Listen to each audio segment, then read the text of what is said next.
be around about now or sometime. I have no idea. When the YouTube live is going to start up. Hello, everybody on YouTube. And by the way, this is being Hello, posted. Mr. Wingo. So if you are watching this later on, know that Good grief. we are talking to you right now. All right. There was somebody who came up on here and already started talking immediately after being brought up. That is, what's your name? Neo something? That is. What is his name? Neo. I don't know what your What's name up, is. Jared? Okay. What you got, man? What's going on, Wingo, man? Hey, Jared, I thought Stylo required a 2,000 word minimum. Why are you using 400 word snippets? Because Dr. Message Eater, the person behind the distance formula that we use, said that he gets a 100% accuracy as low as 100 words. Well, that's a lie. Hey, Jared, I thought our studio needed large corporeal. How do microfiles create valid results? Yeah, that's not a thing. You just said a bunch of words. That's not an actual statement. All right. So, anyways, do you have any evidence for Jesus or Paul? I have evidence on how your book is a fraud, and I'd like my money back because I thought stylometry relied on control groups. Where's your no, secular that's supervised. That is supervised. Where's your secular baseline? That's not a thing in unsupervised methods. So, anyways, do you have any evidence for Jesus or Paul, or would you like to be disconnected? Which one? So, do you have any evidence for Jesus or Paul? I thought delta values had to be stable. Why does your chart shift at every limit? Because we're not just using delta values, we're also using Manhattan. Oh yeah. Well, I thought we avoid forcing, consensus trees. So what we're going to do is you're going to give us evidence for Jesus or Paul, or you will be disconnected. What would you like to do? You can do either one. I want to see how you can give my money back. Nope.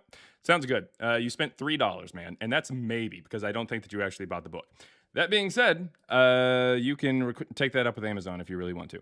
All right. Let's see. Good morning. YouTube Sludge says the prototype 1619 over there on YouTube. That's very true. That is very true. There's a lot of YouTube sludge over there. All right. If you have any particular evidence for Jesus or Paul, you can request up on TikTok, or if you're on YouTube, you can send a super chat. I will respond to it. I will read it, and yeah, we'll go from there. What is going on? Is it So Yoon? So Young. I bought two books from you. You bought? And I still haven't received them. What do you mean you bought 2 books? Not 2 books, but on Amazon. I don't know what to tell you, man. Like print version? Hard cover. I don't have a hard cover. Yeah. Oh, so I got scammed is what you're saying? If you bought a hard copy? Like a hardback? Yeah, it's hard copy. Nah. Like a soft cover. Oh, no, this hard copy. Nah. So can you send me the money back? Nope, because I don't know where you got it. Bullshit. All right. I have no idea where you got it. We just have paperback, and we've got ebook and an audiobook. We do not have anything as far as the hardcover goes. I know that some people have asked for that, but nah, it's not doing anything there. Take it up with Amazon. I have no idea what you're talking about. We don't have hardbacks.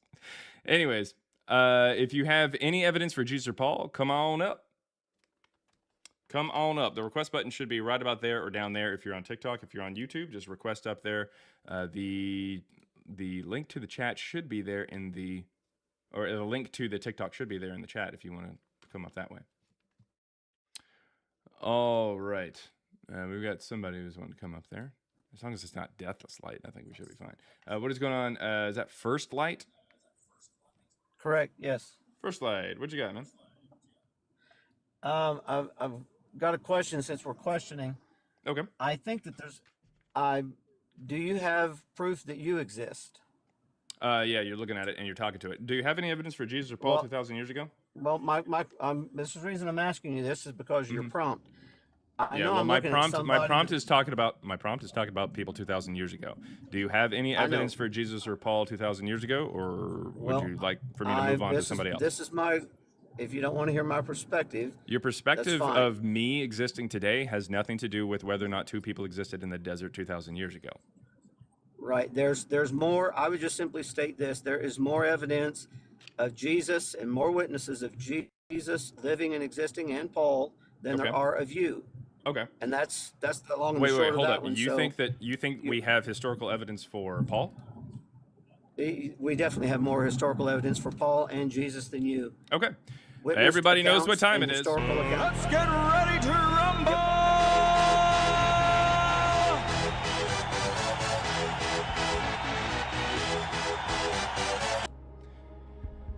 Name me one person outside of Christianity who mentions Paul.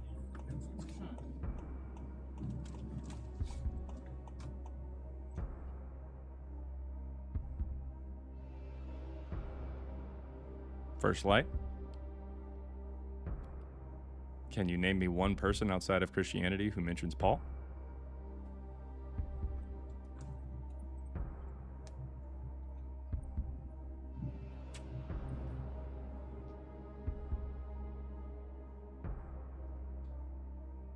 One eternity later. Mm-hmm. You got anything there, buddy?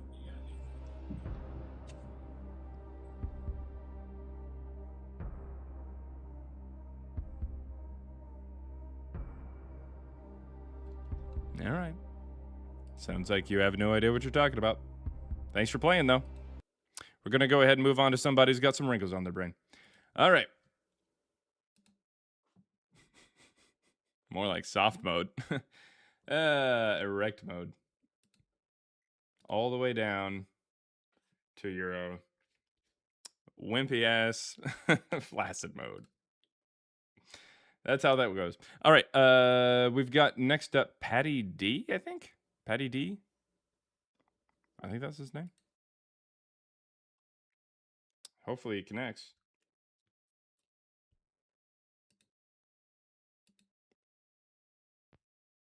Hey, Jared. For some reason, the other person didn't connect, but if they do connect, hopefully, Patty D4, if you're trying to connect, just click the accept button. Oh, there we go. Patty D4, you were technically here first. What do you got there, Patty? Oh yeah, I was coming to make sure I can understand the question that there is no historical evidence of Jesus or Paul. Is Technically, kind of the claim? Well, yes, but I mean, depends on what you mean by evidence, but nothing that would show that they actually existed, if that makes sense. Oh, okay. So they're more Because, of like technically allegorical speaking, characters? you could say that a book of Harry Potter is evidence for Harry Potter, but it's not good evidence. Okay. If that makes sense. Okay, yeah, fair. So it's more of a, in your mindset, it's more of an allegory, or like Zeus, or one of the Greek gods, or mythological. Yeah. In fact, I would say that the Gospels, or at least the initial Gospel, which would be published in 144, it's called Evangelion, and we can get into that if you want. But nevertheless, I would say that the first Gospel is, and now this is a bit speculation, because as far as the intent of something goes, intent is very hard to prove. So if you wanted to know why it's even a thing or anything like that, then I would say that it's a mythology that is designed to kind of give an origin story, like a false origin story of this mystery cult known as Christianity. They believe in healings. They believe in, or they have certain practices like baptism or the Eucharist, and so they're needing some kind of story where this God institutes it. But anyways, Patty D. I can't hear you if you're off the app. Oh, I apologize. There. I got to be in. Yeah. Okay. If you were talking, I couldn't hear you. Yeah. Yeah. No worries. I just wanted to understand your claim and kind of how it relates to other, baselines. Because basically, what you're attributing, if correct me if I'm wrong, that the messages of Paul and of Jesus are on the same corollary of, if you looked at ancient Greek, ancient Zeus, these kind of mythological stories to relate to the human experience. Is that correct? I mean, sort of, kind of. If you can find some kind of benefit from reading them, sure. But that's the benefit that I'm talking about from reading this mythological story is not really what I'm discussing here. If you find some benefit or see that it's allegorical to whatever, that's fine. But I'm just talking about from a purely historical standpoint. No, it didn't happen. It's myth. If you find a meaning to that, that's fine. Okay. Well, I'm not even talking about the meaning. So you're really talking about the historical aspect of the story of Paul and whether Jesus. or not I would basically very historical, very straight line. No, not bringing it over into a moral story or anything else. No. I mean, Just you can talking about you can dig the hay out of the needle stack if you want, but it's right. Because I can talk about all the historical aspects of Zeus and how that relates to Prometheus and these all other things. Sure, right? So but we're not going there. Yeah. We're not All going right. there. We're So talking about what do you just what do you got for Jesus and Paul? so just Jesus and Paul, Mhm. based on historical evidence. Okay. It was couple. I think it was a couple decades after Jesus, based on his story, that were relative not even to Paul, but other things telling about his story. Uh, That didn't really say anything. I don't know what you're trying to say there. What? What? Like, I was trying to follow along with that sentence, but it didn't really make any sense. so there Jesus and is Paul. no historical reference 100 years later based on Jesus. Nothing. I'm I asking don't you. know what you're. There's no historical reference to Jesus 100 years later. Is that what you're saying? Yeah. After say 100, AD. In 180? No. No. So when's But the first after Jesus. reference of So really fast. Jesus? Really fast, and this would kind of give us a little bit of a litmus test as to like how we can proceed, or like at what point do I need to like break this down to. What Absolutely. does AD mean? Well, in the I guess in the relative Western society, is AD is after Jesus, right? After Adion, what do they call it? It's some Latin, Adion Dona or whatever. After Jesus's birth is Okay, what after we his relate our. birth. Yes, Okay, but that's even so that's disputed. true. That's Well, disputed. I mean, That's disputed I basis. understand, but what AD means is Anno Domini or Anno Domini Yeah, means yeah, after, or it means in the year of our Lord. So it's based on yeah, his birth. I just wanted to make yeah. sure that it wasn't based on his death, that you were thinking that was talking about. No, So no, when no. you And say I'm 100 actually years after Jesus, that wouldn't be 100 AD. That would be 100 and roughly 30 AD. I'm fine with that. Okay. It could be 150. That I'm not Well, I really mean, concerned about because the I just wanted to make end. sure. I just wanted to make sure that you knew the terminology before we got like a little deeper into it. Yeah. So, Because I don't even yeah. attribute to his death being 150. Knowing the exact date Well, of yeah, when he that's why I died. said like roughly 130. But Yeah. nevertheless, in 100 AD, we did not have a story of Jesus. 130, we may have had the development of it or something, but we don't have any gospel published until about 144. That'd be about 114 Okay. years after his supposed death. Okay. So or you could also say 95 years after his birth. So all right, it doesn't based on that.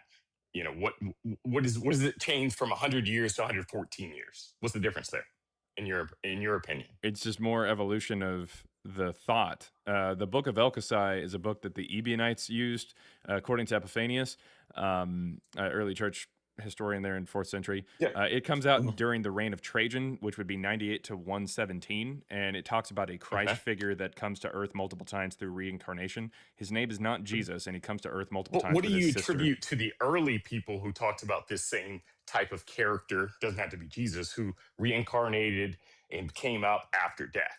So why is the story before and the story after discredit Jesus? I'm going Because to there keep are it real with many. you, Chief. I don't know what the fuck you're talking about. I really don't. There are many stories of a Yeah, I don't know Christ-like what your figure. question was. No, my thing is, there's many stories before this quote unquote Jesus who Okay. died and rose again. Yeah. Yeah. Right? So my question is, what attributes to Jesus and Paul as being the one? And why does the story have to be the one and not the story be the story? Whether it's 100 years after or 200 years before, why can't the story be the actual aspect Jared's of an face. individual person, or actually the redemption of a soul of the baseline of Christianity? Why does it Jared, have to be look at that face. 114 years, 130 years, or 200 years before the story is the story? Right. I mean, yeah, we do see influences and stuff like that. And so I think you're arguing, I guess, on my side there for that one. So yeah, I kind of sort of agree with what you're saying there. I mean, we Yeah, see this kind of stuff because happens all the time. Like these are stories, dying and rising gods. It's been around for thousands of years. Yeah. no, I agree with you, but there's one central story, and it has to do with whether his name is Yeshua or Jesus. The story is key to Christianity to be able to give you the redemption of sins. That could have happened Later 300 on, years. That but could have happened sure. 300 years before Jesus or 300 years after Jesus. Why is the timeline so important to you? Because we're just dealing with whether or not this particular character in the New Testament is even real. That's why the timeline is important. Obviously, if we're saying, oh, hey, this Jesus concept or something like that existed in 2000 BCE, that wouldn't have anything to do with Pilate. So the way that the New Testament presents him is not real. That's what I'm talking about. Because the New Testament tries to I guess hold we're up. talking past each other. Okay, listen. The New Testament confines this Christ, this Jesus, to a particular time period. All right. At earliest, this is born during the reign of King Herod. At earliest, now there's some contradictions there, but don't worry about that. We're not going to get into that. At earliest, it's born during the reign of King Herod, and at latest, it dies in 36 or it's crucified in 36 because that's when Pilate is dismissed from office. So there's not a lot of wiggle room. That's why I'm focusing on the timeline, because there is a set timeline. Like, there just is. Even if you want to take Matthew and Luke and toss them out because the birth story. My bad. Sweet. So if you make another noise like that, we're just going to go ahead and disconnect you, buddy. I don't know why you're being a douchebag. Yeah, I don't give two shits, man. You're out of here. So that being said, Patty, we are talking about a timeline that is given in the New Testament. That's the problem. So if you want us to talk about another timeline, I don't know why we'd pick a different one. Really, that's the issue. Okay. Like, we're confined understand. because of the New Testament. We're confined to this. Oh, I see. I think I'm starting to understand your kind of actually your argument here is because I'm a believer in Christ, my timeline doesn't matter.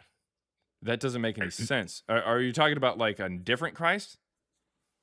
No. Your timeline does matter. Do you think that he was crucified by Pilate? I do. But so he'd have to be there in 36. It wouldn't make any sense for him to be there in the 1970s. It doesn't make any sense. Of course not. Well, that's what I'm saying. So your timeline does matter. I don't know. Am I getting punked right now? Like, what the hell are you talking about? No. All I'm saying is I always attribute to as someone who lives in the wilderness who never knew Jesus. What does the timeline mean to them? It means that this guy died already. Otherwise, it's possible that he's still alive. Okay. But what attributes, what multiple eyewitness factors do you have other than this other person? So say it was someone in 1970. How many eyewitness testimonies that you have? We don't have any eyewitness testimonies for the guy that you believe in. What are you talking about? Where's the eyewitness testimony for that? So all Matthew, Mark, Luke, and John are all just what do you think stories Mark stories was? Stories? Who do you think all Mark stories was? Stories? Who do you think Mark was? Mark was one of the disciples. No. Based on no, just some random person. Have you not read the Gospels? Yes, I've read them. Okay. Well, we're going to take up a look. This is the 12 disciples. Hold up. I'd like to Hold learn. up. I'd like to learn. Yeah, that's perfectly fine. So on your screen is a list of the 12 disciples. Peter, that's Simon. Andrew, James the Greater, John, Philip, Bartholomew, Thomas, Matthew, James the Less, Thaddeus, Simon the Zealot, Judas Iscariot. Then later on, he's replaced by Matthias. Mm-hmm. Notice how Mark and Luke aren't even in that list? Okay. Yeah. So Mark and Luke are immediately out as like potential eyewitnesses. That doesn't even make any sense. Then you have Matthew, and you think that we have like eyewitness testimony from Matthew? Is that what's going on? My question is, who are these people? I'm trying to learn here. Who are what people? Like Matthew, Mark, Luke, are they just who are they people? Well, Mark and Luke. Okay. According to church tradition, Mark is an interpreter of Peter, who shows up later into the story and just interprets what Peter says. We're talking about 100 AD, 120 AD? They try to say it's somewhere in the middle of the first century. Starts going around with Peter post Jesus' death. Okay, so you're talking 60, maybe?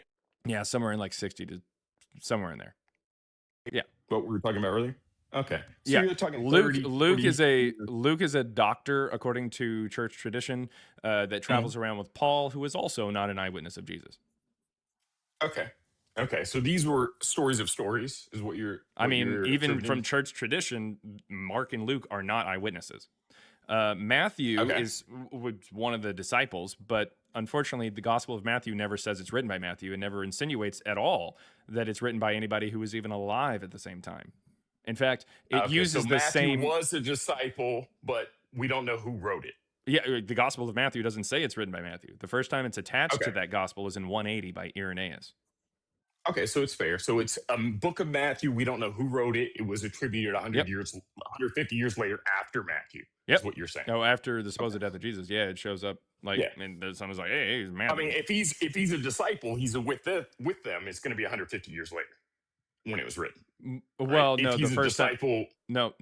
Okay, slow down. It's not 150 years later when it's written. It's 150 years later that the first time that someone says that's the Gospel of Matthew. Prior to that, no one calls it Matthew. Like we don't have anybody saying that's the Gospel of Matthew or anything. It's not even quoted until like the 150s. So they 160s. might have just had So you're assuming there's no book written until much later, but they might have had scrolls that they're carrying around, being able to disciple the first origination of Christianity. I mean, if that's what we don't know who wrote it. Yeah, we don't know who wrote it. I mean, you and I we are don't saying know. the same We thing. don't know who wrote it. We don't know who wrote it, but it does show up in the middle of the 2nd century. We don't have any evidence for it prior to that, and it uses terms it uses concepts that are in it that are based off of things that show up so late into the 1st century that it couldn't be written by a disciple. So this is based in the reading of the Aramaic or the original. There's not an Aramaic. It's Greek. There's not. It's Greek.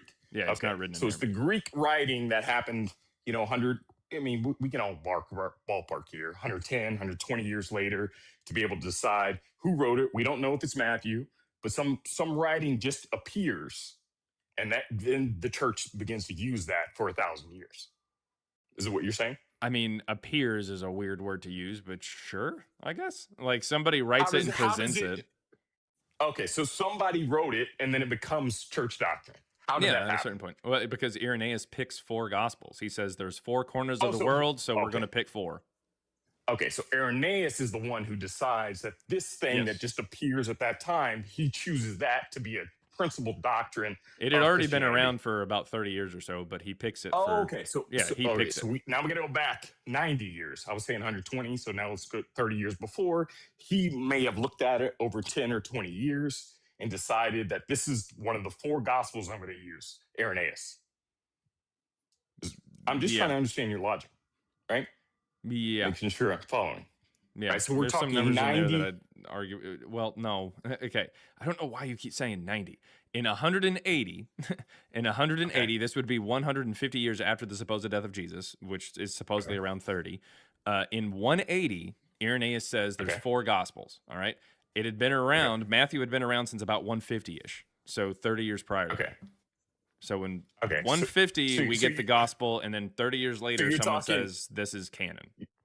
All right, so you're talking 120, 30 years after Jesus, 150 after him. You pick 30 off that. That's where I get 120. Is that okay? Sure. 120 years after the supposed death of Jesus is the first time we get the Gospel of Matthew. Yep. Okay, great. I can agree with that. So we don't know where it came from, but Irenaeus, he decided that this is one of the 4 gospels I'm going to use to canon inside the Bible. Yeah. Yep. Okay. Again, I'm trying to learn here. I'm trying to understand. I mean, I'm not trying to. I'm not trying to. There's no confrontation here. I'm just trying to understand that. No worries. That's your kind of contention is after 120 years, all of a sudden this, I'll use the same word, gospel appears. We don't know where it came from. We don't know if it was in scrolls by people before, it was carried around, but this individual Irenaeus decides that at 120 years, this is going to be the gospel that decides Christianity going forth. Where did he come up with these? What did he decide? Were there other gospels that he decided? Yeah, he said there's 4 corners of the world, north, east, south, and west, so we're going to pick 4. Did he take other gospels and say, no, these are not good? Yeah. Or did he decide between? Which ones did he discard? The Gospel of Peter, Gospel of the Nazarenes, Gospel of the Hebrews, Proto-Evangelium of James, Gospel of Thomas. There's a bunch of them. So there is actual scriptural reference of these scriptures, these other scriptures that you mentioned, that were scriptural reference of the. What do you mean by that? So one, I'm going to make an assumption. I don't think it's true, but there is a witness estimate that somebody wrote down, just like the gospel of the one we're referring to. So there's others that you just mentioned that I've not heard about, Thomas and a couple others that were discarded. When were those written in relative to the one that you're discarding? That'd be like the middle of the 2nd century to the 3rd century, sometime in there. But yeah, we do get not. They're generally thrown out with the term Gnostic. Middle of the 2nd century, middle of the 3rd century. Is that what you said? Yeah, 150 is the middle of the 2nd century. Yeah, but we're talking 120. So these will be after. Remember, I wanted to confirm that you said God damn it, dude. No, listen. 120 years after the supposed death of Jesus is how you got that 120. And you keep conflating 120 years after Jesus with a year 120, and that's not the same thing. 120 years after the supposed death of Jesus would be 150. The only reason I'm allowing you to use the word 120 is because that's in reference to the year 150. Because it's 120 years after Jesus. So yeah, the fact that we get the Gospel of Peter around the same time, the Gospel or the Proto-Evangelium of James around the same time, it's all about the same time. And again, it doesn't even have to be. It's fine if it's a little after 150 because it just needs to be prior to 180 because that's when Irenaeus writes. Yeah. So Irenaeus writes it at 180. All right. I didn't understand. I thought it was a 150. I'm trying to find the timeline here, but I understand. 180, Irenaeus decides on these 4 different gospels, disregards the rest. Is that correct? Yes. Okay. So there are some disputes on when these other books were written, whether it's 100 years, 200 years.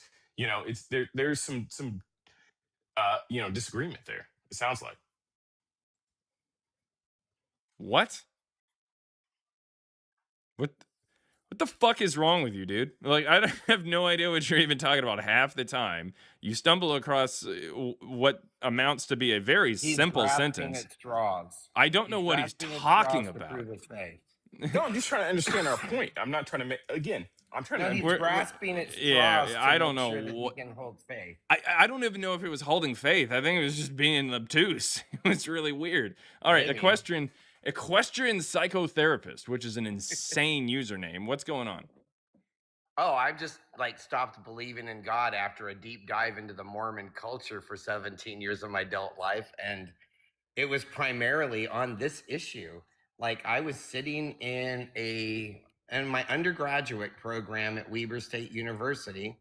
There was just this casual mention, and I was a devout Mormon convert at 19, served a Mormon mission, was getting ready to go into Brigham Young University as a Mormon, and sitting in one of my it was a history of psychological systems class, was just a phrase that said there was no actual proof of Jesus by contemporary historians during a well-documented time frame where there's lots Caesar doesn't mention anything in Caesar's history about Christ, but Christ mentions, the New Testament mentions a lot about him. And it was within 90 years, I think, nothing.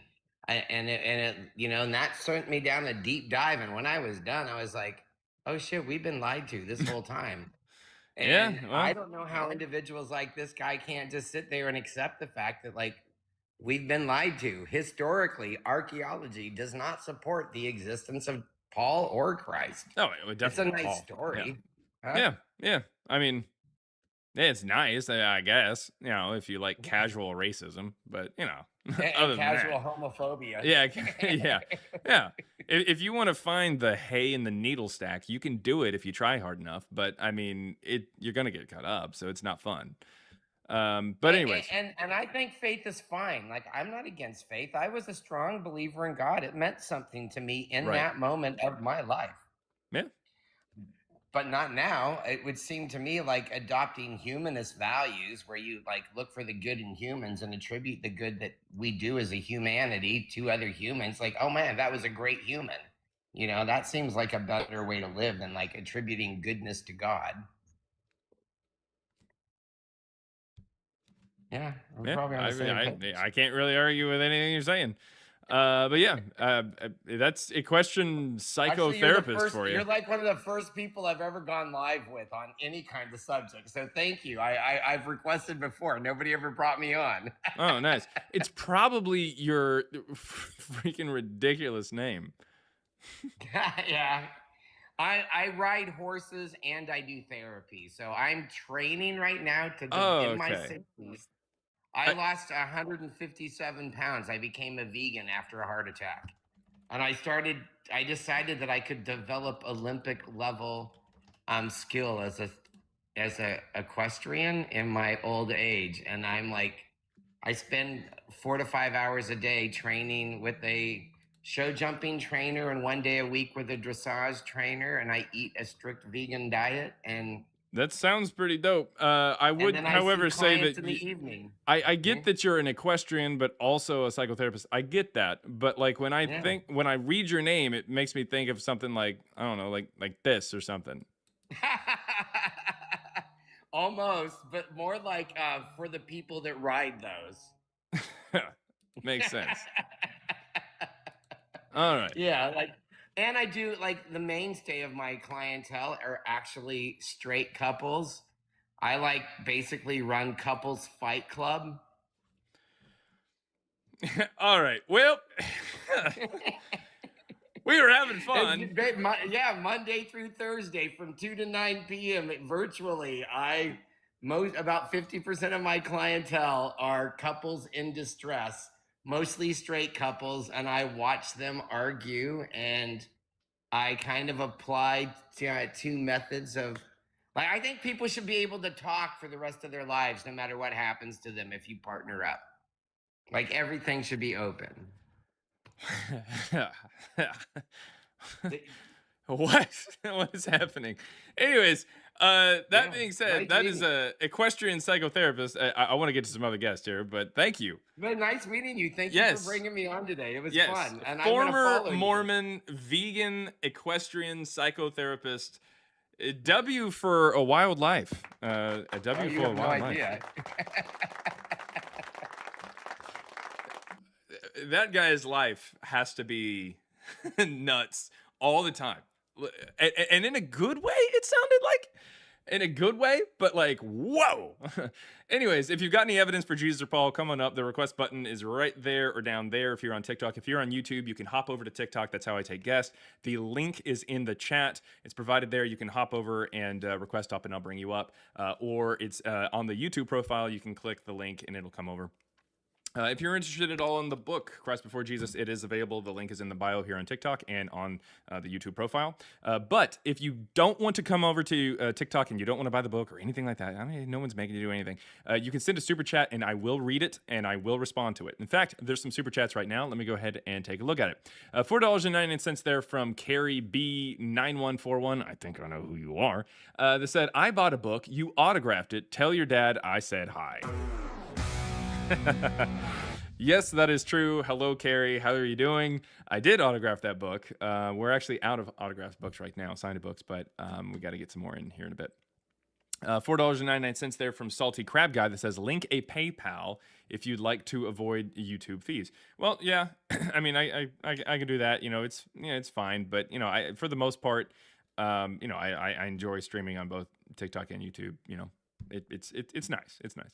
And it works pretty well. It works pretty well. $1.99 there from Elope Nope says, bring up Book of Enoch and they will scatter. And then $1.99 again says, throw in the Book of Enoch, throw it. And then $1.99 for gaslighting is Christianity's specialty. Wow. Well, there's a lot going on there. So I don't really study too terribly much of the Book of Enoch. It's just kind of a Jewish apocryphal book, so it doesn't really mean too terribly much, especially for like the Jesus and Paul talk, because that's more New Testament stuff. But nevertheless, it is an interesting book, but it's just kind of, I don't know, silly. I don't know. But and again, we're not I'm not too terribly concerned with the content per se, like from a moral standpoint or from like a more like supernatural or like a metaphysical standpoint. Not really concerned on that point. From that point, it's more of a historical thing. Like, did these things actually happen? And I can tell you, did the stories in the Book of Enoch happen? No, God no. So, I mean, we can try to figure out when the Book of Enoch was written, or who tries to utilize it, or even maybe talk about the fact that it's quoted in the Book of Jude. We can talk about that, but nevertheless, the Book of Enoch is kind of, out there. But I think maybe you were wanting me to bring it up because it is a book that was tossed out by the Christians and not utilized. So yeah, the Book of Enoch is interesting, I guess, but it's whether or not it's something that would have made any sense to that guy is questionable. I don't think there wasn't very much that was going to make sense to him. Let's see here. Letter J didn't exist back then from Maida Mill. I mean, yeah, okay. The sound existed. But yeah, you are correct. The letter J did not exist in the 1st century or the 2nd century. Yeah, that is very, very true. But it doesn't really have anything to do with whether or not Jesus existed per se, unless you want to come up. Are you saying Paul the Baptist? So, what? Anyways, if you think that Jesus or Paul existed, come on up. The request button is right here or down there. And if you're on YouTube, you can send a super chat. I will read it out loud and respond to it, or you can click the link in the chat and come over to TikTok. Remember, guys, 1 Peter 3:15. 1 Peter 3:15 says to always be prepared to defend why you believe what you believe when questioned or demanded of you, and do so respectfully. Remember that last part, guys. Remember that last part. We do have another guest who's coming up. The next guest is Chava. I think Chava the Hulk. Chava the Hook. Hook? Yeah, Chava the Hook. Oh, Hold on, okay. let me. Yeah. So the debate is whether Jesus and Paul existed. Yes. All right. I mean that one's kind of easy because I mean I feel like the main theological argument is he God, not necessarily did he exist. Like, Oh, a so man this named one is Yeshua. easy? Is that what you're saying? Yeah, there's plenty of evidence that there was a shit. man. Yeah, no, absolutely. There's ton of evidence that a man named Yeshua lived in Israel. I mean, I believe that before even being a Christian as an atheist. I mean, there's plenty of documentation. That's not, historians agree on this. I mean, that's not, the debate is if he's God. Okay. So, So I mean, we what have kind of late evidence first do we have? century. Yep. So we have late 1st century manuscripts. Like what? So that's, you're looking probably Manuscripts like of late, what? of letters from Paul. No. Parts of what makes up the Gospels. Anyone can look this up. This is 100% true. No. We have letters. So Yes, we do. No, we don't. Not from the late 1st century. Absolutely, That's we do. insane. Nope. Late All first right. century. Earliest manuscripts of Pauline letters. Earliest manuscript of Pauline letter would maybe be Papyrus 46, and this dates to about 175 to 225. So end of the 2nd to early 3rd. Sorry. You want to try again? Yep. My apologies. I misspoke. Regardless, So you misspoke when you said it was 1st century, or that it was 100% true, and everybody can look it up. Which one was a misspoke? Both of them? the 1st century, the 2nd century. Okay. There are. I mean, as far as the Bible in general, I mean, there's documentation that obviously precedes the 1st century. So regardless, that's kind of derivative For of the New main point that Testament? there is evidence. There's evidence that precedes the 1st century for the New Testament? Not for the New Testament, for the Bible as a whole. Okay. Well, that doesn't have anything to do with Jesus or Paul then, does it?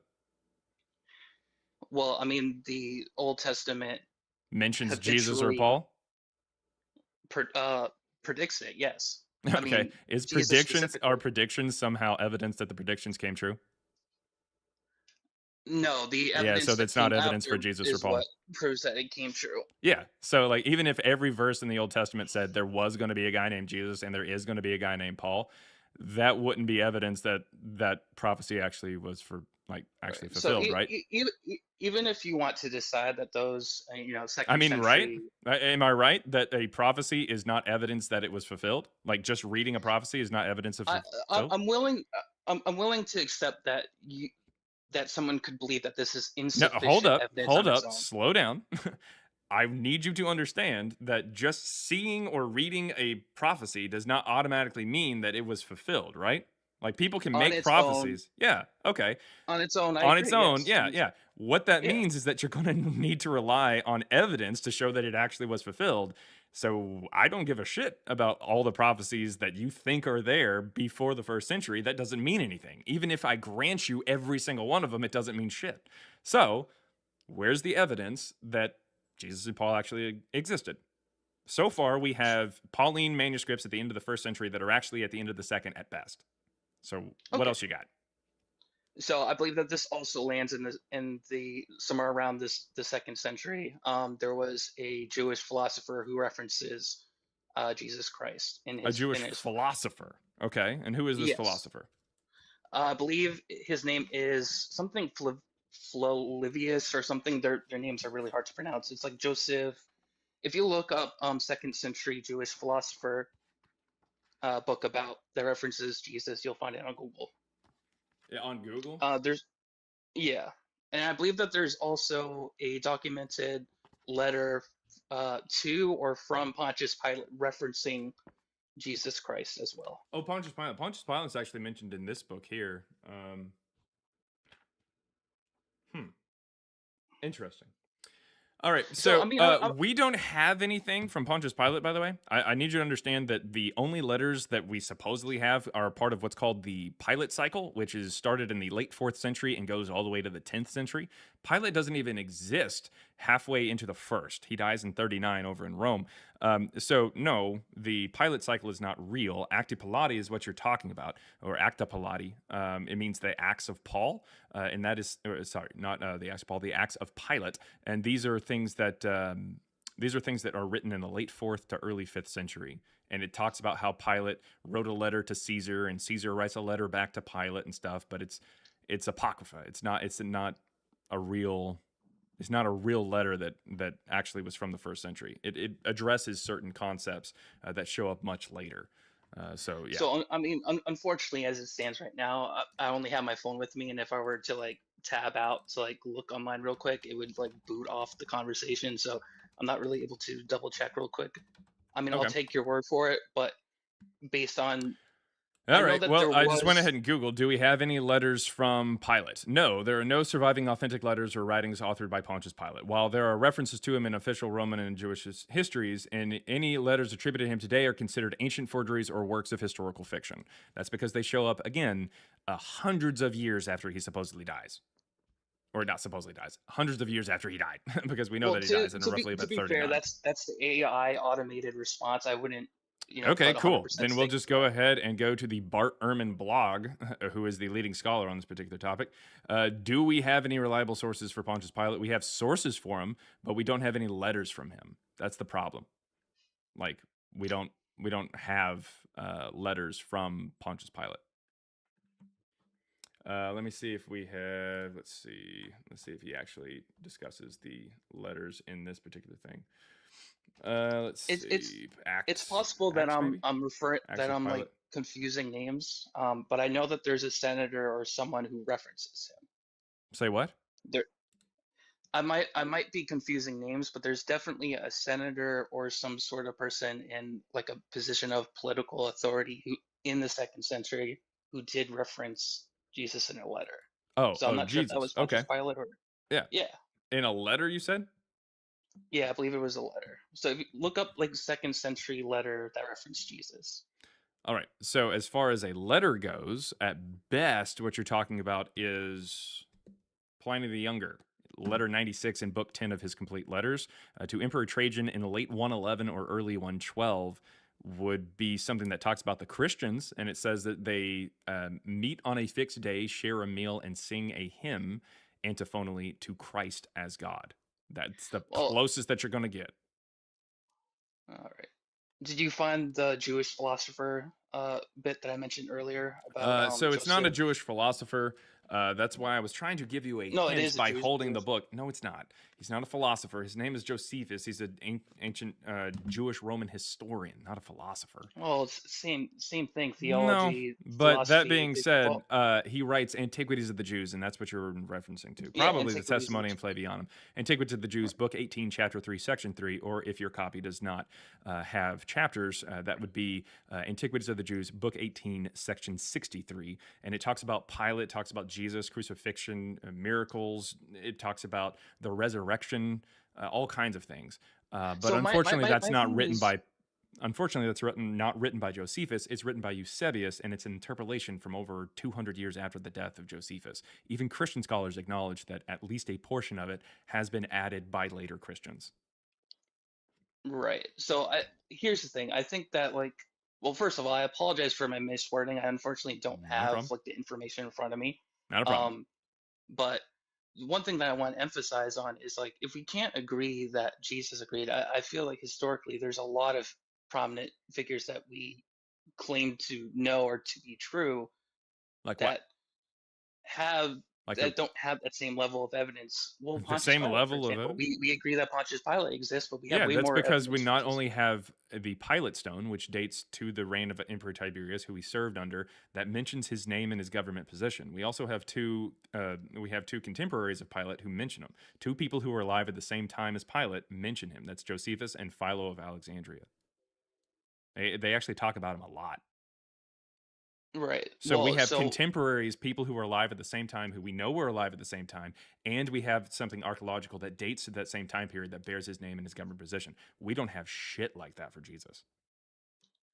right. So I think that it's possible that maybe the modern timeline, as we understand it for Jesus, is maybe incorrect, but we do have plenty of manuscript evidence that's suggesting that there was a did you person notice that I didn't mention manuscripts at all for how we know or the amount of manuscripts or something like that for how we know that Pilate existed? Like, we can determine that he existed simply based off of archaeology itself, let alone I'm pretty sure we also have coins with his face on it. But doesn't that feel pretty subjective that you're kind of arbitrarily putting this level of importance on this versus You the said other? Pilate. You compared him to Pilate. You brought up the comparison. No, what my point is that it feels like You you're did you're it. saying I that would not like to compare him to Pilate because Pilate is like a duh. Of course he existed, but Jesus is not even anywhere close to that. You said that we believe certain people in history existed that don't even match the level of Jesus, and you brought up Pilate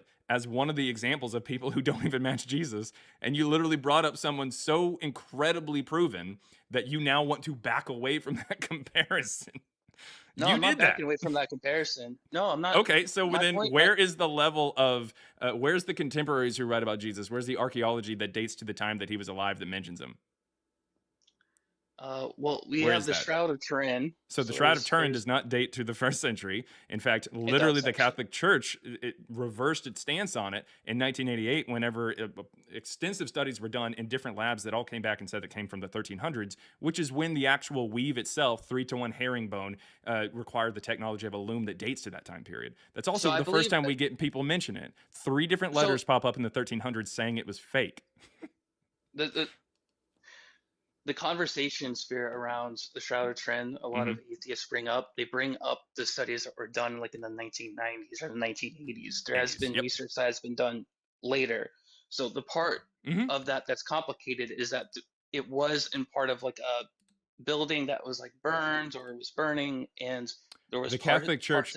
Very clear. That's a conspiracy theory that some conservative Catholics or conservative Christians will bring up, because if you think about it, the only reason that we know about the burning or the fire or the repairs that were done on it is because of the Catholic Church. But the Catholic Church is the one who actually sent off pieces of it or allowed for scientists to actually test it at different labs and then reversed their decision whenever these labs came back. So are you thinking that somehow the Catholic Church knew and kept records of this fire and knew that these were edited, altered pieces that weren't part of the original, and then reversed their stance on its authenticity based off of tests on the altered parts? Why would they do that?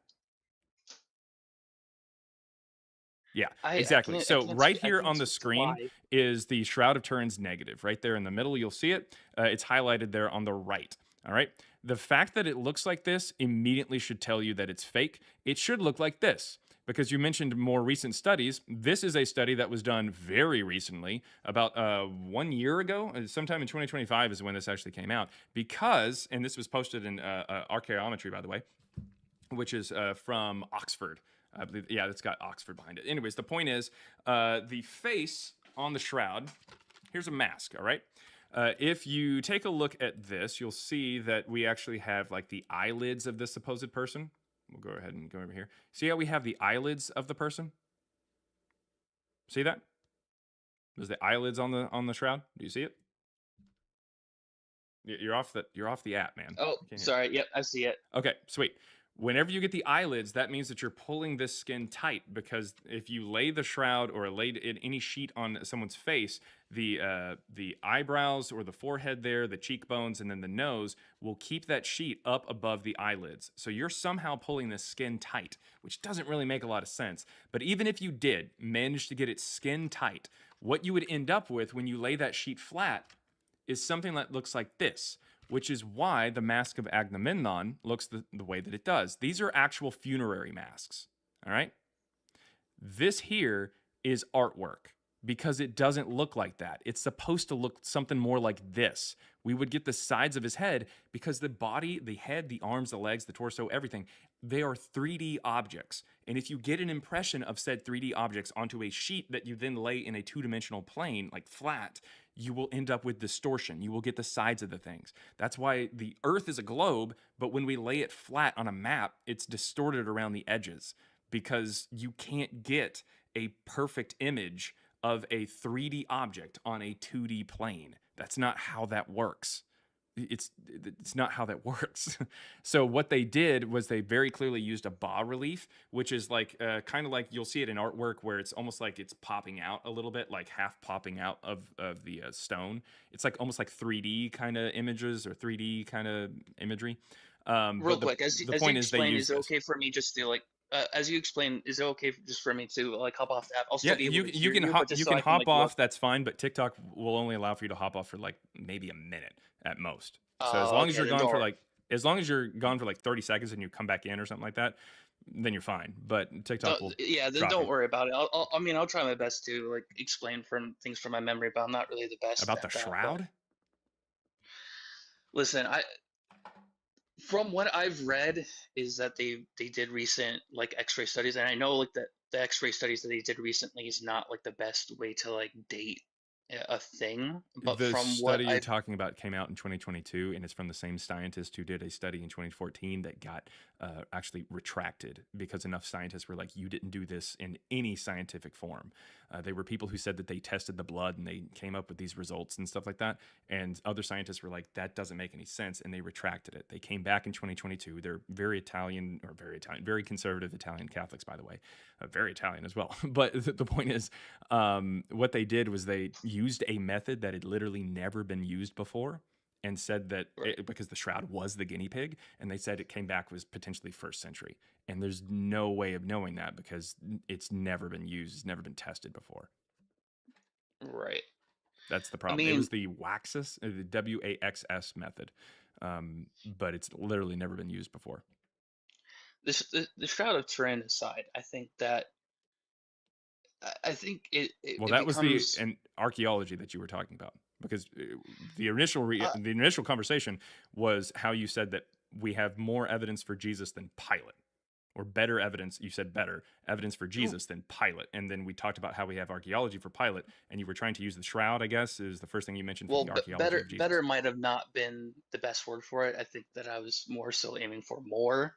Okay, But the more category is what you're kind of like deconstructing as like going through the points where you feel like so every what point more? is What do we have more of as far as Jesus goes? I know what you're going to say, but go ahead and say it. well, I mean the second century manuscripts, There it the is. So manuscripts uh are copies of text, right? the Antiquities of the Jew reference, and then I believe there's a letter, and Well, then hold up. the shroud. Manuscripts that talk about Jesus. First of all, I've already shared with you that the Antiquities of the Jews reference there from Josephus is an interpolation from Eusebius, so that's not really going to get you very far. But you're talking about manuscripts, but manuscripts are copies, right? Right. Right. Yeah. And I'm not saying we have to have originals. That's not what I'm saying. I'm just saying that the amount, because you said the word more in relation to manuscripts, does the amount of copies of a story make it true? Right. I think so. Does it? Here's the thing. Or It does the doesn't. I mean, content and whether or not we can back up that content with evidence? Does that make sense? it does. What's complicated about it is, and I understand your point because I was an atheist for a very long time before I was a Christian. But the Who thing says I'm an is that, atheist? well, I'm not saying that you're an atheist. I'm saying that I can understand your point since it's kind of leaning towards an atheist perspective because you would hear atheists I'm make these mythicist. I kind of think that points. Jesus and Paul never existed. I think it's a myth. I don't think that it's inherently insane to believe that a man named Yeshua lived in Galilee and was preaching at that time, who was nailed to a cross. That's not something that's Unfortunately, really that's not everything the New Testament talks about. If you had told me that Bigfoot was just an animal from the North American continent, okay, cool. It sounds like Bigfoot could exist. But the more details that you give, the more I can look into it and determine whether or not what you're talking about actually exists. And that's unfortunately what happens with Jesus. If it was just a book that said there was a guy with a following who got crucified in the first century and his name was Jesus, great. That probably happened. But here's the deal. It doesn't stop there. It says that this guy is born in Bethlehem. In Matthew, it says he's born in Bethlehem, like before the death of King Herod. And then 10 years later, he's born in Luke, which is weird. Doesn't really make a lot of sense because the Gospel of Luke says he's born during the census of Quirinius, and Quirinius doesn't even reign until 10 years after the death of Herod. But point is, it goes into that. It goes into how he's from Nazareth, and we don't even have any evidence that Nazareth was a place at the beginning of the first century, especially not a place that the New Testament presents because it's big enough to have a synagogue, but it's literally never mentioned by any of the books from Josephus, who was born in Galilee in 37. That's really weird. Let's see. It was also not mentioned in the Mishnah, in the Talmud, in the Torah, the Tanakh, any Jewish apocryphal maps or apocryphal books, maps, lists. No one mentions Nazareth, by the way. Anyways, the point is, let's see. Once we actually get these details, once we actually get all these pieces of the story added, we can question whether or not that guy existed. And the guy that is presented in the New Testament, even the natural one, I haven't mentioned any miracles, even the natural Jesus and Paul, as presented by the New Testament, did not exist. I went on technicality just because, there's a contradiction in the birth. Like the guy can't be born 10 years before he's born. So on technicality, I went anyways. But going forward, like going further, there are other parts to this that don't make any sense. There's anachronisms that don't line up with the time, like Nazareth or rabbis. Jesus talks about rabbis in Matthew 23 and even points out what they wear. But the first rabbi is until 70 after the fall of the temple. Yohanan ben Zakkai is the first rabbi who starts a rabbinic school outside of Jerusalem after the first Jewish-Roman War. He gets permission from Vespasian to do so. I think part of the issue might be the English translations, possibly, but I'm not because really the oldest codex for the New Testament, Codex Sinaiticus in Greek, goes out of its way to use the Hebrew term rabbi. I'm not even kidding. If it was just a translation error, I would give it to you. But it's not. No, it literally says the word rabbi in the Greek. Well, the New Testament was written in Greek. Did it use? I thought it was using the term for Pharisee. No. So in that text, it talks about Pharisees, but then it straight up uses the word rabbi as well. It goes out of its way in Greek to use an Aramaic term or a Hebrew term. And that's how we know it's anachronistic. It's either anachronistic, which means it's historically impossible because you're mentioning something that didn't happen at that time or didn't exist at that time, or at the very least, it is misquoting Jesus. And at that point, you go, we don't have any clue what this guy was saying. We don't have any clue what this guy did because it's problematic. It poisons the entire well. And so we don't know what to do. Would you be willing to look up that time contradiction that you're stating? The what? Would you be able to Google that real quick? The time contradiction that you're stating. You're saying that there's a time contradiction between Matthew and Luke, or just in general with the time period. Yeah, if you search like first rabbi, first century, following the destruction of the second temple in 70. His name is Rabbi Yohanan ben Zakkai. Right, in the first century. Right. Mhm. So I mean, a lot of the Following the writings we have is destruction of from the the second second temple. century. Yeah. So following the destruction of the second temple in 70, Jesus dies in 30. So he can't be talking about rabbis in 30. That doesn't make any sense. I mean, we don't really understand. I don't know. I In mean, fact, if they wanted to use a term for like the people who were teaching from the synagogues and the temple, they would use the word Cohen, which isn't anywhere close to rabbi, or the I mean, word do you that think like that's translates just? as sage. But the word rabbi doesn't appear in the Old Testament. It doesn't appear in any apocrypha books, like Jewish apocrypha books or intertestament books between the New and the Old Testament. It doesn't appear Right. on any inscriptions. Josephus doesn't mention it, and he fucks off to Rome in 70, so that's why he doesn't know about it. I think worst Philo case of Alexandria scenario. doesn't say it. I think worst case scenario, that's just like a mistranslation. Like maybe No, they it's intended for literally Pharisees and the just word put. rabbi in the Greek codex. That's the problem. It's not a mistranslation. We are looking at the oldest manuscripts that we have of Matthew 23 say the Hebrew word rabbi. I don't know. I mean, Like I would grant you the mistranslation thing if it was like maybe one of the Greek words for teacher or even some other Hebrew word for teacher, and like someone just like, oh hey, rabbis are teachers, and so they just like decided to put that down in an English translation. Like I would grant you that. That'd be fine. But that's right. not what we have. We literally have them Well, going out of their way to use a term that didn't exist at the time, and I mean, talk about a position that didn't exist at the time. at the end of the day, like if you wanted me to point at any one thing that was Mhm. definitive evidence for anything relating to Jesus, I couldn't point to anything that's 100% anything. But that's part of that what kind of goes back, flies in the face of what you said earlier, where you were like, oh, "This will be right. easy It's easy in the sense that if you believe it. It's it's easy. it, If you well, don't look it's into easy. it's easy. If you don't compare it to things at the time, like, and honestly compare it, it's easy. If you think, hey, the amount of manuscripts or the amount of copies of something far exceeds like contemporaries talking about a person or archaeological evidence for a person in terms of how well we can know that they existed, then it's easy. But Well, once you look past and peel past the apologetics, it falls apart immediately. well, I think it's kind of unfair to assume like how much effort I've put into looking into these things. I'm just not someone who debates or talks about these things. Well, But I mean, I so kind I'm of just took not it used to. personally when you said it'd be easy. Well, don't take it personally. It wasn't against you I personally. know, but this is what I do. I'm a data scientist, and me and my data science co-partner, we have a book on this topic. This is what I do every weekday. I talk about whether or not Jesus and Paul existed, and every once in a while people come up and they go, well, let me ask you some questions. But other times people come up here and say, this is going to be easy. So I think that like I was wrong in the sense that I can't prove that anything beyond a shadow of a doubt, but there's enough to substantiate faith. What I have is not knowing, what I have is faith. And I know your argument is, prove that they existed. So I think You said you that have the faith. Is that argument, what you said? yeah, well, as someone As a who's Christian, former atheist, as you claimed, right. how well do you think that statement is going to go over? I don't think it's a matter of how well it's going to go over because it's kind of irrelevant. I mean, your faith, do you think that faith is a pathway to truth?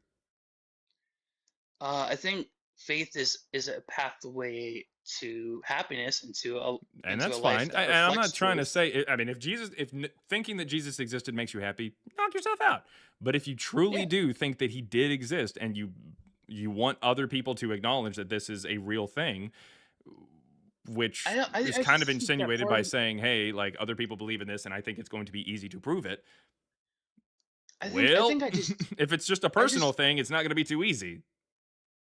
I just don't really see the point in making a point out of Christian. Like, I think it's good from like an educational perspective to talk about these things, but I think when Mhm. it's like framed in the ways that it often is framed, like prove that this happened or this didn't happen or things Mhm. like that, I kind of wonder like what's kind of the point? Because when I look around me, it's not Like, what's the goal? the Like, what's 50 my year goal? Is that what you're saying? olds. Well, what I'm not you specifically, just kind of the culture around like the conversation sphere about Jesus, because like when I look at Well, when like you were an the problem. atheist, did you not want like proof of God? Like if God, like, I mean, you already kind of hit the nail on the head. You were an atheist and now you're not. So it'd be Yeah. happiness. That means that like if someone is atheist, you would like to share God with them so that they could be happy, right? Well, God Right? existing is Right? God existing. Sorry, I mean, repeat the is that question. if someone was atheist, you would like to share Right. God with them so that they could be happy, right? Right. Okay. So there's a point to talking about this. There's a point to talk about it here.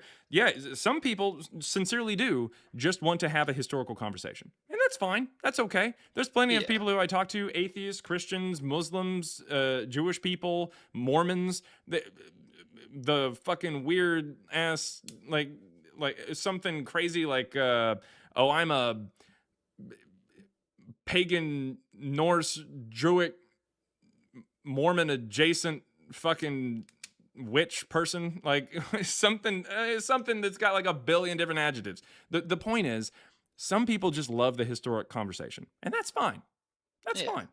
But So I think other people recognize that this actually does mean something. It's deeper than just a historical conversation. but It let me point matters back to to what. whether or not we believe true things. It matters as to whether or not we fall for false things. This is Well, important. let me point back to what we were talking about before. So everything that we stated, like the manuscripts and everything else, do you believe that all of those things are 100% like nothing, or do you think What? that they possibly could have merits? But what do you If- mean? Like, do I think that it Like, is your possibly could point have merit? Like, what do you mean? like Like, is your point that they substantiate nothing, or that they possibly could, but we have no proof that they definitely do prove? well, the Jesus that they do talk about definitely never existed. Like 100%. You can't be born before you're born. That doesn't make any sense. So that it's just out. But if you want to dig and try to say, oh, hey, there's some nugget of truth in here, maybe. But what you'd have to do is you'd have to carve out a Jesus from the New Testament that would look so weird that it's definitely not the one that the New Testament is presenting. And I would say we don't even have evidence for that guy. So it's just kind of at a certain point it doesn't look like it. Like, okay, if I took Ian Fleming's books and I said, you know what, I'm going to carve out a James Bond by saying there is somebody that actually is on Her Majesty's Secret Service whose name is James, and that's all that I carve it down to, then or that's what I whittle it down to, that's all that's left after I carve it, then sure, I guess. But you can't just go, oh well, that means that Thunderball was a real book. Like, no, that's not how that works. That's not how that works at all. Doctor, So no. Like at the end of the so day, if you want to whittle down Jesus to, like I said earlier, like the Bigfoot is just an animal in North America, okay, but that's not the one that's presented. So if you're asking me, is it based off of something real? Nope. Nope, it's right. not. I mean, so I mean, you can't really prove a lot of historical evidence beyond a shadow of a doubt in this like 100% final way. How about And maybe I'm being you? like I mean, maybe I'm you being can. like overly maybe You I'm being like overly broad, and I Well, wouldn't necessarily be able to. you got to be careful because that kind of thinking will do us all in. Shout out Chevelle. The point is, Yeah. whenever we're talking about like evidence and stuff and whether or not you can be 100% sure, you're going to start down this slippery slope where all of a sudden nothing is provable. And if that's the case, then we're going to have to go down that to the bottom of that hill, and Jesus and Paul are not there either. Like they don't Yeah. exist there either. Pilate's out, Caesar's out, Alexander the Great's out, Moses is out, Jesus is out, Paul's out, everybody's out. But Yeah. I don't think that's what you want to do. So be Well, careful there. I think what's kind of confusing to me is like as a Christian and like someone who's been around other Christians is like I don't really know anyone who's actually saying like and maybe I accidentally said it from phrasing like saying things poorly because I'm not used to like talking like on these kind of things, but like I don't believe that I know anything relating to God. Like I don't believe that I know in a literal sense. Like I feel like I may know, or I may have faith, but and I don't think any Christian is claiming to know in a scientific sense. So this argument is kind of like confusing to me in general, or like when I see these kind of like debates, because I don't feel like most Christians are really sure. There are like in the public sphere when you look at like the Cliff Cliff McGettles, Knechtel. or Yeah. I don't know how to pronounce it. Knechtel, yeah, yeah. And by the way, Cliff and his son Stu, they were actually slated to debate my co-author and I on Modern Day Debates. This was like 2 years ago, Yeah, and they backed out of it a week out. I don't know why. I I can't tell you why, but they backed out, and so we ended up having to debate a couple other people. I think having faith in the Gospels is a wonderful thing, and I'm looking at the comments like on this live and everything, and it seems like everyone's like really hostile or upset towards me, and you're fine to do that, but like, What? Oh no, no, no, man. but No. like, Don't worry about I, don't worry about the chat, man. but You live by the chat, you die by the chat. But I will tell you yeah, that you kind of lost them probably somewhere around the fact that you can't wrap your head around the idea that yeah, this is a mythology. This is a mythology that they're presenting, and if I you mean, want to accept the whole thing, that'd be like me having to accept all of Odyssey, like all of Odysseus going off and having to deal with the sirens and shit like that, and Jason and the Argonauts. Like, no, dude, I'm not going to accept all that. Like, I'm just not. If you want to say that some guy named Odysseus actually had a boat, cool. But like, that's not what this yeah, book is talking about. And the New Testament is not just saying there was some guy named Jesus just running around and he had some following and he got nailed to some pieces of wood. Like, that's not all that it says. So, but if you want to take like some minimal approach to it, that's fine. But there's still no evidence of that guy because the yeah, writings about somebody who actually gets nailed to a cross and everything like that, we don't have any evidence of. The first time that we get a non-Christian who definitively talks about Jesus is Lucian of Samosata. Because Tacitus, by the way, I'm going to go through some of the evidences that you could have brought up, but we didn't really get into.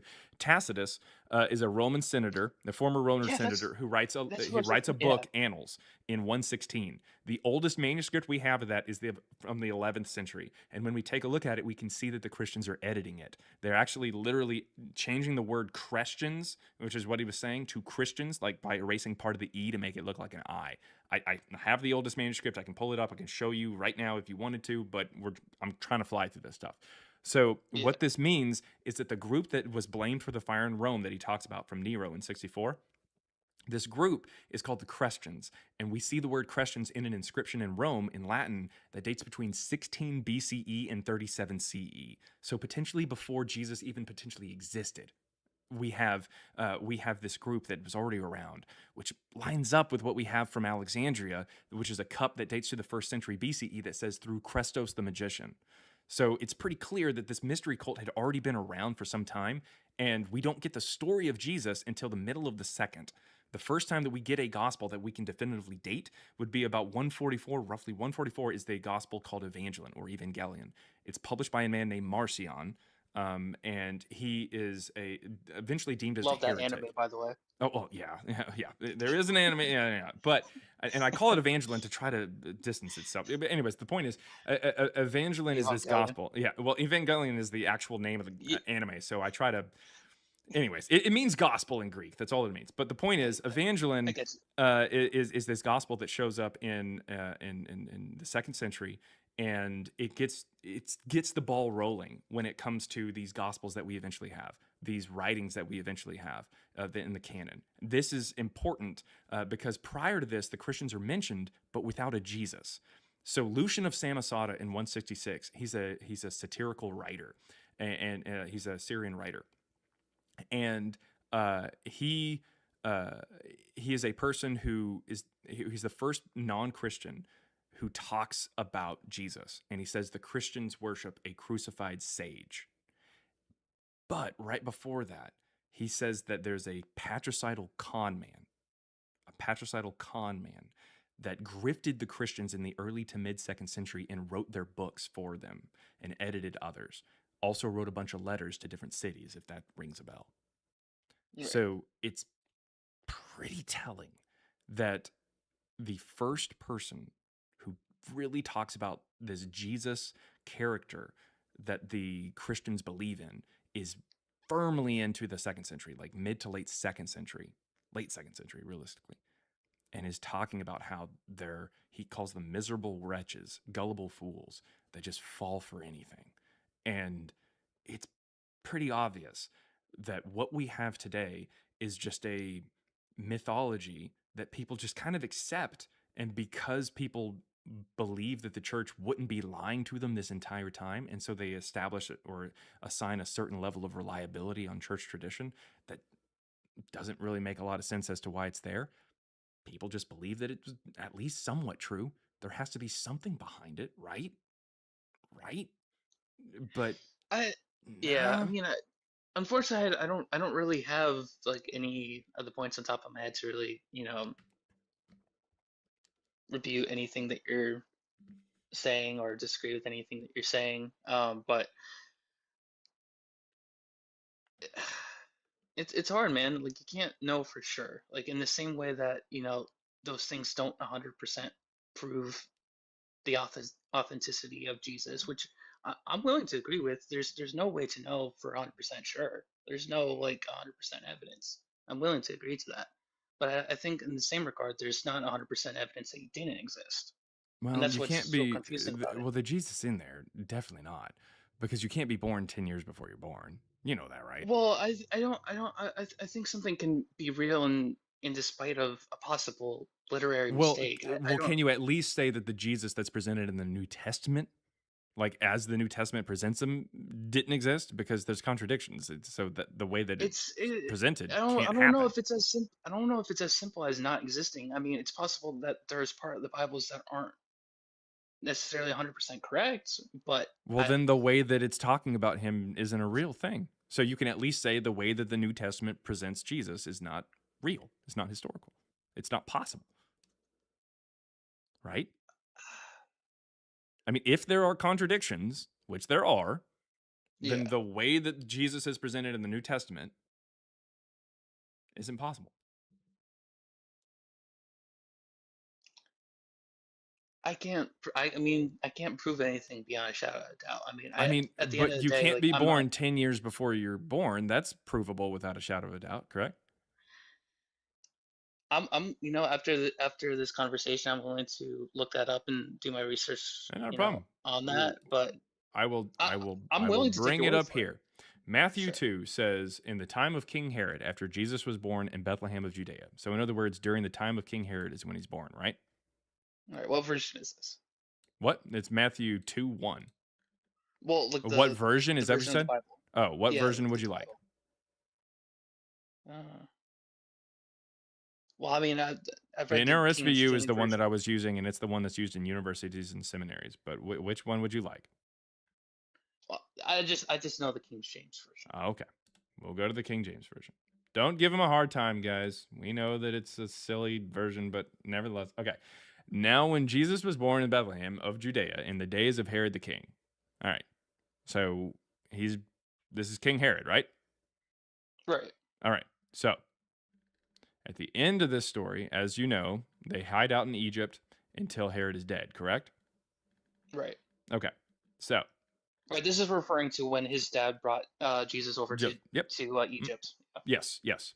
But when this is Joseph, heard that Archelaus did reign in Judea in the room of his father Herod, he was afraid to go thither. Notwithstanding, being warned of God in a dream, he turned aside into the parts of Galilee.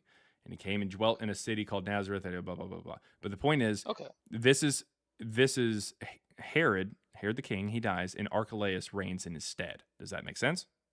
Right, yeah. Okay, so really fast, what we're going to establish really fast, I'm going to look up Herod Archelaus.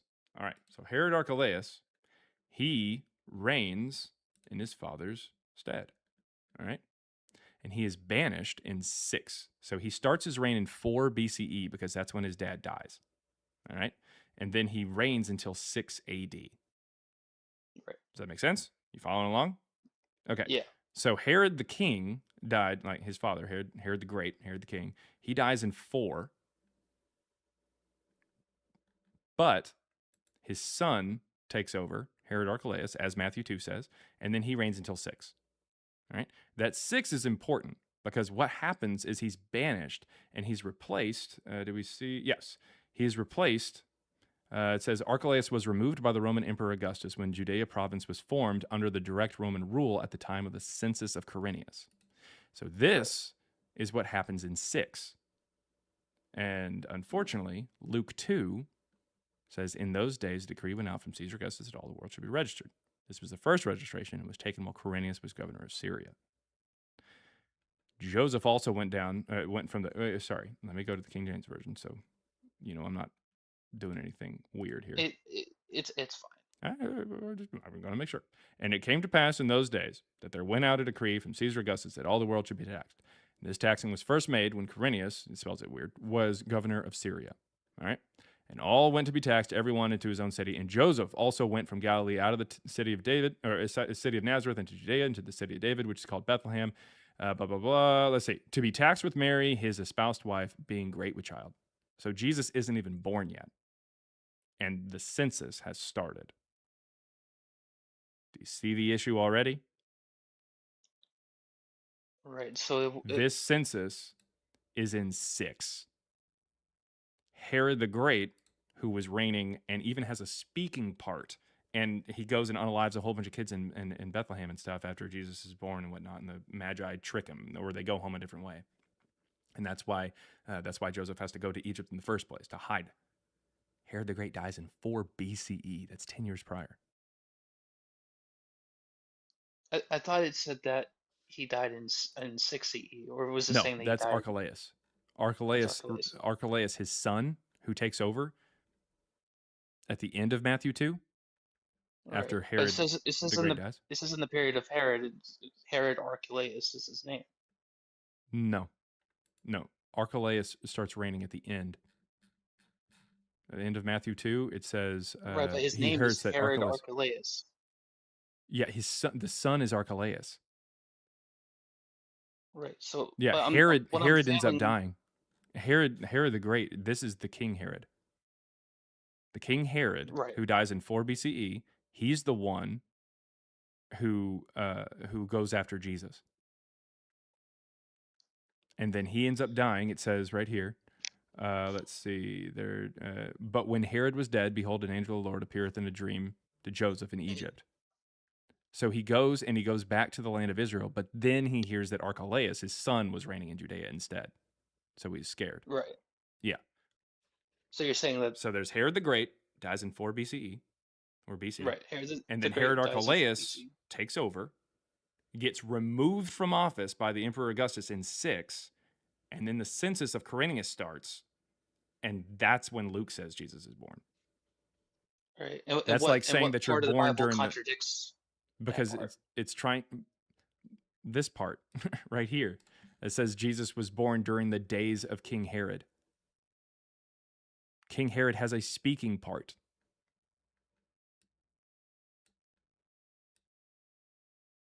He can't be alive in 6. He's been dead for 10 years.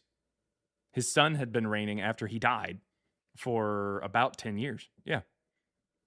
That's like saying that you're born during the presidency of Clinton, but also during the presidency of Obama. There's an entire George Bush that you have to fit in there. Right. It's not possible. Yeah. I'm not too sure what to make of that.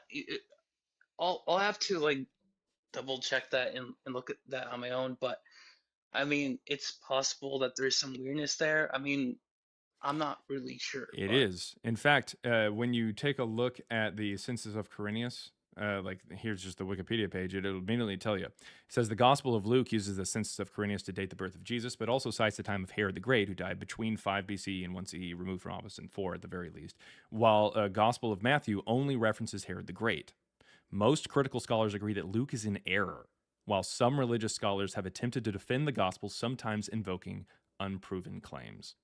So in other words, sometimes they try to say that Quirinius was reigning at the same time as Herod, just because. They'll just kind of randomly bring up just some random claim that doesn't have any proof to it. They just say that, Quirinius actually did reign, and then he also reigned again or something. There's no evidence of it. They just kind of make it up.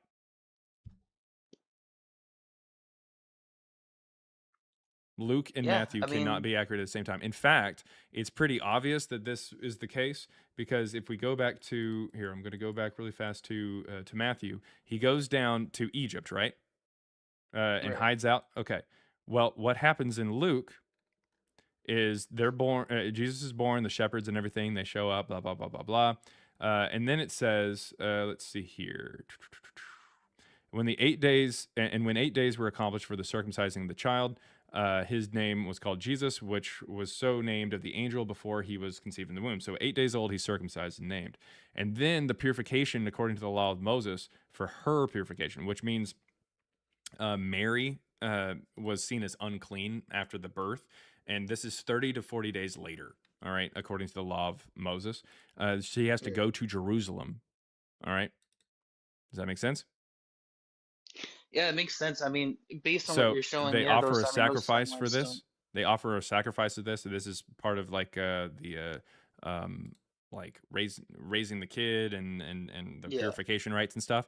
And then what it ends up saying, there's a bunch of singing and dancing. I'm not even kidding. And then later on, right here, yeah. Okay.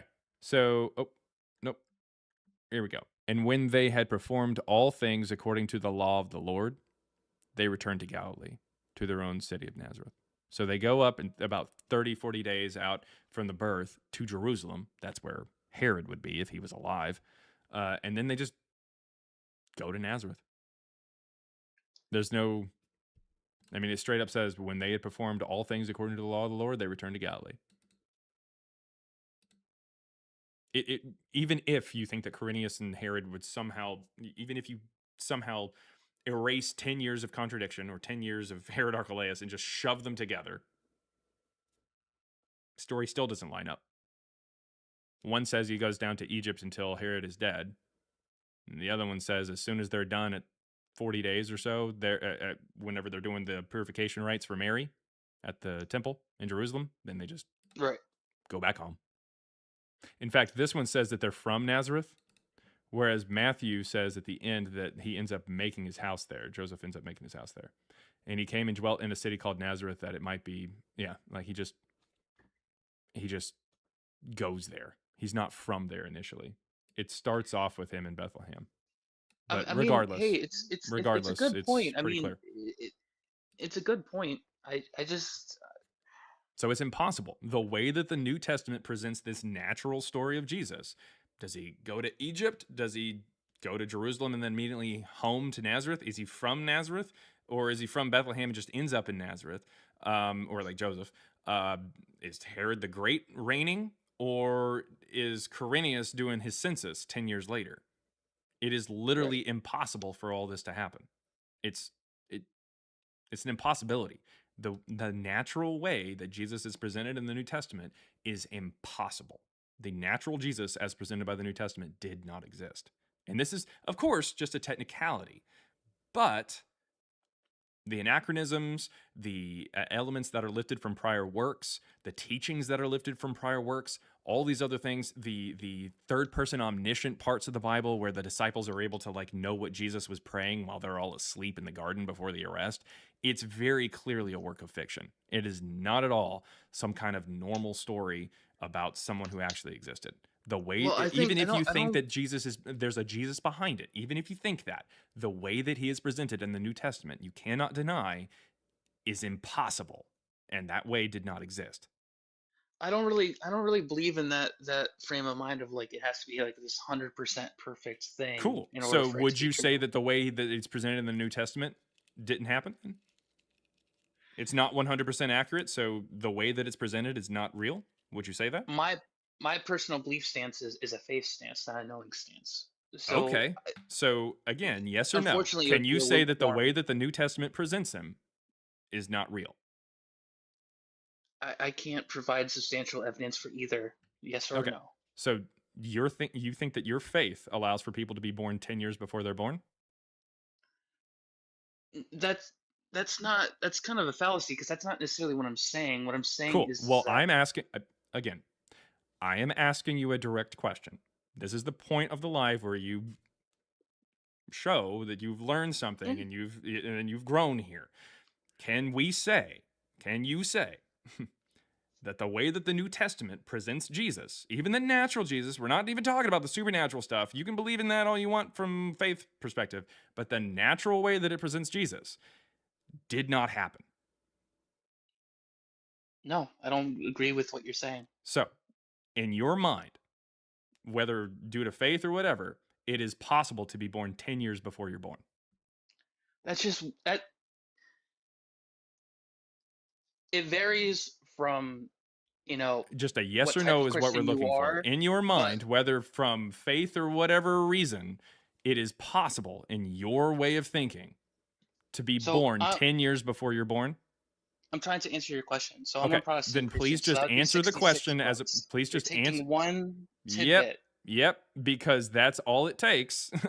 I mean, if I told you that there was a book that said that George Washington was someone who led the United States army against the British, and he crossed the Well, that stuff Delaware and happens all everything the like time. that. There's Hold up, plenty of listen. And that makes sense because that lines up. But then I say that he also drove a Ford Mustang. well, I You don't would think know that's that you would at least be able to say that the way that book that I'm reading from presents George Washington, that George Washington didn't exist, but maybe some other version did. So, this Jesus who is presented as being born 10 years before he's born, does the book that presents that, does that book have a Jesus who existed? Or is it possible it's some other version other than the New Testament's version? I don't think that one tidbit is sufficient evidence for anything besides just what it is, which Yeah, is a possible which error. I means agree. which means that the way that it's presenting it is incorrect, correct? In that specific instance, yeah, it was correct. Okay. That doesn't So mean the way everything that the else New was Testament incorrect. the New Testament presents Jesus is incorrect. I if you want me to agree that Is the Matthew part of the Bible New isn't Testament? Matthew's one of the gospel, yeah, in one Okay, of is the Luke part of the New Testament? Yes or no? It's all we need. yeah, Matthew, Okay. Mark, Luke, John, So the yes. way the New Testament presents Jesus is not correct. I agree that that tidbit you mentioned is a good So the point. way the Yes, New Testament presents Jesus is not correct. It's just a yes or a no. it's not fully correct, but you're trying to frame it in like a yes or no, but Yeah, it's not because the fully way that the correct. New Testament presents Jesus is not correct. It's as simple as that. I can say But it. no, I don't know why you can't say it. The same thing goes for because a book about George Washington. We know George Washington existed, but if I read a book that said that he drove a Ford Mustang, I'd be like, that book is bullshit. right, but if we It's look at it's any that port, simple. It's but that if you simple. In look at fact, but here's the difference. If everything we had about George Washington said that he drove a Ford Mustang, I would call into question the rest of the text. Because if we don't have any evidence whatsoever to support the idea that he did anything else, he didn't fight the British. We don't see any evidence of that. We don't see any evidence of him crossing the Delaware. We don't see any evidence of him leading the Continental Army. That's fine. But overall, the way that book presents it is bullshit. And I'm going to call into question everything if we don't have any evidence to back up the other stuff. But in your particular case, you right, acknowledge that there's problems in this book. There's errors in this book. And what you would rather do, rather than saying, I'm going to just withhold my judgment at the very least and say maybe he didn't exist, what you would rather do is cut out the parts that you don't like and say, well, now I've removed the problems, and even though I can't support the rest of it, I'm contradiction free. So I'm golden. So that guy's good. I think that my faith is something that's separate from like this kind of like scientific knowing thing. Like Does faith I can't change reality? Reality as we know it says you can't be born 10 years before you're born. Reality as we know it says you can't be talking about rabbis 40 years before the rabbis show up. If I really wanted to, I'm sure I could find any historical figure that's around first or second century where we've had to correct past misinformation that we had on this Yeah, you specific know person why? or on this You specific know why? place. Because people take a look at these texts and they determine this doesn't make sense. So we're either going to have to admit that this is what we do for these people is we say that's Correct. bullshit based off of evidence, Correct. But based my off of point is, what is we that it know doesn't. about reality, based off of what we know Right. about history and how the world works, how human bodies work. This is impossible. So therefore, this story that's presented about this person is wrong. So what So we're let going to me have to let do me is we're going to have to go in and see what was actually true. What can we prove? And if we can't so let me prove say any of this. it, then we just go, we don't know if that guy actually existed. That's how we do it for literally any other story out there, So your except for argument. Jesus. For Jesus, So your you get this extra part, this extra ability, and it's called faith. Whenever right. you don't have evidence for something, you say, well, I'm going to take that on faith, because faith is the excuse people give when they don't have a good reason to believe something. And you cut out the parts that you know aren't going to make any sense, like 10 years Well, born, excuse would the imply that we're doing rabbis. You're something going to cut wrong. those parts out, and the rest, even though you don't have any evidence, you're going to say faith just makes up for it. Yeah. And that's not how we do history. And unfortunately, this is a live that talks about history. And you said at the very beginning of this conversation, you asked me if this is about history or if this was about whether or not he was divine. And I said this was about him historically existing. And you said, and I quote, this will be easy. Listen, I'm sorry if my wording offended you. It wasn't No, like a it's personal thing no, it's towards not. you, It's man. not a I personal thing. listen. Personally, I guess I guess. I mean, Yeah. I when I said I take it personally, what I mean is like, hey, like I'm going to take that as a personal challenge, not like you're an attack on me or something, but as a Yeah. challenge to show you that no, it's not going Listen, to be easy. It's I just not. want to state that I respect your opinions, like I do. And listen, I have nothing against anything that you're saying, and I understand. So your point was a really good point. It proves, like at least possible. I'll have to do my own research, but based on what you showed me, it does prove that the Bible is at least in part fallible, and I'll agree with that. But the debate is did Jesus exist? And Mm-hmm. did Paul exist? Mm-hmm. I don't believe what you just provided is enough to prove that Let me beyond a ask you shadow of a this. doubt. It's compelling evidence, Can a but it doesn't person, prove it beyond a shadow of a doubt. has there ever been a person who existed who was born 10 years before they were born? You're repeating that No, same point. yes, because it's a part that It, you won't address because you know it destroys right, but what your that worldview point could is. be explained away as an I'm going to excuse. ask you I'm going to ask you a yes or It no could be a question. translation error. Yep, What does it's the not. original It's Greek not say? because Herod the Great is in the Greek. It's not a translation error that Okay, says what does Herod the the one Great and Greek say? Quirinius. That doesn't make any sense. So, again, here's the problem. I'm going to ask You're you a just saying yes or it. I'm going to ask you a yes or no question. All right? Be intellectually honest here. Yeah. Has there ever been a person in history who existed, who was born, and then 10 years later was born? Here's my No, answer to your question. it's a yes or no question. And if you can't No, I'm answer not yes gonna. at this No, I'm not gonna answer it okay. as yes or no. At this point, we have reached the ultimatum stage of the conversation. You're That's either fine. going to answer yes or no, or you can pull the oh shit handle, which is the X up there, or you can say something other than yes or no and get disconnected. Because at this Yeah, point, you can. we have been going around and around and around, and you've tried your best to pivot out of this, or to use faith as an excuse, or to do whatever you Sure. want. But you are smart enough to Sorry know you the feel that answer way. to this. You're smart enough to know the answer.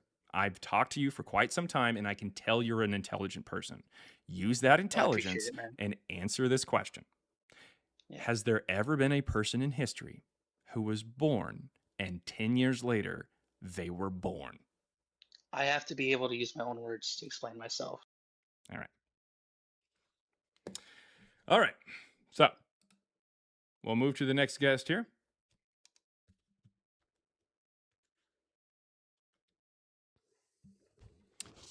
Your Excellency. What you got there for us, man? Oh, and by the way, before you start there, I wanted to get to some super chats there because there's some super chats on YouTube. If people are over on YouTube and they want to make a statement about like how I'm an idiot or something, or ask a question, you can send a super chat instead of coming up on TikTok. TikTok is how I take guests. I apologize if you don't want to click the link there in the chat. But if you send a super chat, I will read it and I will respond. So let's see. T. Drawley sent £1 and 99 pence. I think someone told me that. So if I'm saying the wrong thing, it's not my fault. I'm not British. What in this look looks British? Don't answer that question. I don't want to be insulted. Okay. Not that being British is, I love the British, but they can be very British. Okay. So who fabricated Jesus and why? We don't necessarily know who entirely. We can whittle it down to the first person who published a book about Jesus, which would be Marcion there in 144. And you could say he did it because he's the first one to publish a book about it. And prior to that, we don't have anything that talks about him. But it's kind of tough. If it, pew pew to my head, I would say Marcion, but I would have to say Marcion if I was forced to answer. Why? Probably just as like a mythology that just tries to give an origin story, if you will, like a fake origin story for the mystery cult that he was involved in, known as Christianity that had roots going back to like the 1st century BCE. So it'd been around for a long time and not started by Jesus.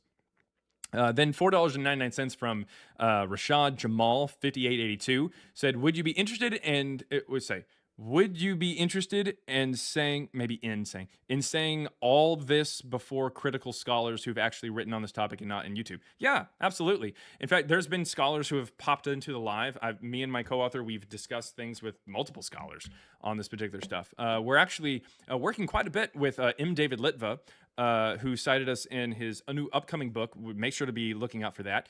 So M. David Litva, he cited us on some videos that he did here on YouTube not too terribly long ago. Make sure to check out M. David Litva, spelled Litwa. Yeah. Anyways, the point is, actual scholars on this topic, yeah, we talk with them all the time, actually, and are cited by them. So yeah, it's YouTube people have come up before. There have been scholars, and you just kind of chat with them and everything like that. We have not heard any kind of evidence as to why we're wrong per se, but yeah, I'd be perfectly fine with talking with this kind of stuff because I do it all the time. Let's see, $2 there from George LaRose, maybe. Said, "Can I get on here, bro? Would love to chat." Sure. Yeah. I take guests on TikTok. There is a link there in the chat or on the YouTube channel that goes over to TikTok. I know it's TikTok, but YouTube doesn't have a way for me to bring you up. But you can either ask your question there through Super Chat or you can request up on TikTok, and I will get to you. Just hang tight. And then Jamie M. West sent $4.99. Said, "I'm absolutely loving the live. I just blocked the trolls, and I'll be buying your book." Yeah, well, check it out. The book, again, is $3 for the ebook. There is a print version. There is an audiobook version as well on Audible, read by me and my co-author. Let me know where you disagree. Because, I mean, if you agree 100%, that's great. Awesome. Sweet. Yes. But I understand that that's probably not going to happen. Just let me know where you disagree. Send me an email. Our email's in the book. Send me a DM or, hop up here and we'll have a conversation about it. But thank you very, very much for checking it out. The link is in the bio. Let's see. And then Olorin 2028 sent $5. Thank you very much. Said, "Listening to CBJ while trying to get yard work done before it gets over 100. God damn. Love weekdays off. J. Ron all day. J. Ron." Yes, it can get very, very hot. I think today, what's the temperature today? I think Bree might know even better than me. 88 right now. So that's not too bad. That's not too bad. Miss Missy Blues with the red hair over on TikTok says, "It's cool in Cali today." Well, it's not too terribly bad right now. It's not too terribly bad. Oh my God. Okay. $1.99 from Jake Skeptic says, "Lengelev droning la fitist." The fitifist. Okay.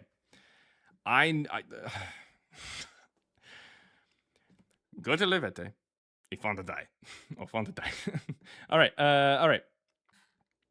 We're going to go to Your Excellency. Your Excellency, what you got? Hi, how are you doing? Hey, doing good, doing good. What you got, man? I'll give my proof based on 3 places. 3 places. Okay. The Holy Yes. Trinity of proof, if you will. Not a Trinity, because I'm not a Trinitarian. Well, these are the jokes, kid. All right, what you got? I understand. Okay, this is the thing. First, I'll start with the rabbinical texts. Rabbinic text. Okay. So like the Talmud? Yes. Yeah. Okay. Yeah, the Talmud and stuff. Okay. Which Talmud? The Jerusalem one that doesn't mention him? I'm not the Jerusalem. The Talmud, Babylonian one. Yes. Oh, yes, okay. Babylonian Talmud. Yeah, just making sure. All right, keep going. And of the course, this is the Babylonian Babylonian Talmud that's written between the 3rd and the 6th century? Yeah. Okay. And you know that Christianity became the official religion of the entire Roman Empire in the late 4th, right? Yes, in the late 4th, but now this was written in the 3rd. Okay. No, you already accepted it, that the Babylonian Talmud is written between the 3rd and the 6th century. There's no evidence whatsoever that Sanhedrin 43a was written in the 3rd century. We are saying between the 3rd and the 6th century, so it might have been written in the 3rd as well. Yeah, Unless it's possible. you want to Yeah, argue 3rd about and 4th. the Yeah, 4th. Christianity becomes the official religion and gets a pass to proselytize at the beginning of the 4th. So you're looking at maybe about 100, 150 years or so at most for when like this could have been written before it was the official religion of the entire empire. And you're looking at about 200 years or so for it to have been written or arranged for it to be written after it became the official religion of the entire empire. So odds are it's written afterward. But I mean, who's counting? There's also a probability that it might have been written before. Yeah. But of course, no earlier than the 3rd century. And of course, I've been saying this entire time that the New Testament's written in the 2nd century. So at the very least, it's written after Christianity had already become a household name. I mean, hell, 166 in that year, we see the publication of the Passing of Peregrinus from Lucian of Samosata, who talks about the Christians and says, the Christians, as you know, worship a crucified sage. So it's pretty clear that, the Christians by the end of the 2nd century were pretty popular. People knew what they believed by that point. So this is just after that, right? Yes. Okay. Is it factual that we had Jews before Herod? Like just in general, like Jewish people existed before Herod the Great? Yeah. Yeah. Yeah. They existed, right? Yeah. Exactly. No. This is the weird question. this is my problem. They actually had traditions and the rabbinical systems. No. And in that rabbinical system, they were so much hostile to during Jesus during the days of King Herod? Yes. No. After Jesus now, right? I'm gonna keep it real with you, Chief. I don't know what the fuck you're talking about. I really don't. I'm saying after Christians actually started to say that Jesus is the Son of God, He's God and stuff, they started having hostilities towards that particular thinking of way. What was your next point? Because I don't know what the fuck you're trying to say there. They what was your next point? So rabbinic, we got rabbinic. What's the next one? The Talmud was actually hostile towards a supernatural Jesus, okay, because they believed that he was a rabbi and that he existed at that particular point. Who? The Jews? Yes, the Jews. No, they don't. What are you talking about? The Jews believed that Jesus, Yeshu, whom they call Yeshu, was a rabbi? A rabbi. No. They believed him to be a rabbi. No. The Babylonian Talmud says that. It calls him rabbi? They call him Yeshu. All right, man. I have no idea what you're talking they about. call him Also, Yeshu. they're on They say TikTok. that We he have was a a- message from Jake that says that he was GE doesn't executed believe around women. That's true. Passover. GE doesn't believe women. Anyways, keep going. What were you saying? And also, Xenome is a fucking racist. Keep going. These rabbis were not trying to promote Christianity, but yet still. Yeah, they I have- know. They said that Jesus was boiling in liquid excrement forever. Exactly. But yet still they have an historical fact of this particular person that existed during this particular time. Yes, we might argue on the theological part on whether he did the miracles and stuff. But the What are we talking about here? actual existence actual existence of the Yeah. person Jesus. Yeah. The person Jesus. Because is you know exist. what I would do. You see, what I would do if I was looking to see if somebody existed who died in 30, so not even halfway through the first century. What I would do is I would skip over the first century because duh, where's the evidence of people during their lifetime? That's insane, right? And then I'd go to the second century and I'd see that that's the first time that like a cult starts talking about this person in a magical way and shit. And you know, books, a whole bunch of books that don't make any sense and they're anachronistic and they're pulling from previous sources and stuff. And I would assume that they're just, you know, they're not actually good evidence for anything because duh, they're part of the cult. And I would go to the third century, over 200 years at earliest after this person dies, supposedly. And I would trust the people who are talking about the cult for evidence that this guy actually existed. That's what I would do. That's what I would do. If I wanted to know if somebody existed in 30, my best bet is probably going to be someone who is talking about him in 250 at earliest. That's what I would do. And potentially all the way to about 500. That's what I would trust. That's a good idea. Yes, I get your point, but that will be in a written form, right? Yeah. Okay, And that's what what we're about talking about. We're talking about the Talmud. That's written like okay, rabbinic what about literature, right? the tradition of the use of mouth, passing the information from one generation to the other The by use of mouth. Yep. I don't know what the fuck you're talking about. By the use of words, speeches, words from one generation Wads, like spit wads? to the other. Yeah.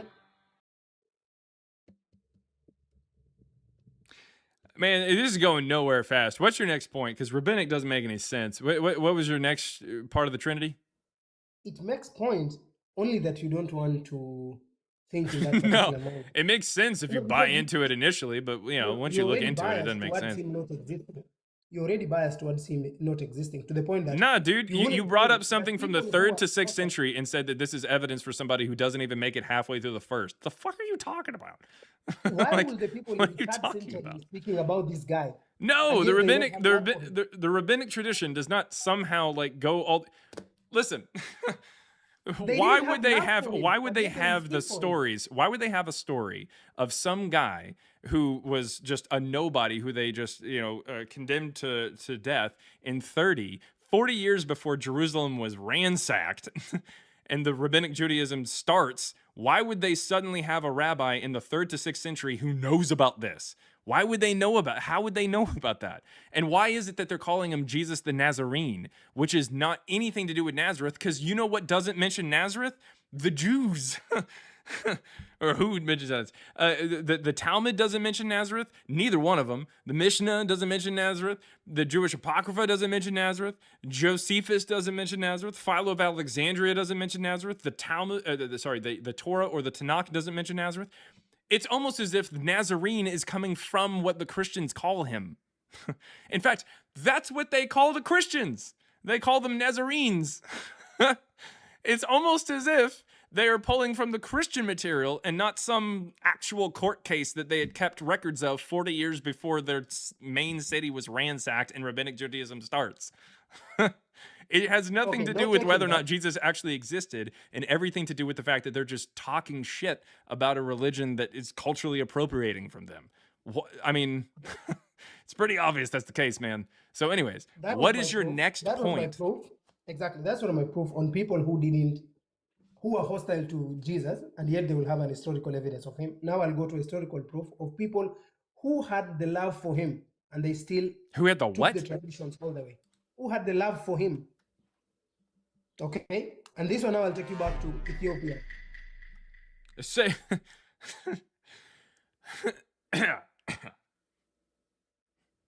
my brother in Christ, did you just mention Ethiopia? Yes, Ethiopia. All right.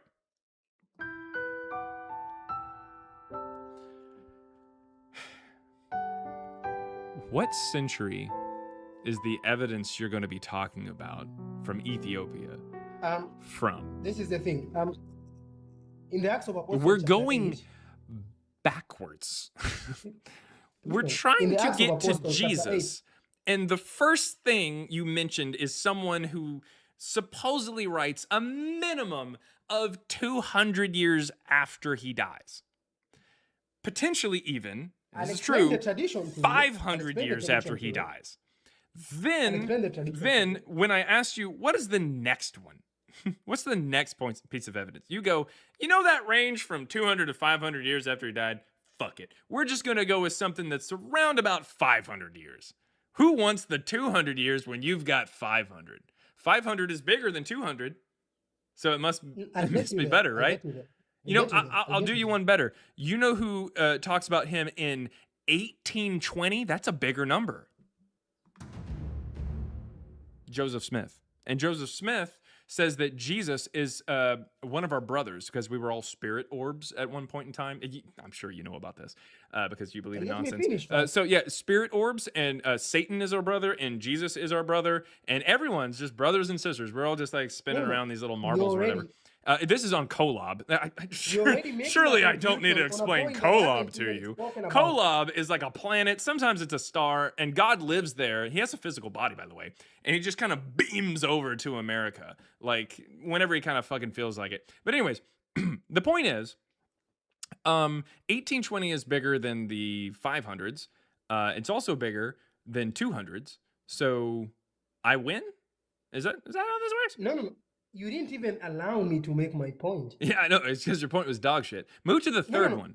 You didn't allow me to make the point. Let me make the point. Move to the third one because the Ethiopians don't have anything that goes back to the 1st century for Jesus. So that doesn't make any sense. I'll give the proof from the Bible and to the tradition of the Ethiopian church. Please, just allow me to give the point.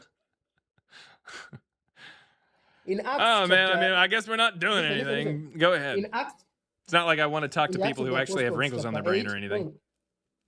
In the Acts of the Apostles, chapter 8, it speaks about the Ethiopian court officials, okay?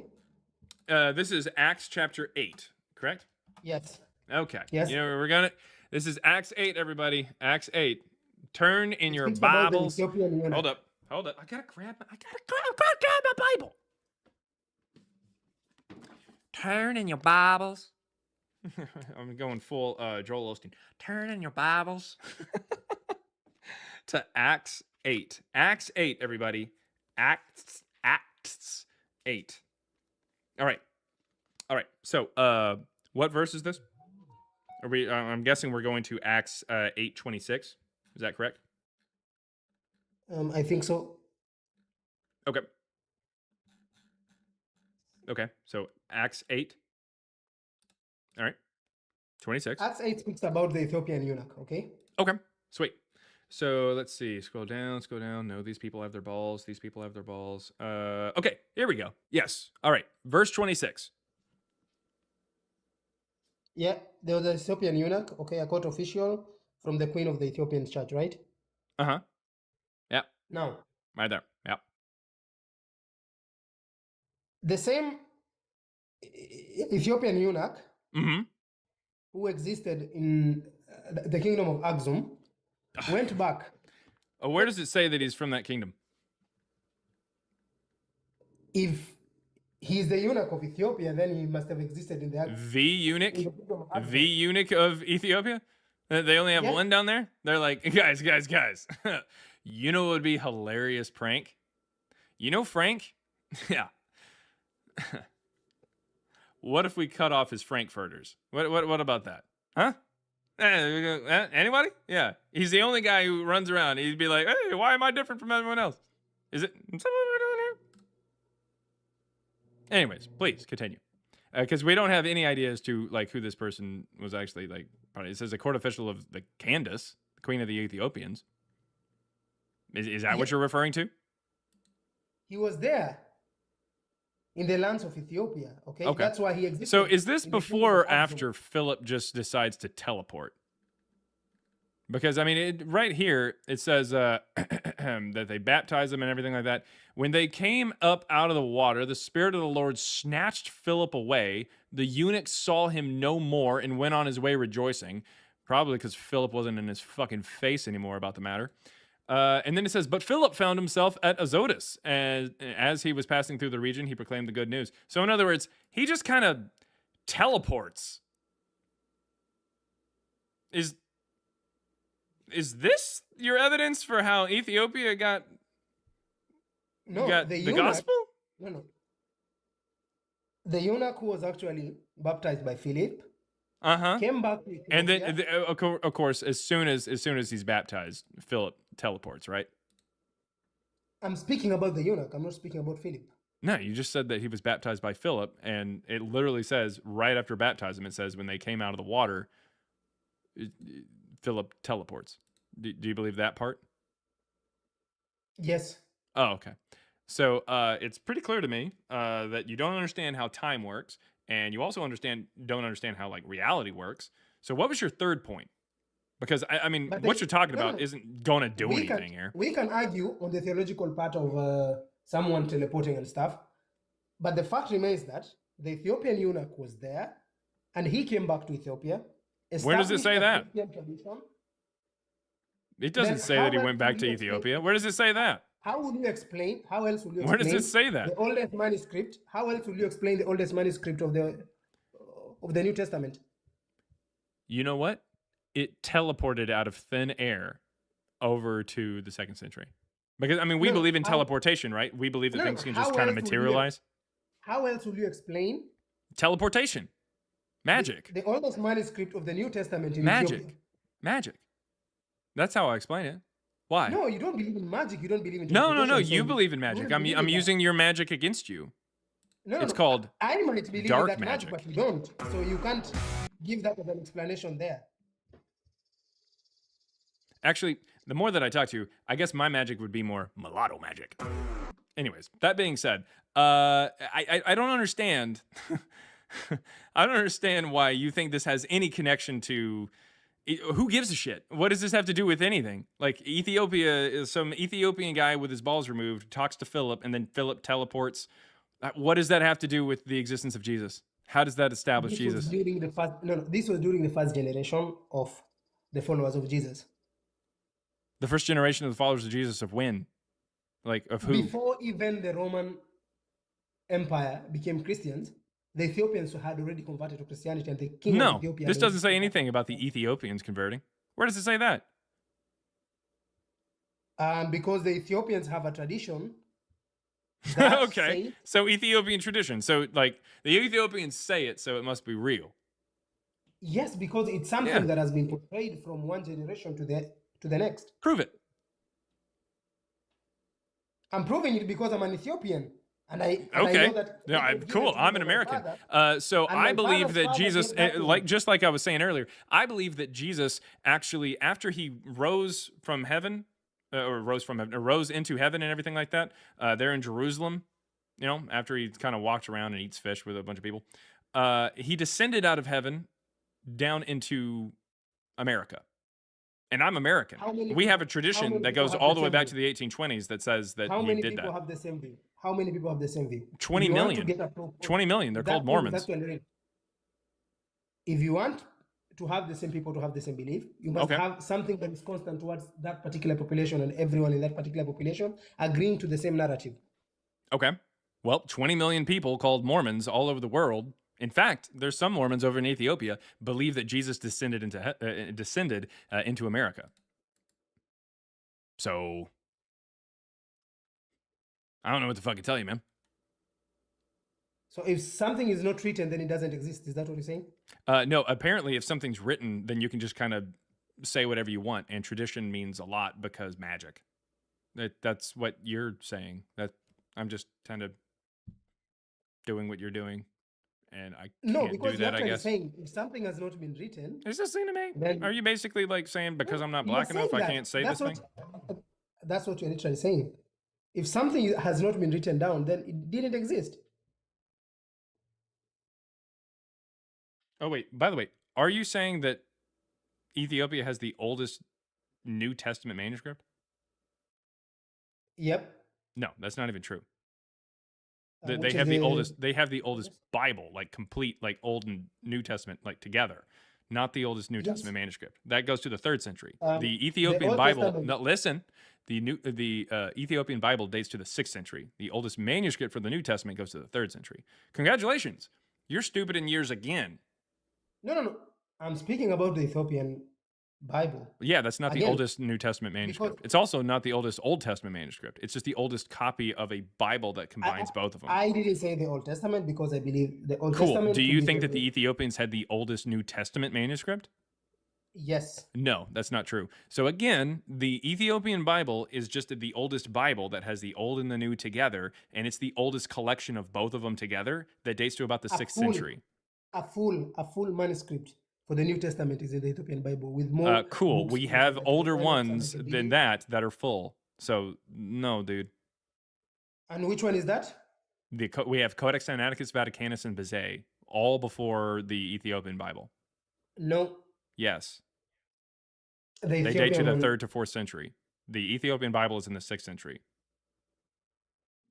The Ethiopian Bible is the oldest one, as far as I know, for the oldest Bible, dipshit. You don't know what you're talking about. That this shows you that this shows us all that you have no idea what you're talking about. You just kind of heard this one thing and you think it means something else. You read how an Ethiopian guy without his balls becomes a Christian, I guess, in a story in a book, and therefore that's when the Ethiopians all became Christian or something. Like, no, you just read Not one all. part that doesn't say anything about king- anything else that you're talking came about, back- and just assume that he it just came means back something and the else. king So, converted, anyways, that being and the said, people converted Your afterwards. Excellency, you haven't been too terribly excellent, so we're gonna go ahead and send you back down to the chat.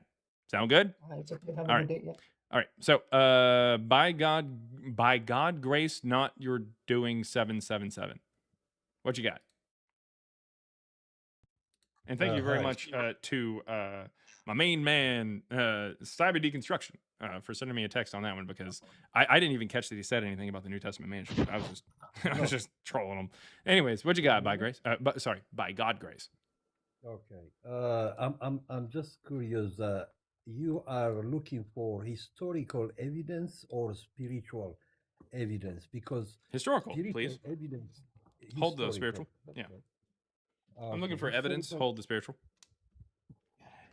Historical evidence is widely agreed that both Jesus of Nazareth and Paul the apostle were. We have historical real evidence for Paul. Well, according to historians like Josephus. Wait. Hold they- on. Wait. You mentioned Paul in there. We just got done talking about Jesus and stuff like that and Ethiopian balls, but do you think we have historical evidence for Paul? The Pauline epistles are Sweet. not. So yes or no? Do you think we have historical evidence for Paul? For me, his letters, they are historical evidence. How do you prove? So we have letters from Hercules to his wife. Is that historical evidence from Hercules? For Hercules?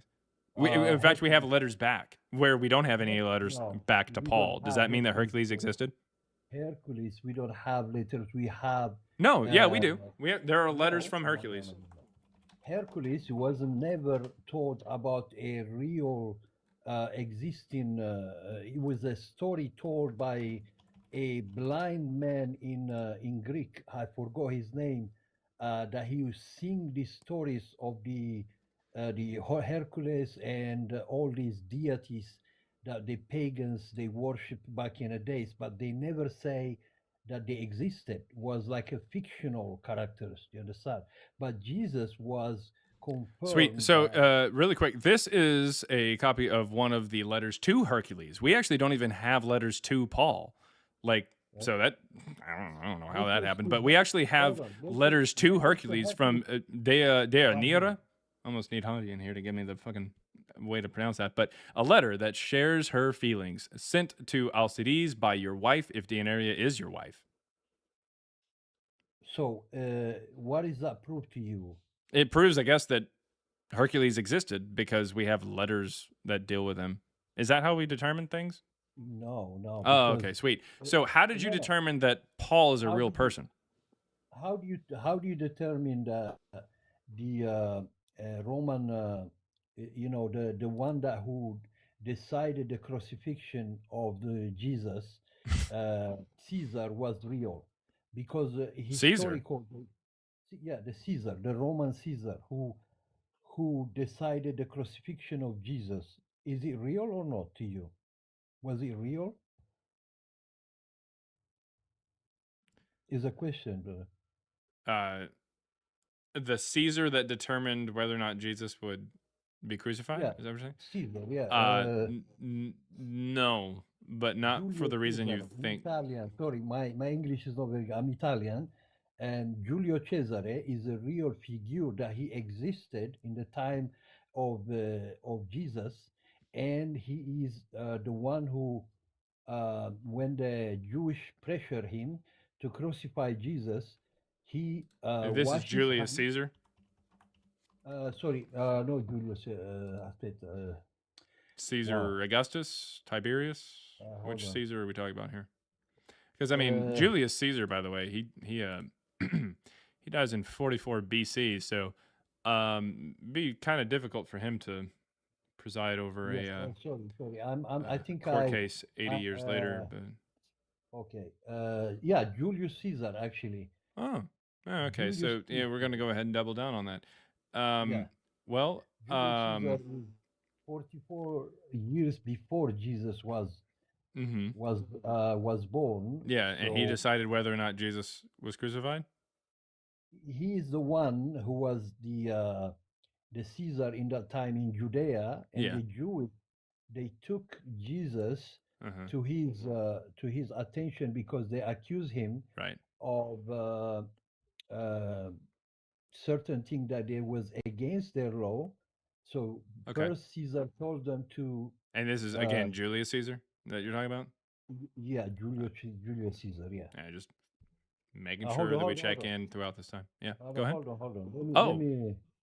Pontius Pilate. Sorry, Pontius Oh, Pilate. okay. Because I was like, surely this guy doesn't just completely fuck up the history of his own country. But anyways, Pontius Pilate. Julius Caesar was dead. Completely a different area. Yes, you're right. Yeah. You're right. Yeah. Definitely. And I made a mistake and I apologize. Yeah, no worries. Okay, so Pontius Pilate, how do we know that Pontius Pilate existed? Yeah, because we have contemporaries of him who talked about him and a Pilate stone that dates to his lifetime that mentions him. Okay. What about so if you accept that kind of proof of Pontius Pilate's existence, how can you not then accept that, for example, Flavius Josephus prove as Jesus' existence? So there's a thank you very much. There is over here in America. There is in America a man. I don't know really how to. Ever heard of Uomo Ragno? Say it again. Uomo Ragno. Uomo Ragno, Yeah. The Spider-Man. Yeah, there we go. Yeah. So and you see the thing that gets me through it is the hand. All right. So anyways, the point is that's actually how Italian Spider-Man actually shoots his webs. So the point is in the Amazing Spider-Man comics, Spider-Man meets Barack Obama. All right. Okay. Does that mean, because Barack Obama is a real person, does that mean that Uomo Ragno is real? Is real as a character, as a fictional character. It's not real as a human. Yeah. But it's so real if as Jesus meets Pontius Pilate in the story, and we have proof of Pontius Pilate, but just no proof that he met Jesus, does that make Jesus real? No, hold on. But when Josephus wrote this historical documentation, he wasn't speaking about a fictional character. He was speaking about someone who actually existed. Are you sure? Because the opening line to what you're talking about is in the Testimonium Flavianum there in the in Antiquities of the Jews, Book 18, Chapter 3, Section 3. What you're talking about, it says, now about this time existed a man, if it be lawful to call him a man. Yeah, so in other words, he's potentially a god. Do you think a non-Christian like Josephus would say that? Well, he would say that because probably he saw some evidence of being the greatness of Jesus. Josephus wasn't born until Jesus is already dead. No, I'm not talking about so like in the time of Jesus. You know, for example, you're gonna think I'm crazy, but in 2014, I had a vision from Jesus, and that's when I started to believe. And I was a Catholic, and then I started to read the Bible because I felt that the Holy Spirit has guided me to read the Bible.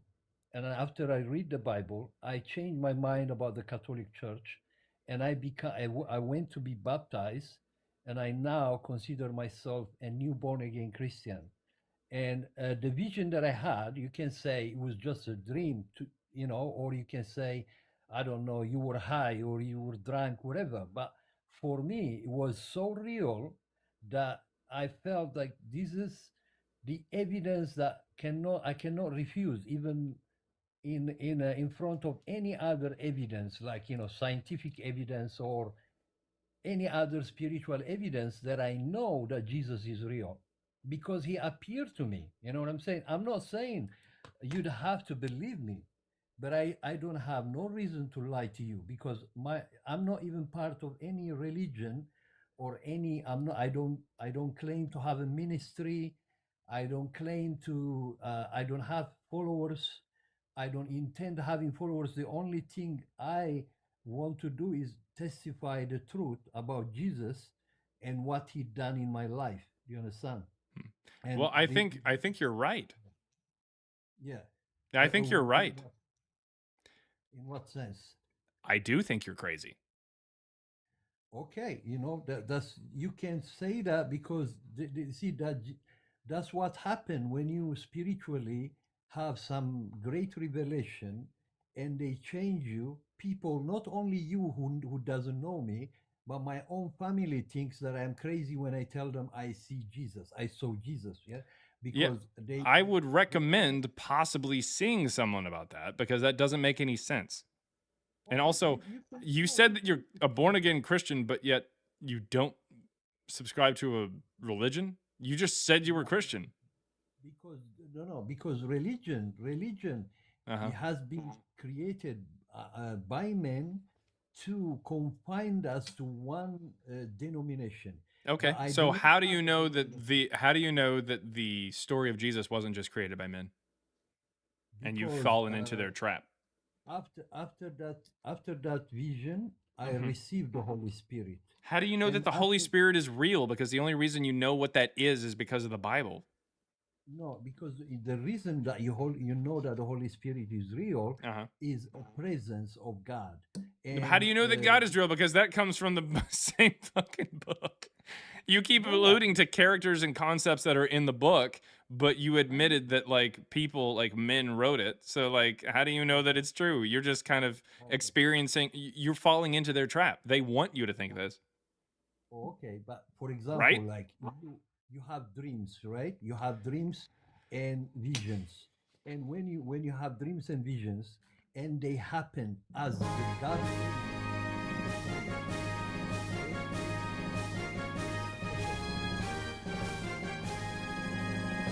All right. Well, we're moving on from that guy. All right. Bill Mills. Bill Mills, you there? Yeah, I'm here. All right. What's your age for TikTok purposes? I'm 19. Okay.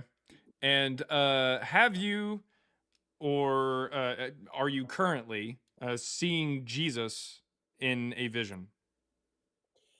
No. Okay. I mean, I have like a kind of detached view of God interacting with the world. I'm a little bit of a cessationist, if you know what I mean. Anyways, give me 1 second. Let me get to some super chats really fast. They're on YouTube. Thank you very much. Again, if you send a super chat over on YouTube, I will read it and I will respond to it. If you don't want to come up on TikTok, but if you do want to have a conversation, you can click the link that's in the chat and come on over to TikTok. We'll have a conversation. We have $5 from Death Clone who says the U.S. is not and will not be a Christian nation. Freedom of religion is freedom from religion. There is just no hate like Christian love. Well, yeah, sure. We've experienced some good old-fashioned Christian love earlier today. Hopefully, Bill Mills will be able to change that around. Hopefully, he'll be able to change that around here for us. And then lastly, we do have $5 here from no idea where this is going. Chomsky 2001, who says, "Thanks, agreed. Also, book great. RC Butthurt." Is that in reference to somebody who was up here? Was there someone? Maybe he's talking about the guy who talked last time, who was Roman Catholic. Maybe originally. Maybe that's with it. Surely not. And I don't know. That just sounds like word salad to me. Yeah, I don't know. But thanks, agreed. Also, the book great. Well, thank you, and I think thank you, and then RC Butthurt. I'm not really sure what that means, but Richard Carrier. Oh, okay. Yeah, he's butthurt. That's just kind of that's kind of his thing, and he's just perpetually butthurt. He needs to actually see an ass doctor about that. I believe they call him proctologist. Yeah, it's proctologist if it deals with your butt. If it deals with shit, his name's Richard Carrier. All right, so $1.99. They're from Elope Nope. Says you have been knocking out those cult followers. Oh well, yeah, I guess I'm trying. I guess I mean it's not so much that I want people to change their religion. It's that I want them to believe things that have evidence behind them. I want people to believe in true things and stop believing in false things. If you are sitting out there watching on TikTok or YouTube and you're thinking, I believe in this thing, but I don't really have any evidence for it, at best, what you should do is say, I'm going to withhold judgment on whether or not it's true until I find evidence for it. And if you find evidence against it, stop believing it. It's that easy. It's really that easy. Whenever a kid's like, Santa Claus is real, and they're like, actually, no, I got you those presents, and they're like, I don't think so. And it's like, well, here's the receipt where I went to go buy these presents. It's like, okay, well, now I have evidence that suggests that Santa Claus is not real. That's when you stop believing it. Stop fighting. It's okay. I get it. You like your guy who gives you presents and like this guy who pops up in your dreams, but calm down. It's okay. Everything will be all right. You've made it through this entire existence that you call your life without Jesus being real. It's not suddenly going to change.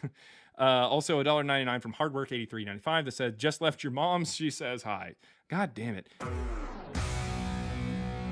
I don't even know if that guy's that friendly. Sometimes he says, hey, you're great. But other times he's like, just got done with your mom. It's really weird. Anyways, so Bill Mills, what you got? Hopefully not my mom at your house. I might have to abruptly leave at some point. Uh-oh. Yeah, I'm kind of running on like a pretty tight schedule here. So I'll talk about Paul. I hear a lot of people talking about Jesus because he's kind of the main character of Christianity, obviously. Mm-hmm. But I don't hear too many people talking about Paul. So, reason you know what? Well, maybe. But I'll be different. So, okay. Let's have a whirl at it.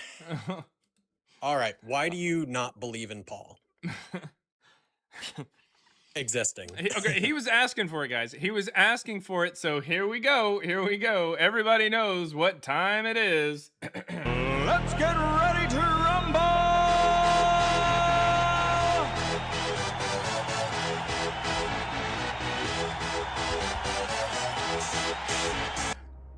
Name one person outside of Christianity who mentions Paul.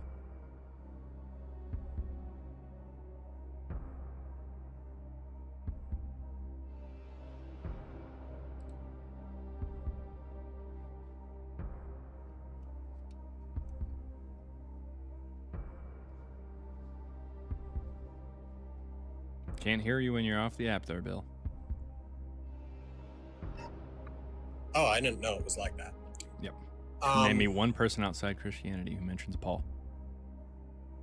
Nobody mentions Paul by name, but they mention some churches and like movements that Paul started while he was in certain places. We're talking about whether or not he existed. Who mentions whether or not he existed? Well, can someone exist by their actions? Who mentions these churches that he started outside of Christianity? forget how to pronounce his name, but it's something like Suetonius. He was like an opponent of early Christianity. I could be absolutely butchering this in pronunciation. Suetonius in 119 doesn't mention any churches.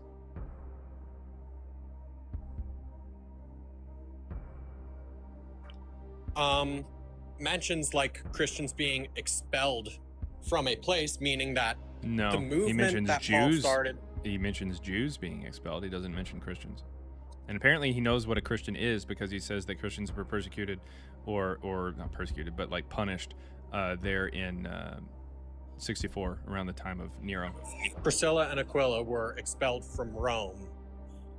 So, He frankly, doesn't mention any Christians. Suetonius doesn't mention this. homie, Priscilla and Aquila, Mhm. they were freaking Jews. Okay. They were Jews, followed Christ. They're still Jews by the decree. We don't Okay. have anybody who mentions them outside of Christianity. So back to my first question. No, we're talking about certain historical examples. I mean, For Paul. okay, I mean, well, even if I frankly, granted if you I'm- that those two people existed, why, that still doesn't why mean on anything earth for would he Paul. specifically mention Priscilla and Aquila when Paul they doesn't. when he just literally Paul mentions- doesn't. Well, yes, Acts of the Apostles. Acts that's isn't what we're written by dealing Paul. with. Yes, it's written by Luke. So who nowhere in there documented a does lot it of say it's things written by about Luke. Paul, Sweet. who documented a lot of things about Paul. Okay. So that doesn't I'm help talking- so I'm- exist I'm make freaking Paul talking exist. about movements. I'm talking about things. I'm aware that lining the up. movement happens, but no one mentions Paul. That was the original question. You were saying you wanted to talk about Paul. I don't, even if I grant you that Priscilla and Aquila existed, cool. That doesn't mean anything for Paul. And you only got to Priscilla and Aquila because you're trying to say that Suetonius mentioned churches, which he doesn't. He doesn't at all. Okay, mentioned Jews being expelled from Rome, and in Acts of the Apostles it mentions that, which is a semi-biography documentation about Paul. So that's Okay. where I am going with it. So, two people in a story not written by Paul were real, kind of, or could have possibly been real, even though they're not mentioned outside of the story. And also, one of them was mentioned in the 2nd century, but we're not going to talk about that. And that means the rest of the book is true when it talks about Paul?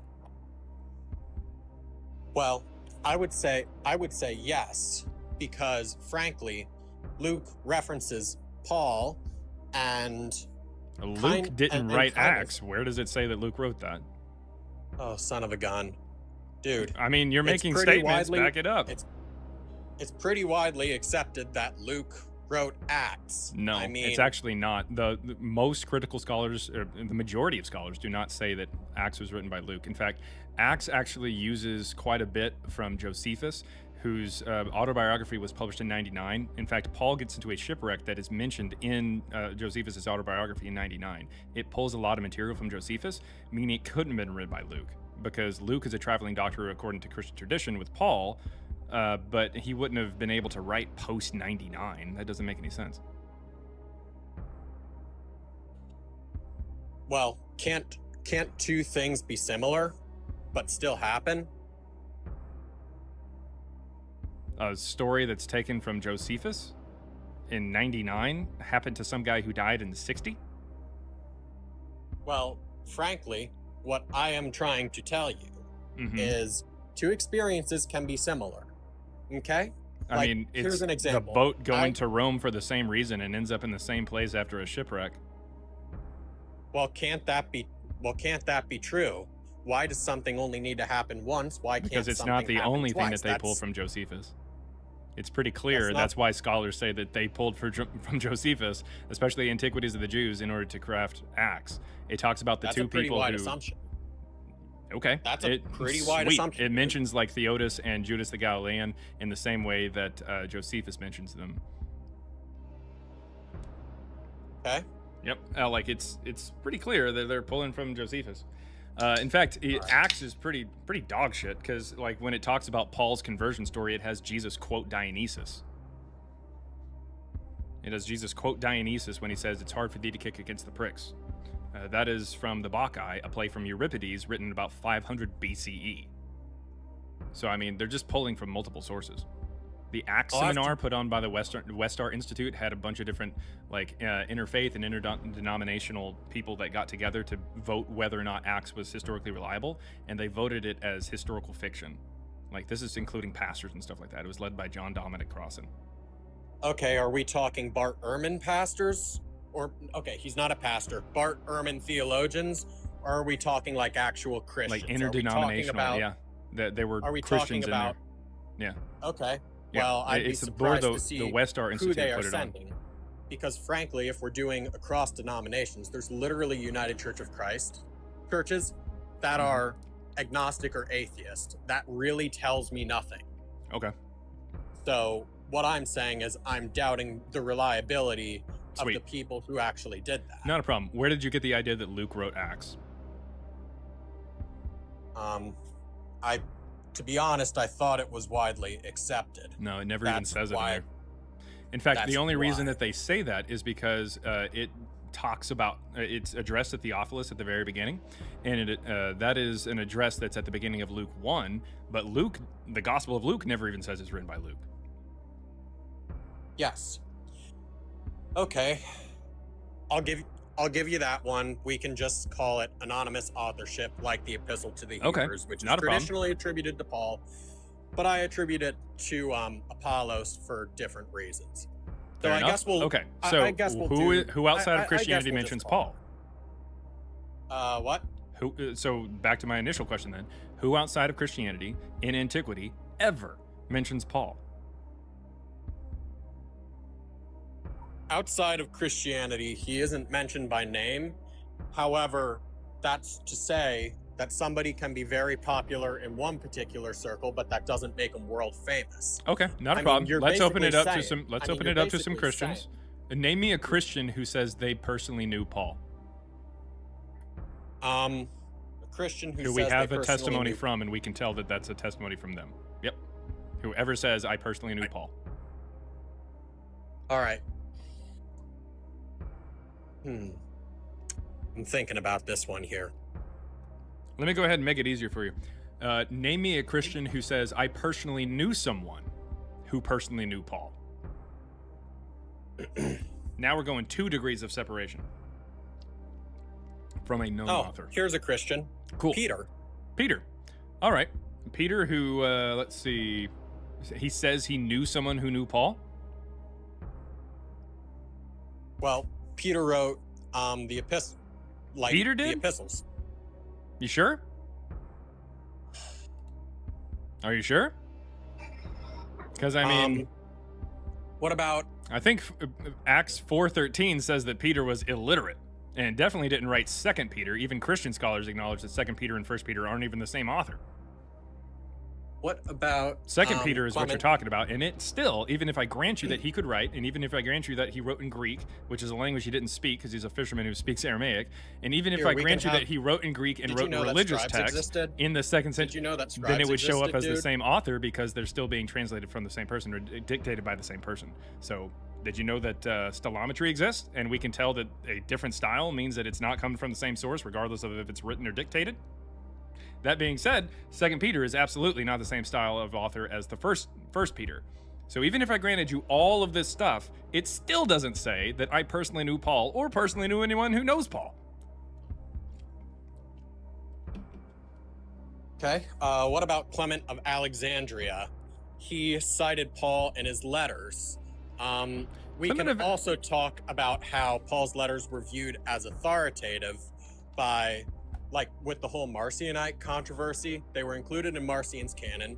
They were argued against by other Christians who essentially used a lot of the same texts to refute Marcion.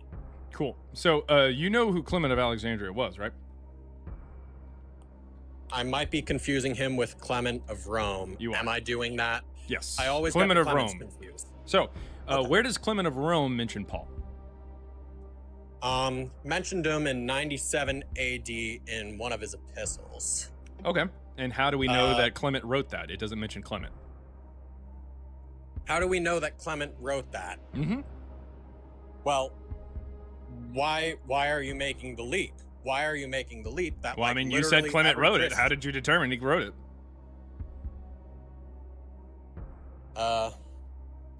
It doesn't mention Clement. Not once.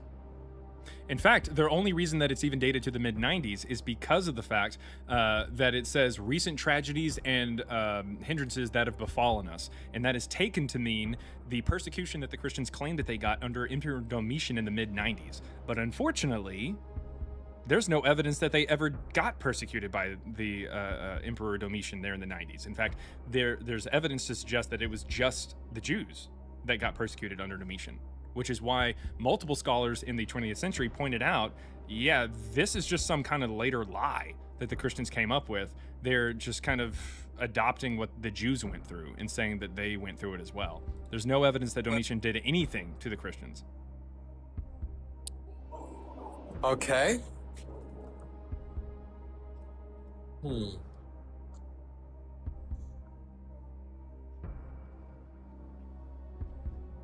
Yep.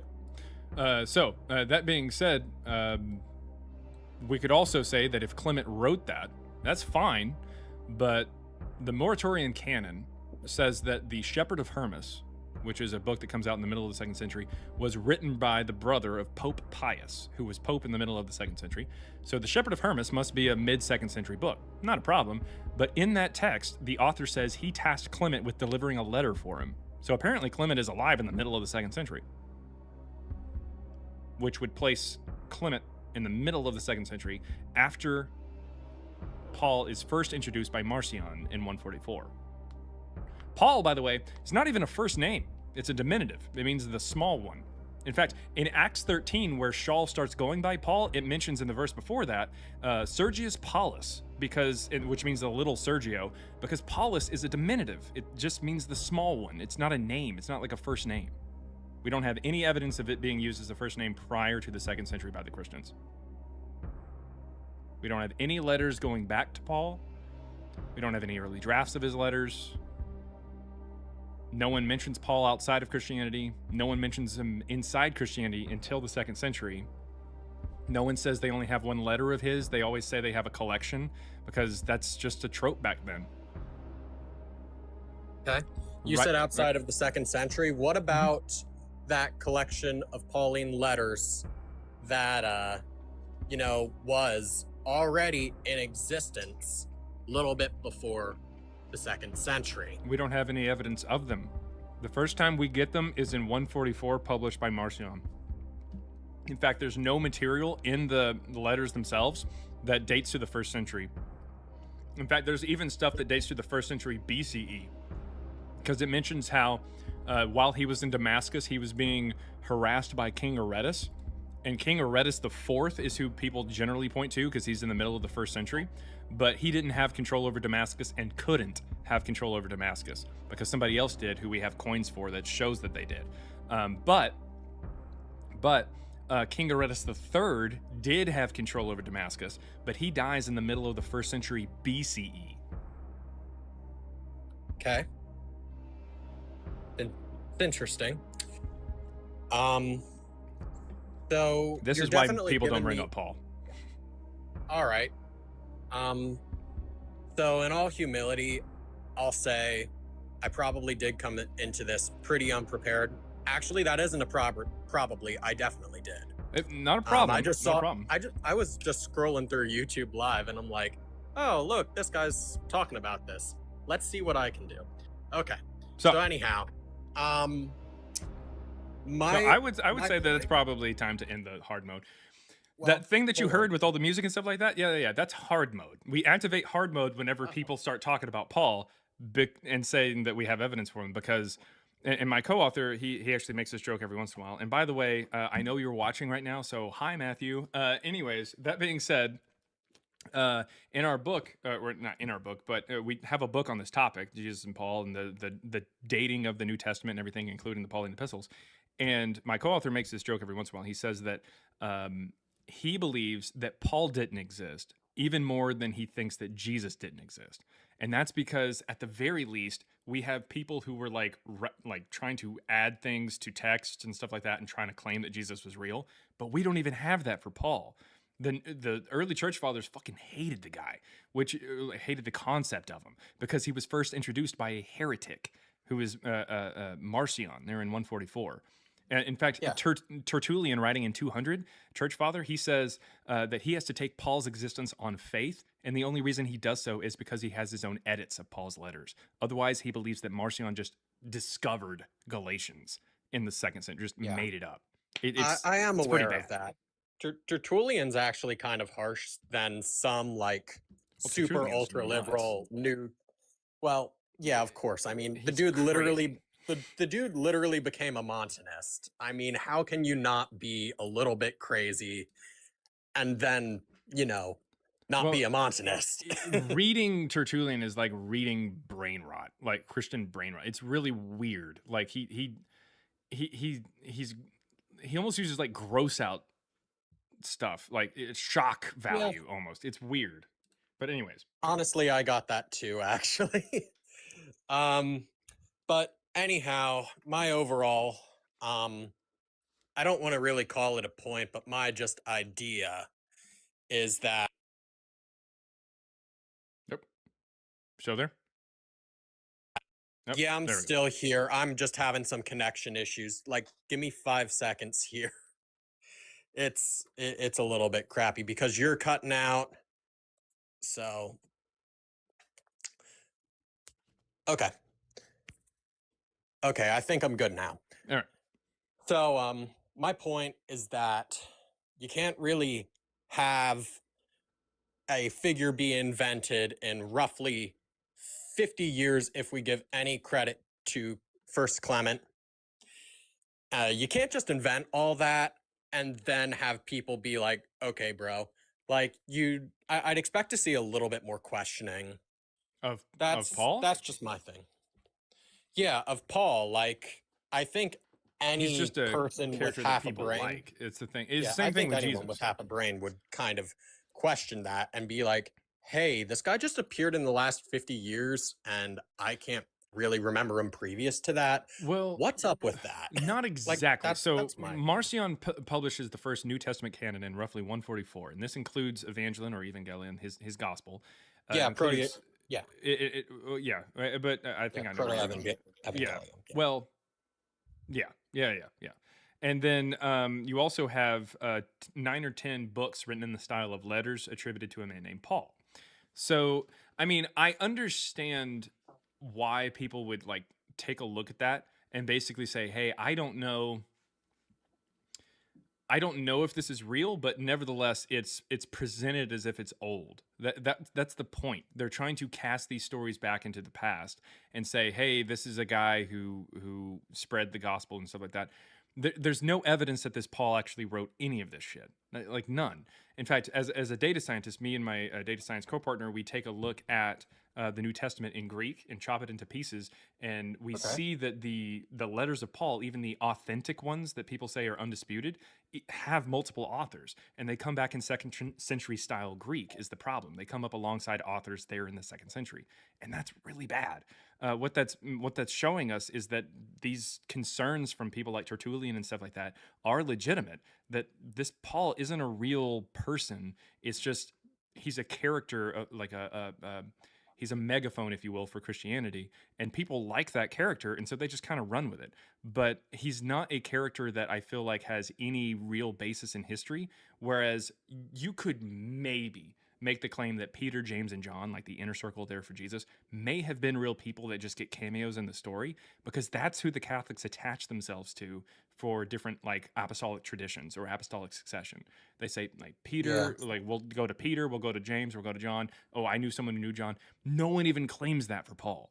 It's just it's weird. It's no one claims to have a path all the way back to Paul because no one gives a shit. They don't really care for the character. It's just a requirement to kind of keep him alive because I mean, the Eastern Orthodox kind of try to trace their thing back to Paul with the churches he started. Well, Eastern Orthodox show up later, and it doesn't really matter anyways. But yeah. Anyhow, it's been great talking with you, and you definitely gave me a lot to think about. And I understand your point. If you're gonna believe something, have a basis to believe it upon. Yeah, yeah. So Yep, I that's all completely it's about. understand your point, and I really appreciate the dialogue, man. Check out the book, man. Check out the ebook is just $3. The ebook is just Oh, $3. sweet. Yeah, the link's in my bio. It's on YouTube, the profile. Check it out and let me know where you think we went wrong, or send us an email or send us a DM. In fact, send us an email, because that's how my co-author will have to be duped into answering some of the questions. You come back up here and I've got to answer some of the questions, but you send us an email and he's got to read those emails. I gotcha. Yeah. Also, quick question before I leave: which color is better, dark blue or silver? For what? An iPhone? You're just gonna put a case on it. Well, a little bit of it's still gonna show. Then get silver. Make a choice. Get silver. Silver. All right. Thanks, man. Because All 30 right, you have pieces a of great that day shit now. apparently can buy a Messiah. So, all righty. Anyways, see you, man. Thanks. Have a great Thanks for day. coming up. All right. Bye-bye. Oh, and did you hear it? That's a 90s kid. That's a 90s kid, at least, because he said bye-bye. You guys heard it. I heard it and you heard it. There's no way you didn't hear it. There's no way you didn't hear it. Do not gaslight me and say that you didn't hear the bye-bye. Anyways. Okay. All right. Okay. My God. All right. If you've got any evidence for Jesus or Paul, come on up. I say bye-bye. Yeah, bye-bye. Bye. Bye-bye. That's funny. All right.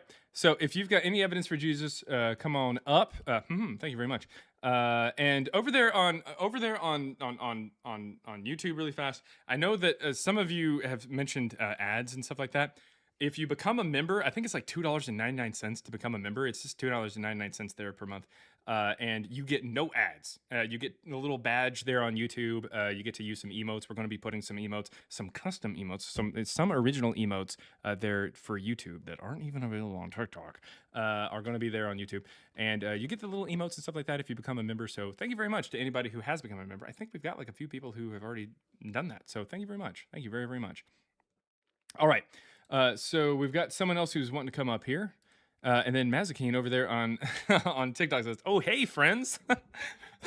Civilization people who aren't like saying crazy stuff." Just say $3. Yeah, $3 is $3 for the membership there. But thank you to anybody and everybody who has become a member there on YouTube.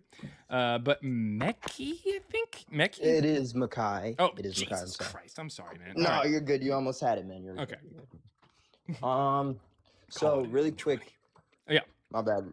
Really quick. I'm scrolling over TikTok all the time, and I come across your videos quite a few times, and often. And I actually just wanted to ask you a few questions, if that's cool. Like, about like, what is the evidence that like you have found? Because you say you're like a researcher that Jesus doesn't exist, or that he wasn't even. Because like I feel as if multiple historians have pointed out, like, I guess some evidence pointing to reasons why a whole religion was formed behind a man, or especially one having an historical account of somebody dying on a cross. Are you saying that you found no evidence to that? Yeah, basically, or I'm saying that their evidence is found wanting. Yeah. What do you mean their evidence is found wanting? In other words, the evidence that is presented just doesn't actually stand up against like actual literary scrutiny. Oh, and by the way, thank you very, very much. We're going crazy over here. Thank you very, very much to Olorin2028. Welcome to the 35-second gang on YouTube. I need a sound specifically for that. Do I have a sound for that? I'm pretty sure I do. I've got to have one. Maybe this one? Probably not. That's probably not it. Anyways, yeah, the evidence is found wanting. It just doesn't actually stand up to literary scrutiny. When historians say, "Oh, hey, Tacitus mentions Jesus," well, we can dive into that and we can see that the style of that line that mentions Jesus there doesn't line up with the rest of Tacitus. It's pretty clearly not him. They're on TikTok. Or TikTok, what the fuck? Not Tacitus. They're on with Tacitus. He mentions things that just don't even line up with history. He calls Pilate a procurator when he was a prefect. For Josephus, we can see the testimony in Flavianum doesn't line up with his style either. So we can use modern tools to take a look at the evidence that has been presented over the years and say this is not good. Oh, okay. So you Yeah. saying it doesn't check out between historical evidence or context. Yeah, so like people have presented things for hundreds of years saying this is evidence for Jesus, and that's fine, but ultimately it doesn't stand the test of time whenever we actually like develop new ways to take a look at things and determine whether or not it's authentic. That's the problem. And by the way, and Walking Vice, I don't know any of you people, so if you're just people from TikTok, I don't know who you are, so I'm just gonna name you. I have no idea. What about? Thank you. But Walking Vice became a member of the 35 Second Gang on YouTube. Thank you very much. There we go. Wait, hold up. Maybe, we gotta have. There's got to be a better sound. Got to be a better sound. You know, give me 1 second here. Here. Thank you for your patronage. That works. All right. So keep going. So are you? Okay. So I guess that I can see how you make sense there. So do you like not believe that there is, you know, a New Testament or a God? You do not believe in any historical account written over a man named Jesus? Well, that doesn't have anything to do with a God, but I mean, as far as a man named Jesus, like anybody named Jesus, that name's a thing. It's in the Old Testament even, but like Right. because it's Yeshua. But I mean, not the Jesus that's mentioned in the New Testament, not at all. Oh. If you don't mind me asking, you don't have to answer. Do you believe in any like branch or faith or anything like that? Donatology. Donatology, what's that? Donatology, that's my religion. Oh, it's your religion? Yep. Is that well, how long has that been around? I'm sorry, I'm just very curious. about it, Donatology, honestly. yeah, it's been around. They actually just found. Let's see. It's been around for, man, I want to say 40,000, 42,000 years or so. And that's the belief of what? You can look it up on your own time. Okay, that's cool. Thank you at least for telling me that and talking with me. Yeah, not a problem. Any evidence for Jesus or Paul that you can think of? Any historical evidence? I would have to do more research, honestly, brother. I'm about to be a college student right now, so I'm actually gonna study in theology and stuff like that and what I believe in. And Don't come waste up your time with that, man. You said don't waste my time. Yeah, with don't this? waste your time with that. By the way, not most, but a lot of people who actually go into that are just going to come out atheist or, become atheists anyways. So, I mean, I wouldn't waste your time with it. Oh, how come? I mean, unless you're like, is your afterwards? intention to become a pastor or something? Well, yeah, to do a form of ministry. Yeah, I Oh, intend to. Well, okay. Well, then in that case, I mean, you're going to have to study and just take a look at all like the religious concepts of it and never actually take a look at the history, because once you take a look at the history, it's going to fall apart. Well, that's what I'm saying. I would like to have all accounts verified. So you think I should study his history? Well, I mean, yeah, I would want to do that before you go into theology, because the theology, like, let me ask you this question. The theological stuff deals with like supernatural things, and obviously the divinity, Christology, all this kind of stuff, right? But they assume that you've already bought into the historical part, right? Like, you're not going to Right. go into the theology class and be like, hey, is this even a real historical story? They're going to be like, yes, it is. But you should already believe that before you even go into the classroom. That's the point. But here's the Right. deal. If you look into the history stuff, you're going to see that it's built on a house of cards and it falls apart. And if the people who were writing all these books about the supernatural parts and stuff like that in the New Testament, if they got the parts that we can check, like if they got the history, the things we can check on, if they got that stuff wrong, then what makes you think that they got the things we can't check, like the supernatural stuff, right? All right. So, like, figure out the whole history part before you go into theology. Figure it all out. Debate people on it. Come back up here. Feel free to ask questions. The chat is And super knowledgeable, super knowledgeable. In fact, there's an entire website that was created by one of my friends there in the chat. His name's Gray Eyes. It is mythicism.web.app. It's obviously a free website, obviously. And breaking down the Shroud of Turin. well, I was gonna ask with you. the shroud, yeah, but Shroud, I'm sorry. that's in the 14th century. But you can actually take a look at other things, like when people say, "Oh, Josephus or Paul or Pontius Pilate or Thallus or Tacitus or Tony's Phlegon Gospels, Marcion, all these different things." You can look into it, and it brings receipts. It brings receipts, and it shows you this is not a real history. Jesus didn't actually exist. Paul didn't even exist. And you can go in there and you can actually see all the evidences, all the resources and stuff like that we point to. And by I mean I point to it here on this stream. My co-author and I, we've got a book, Christ Before Jesus, on this topic. He's hanging out in the stream somewhere. I have no idea. And then Gray Eyes, of course, is the person who created this website. So, like, there's a lot of people and a lot of resources that can show you what I'm talking about here. Right. I'm seeing a lot of people saying they regretted the having a college or ministry Bible degree. Yeah, well, it's definitely very limiting. I'm like, what are you going to do with a theology degree, anyways? Like, if you're halfway through it and you decide, I don't think this is real anymore, you're fucked. The only thing you can do is realistically start talking to people about like the stuff and about how it's not real, and back it up, because a lot of people are like, well, you know, what makes you think we should listen to you when you talk about Jesus and God and Moses and Nick, and you just go, well, I've got a theology degree on it. Like that's at best what you could really do with it. Right. Look, truth be told, I don't talk to people with a theology degree too terribly often, and usually when I do, I ask for large fries. Large fries, like in terms of like their knowledge, or just think about it. You'll get it later. All right. That being said, do you have any evidence for Jesus or Paul, or any questions at this point? Just one last question, I guess. Okay. If I get into theology and find out that, oh, there's really no case or anything for Jesus, like, then what is that? I don't know. What does that say about like kind of everything else, like the way they resolve? Like, what's the evidence that like what you believe in is reliable? What I believe in? What do you mean? Like anything we say, like in terms of like the whole premise. If God doesn't exist, right, then, you know, who's to say that anybody's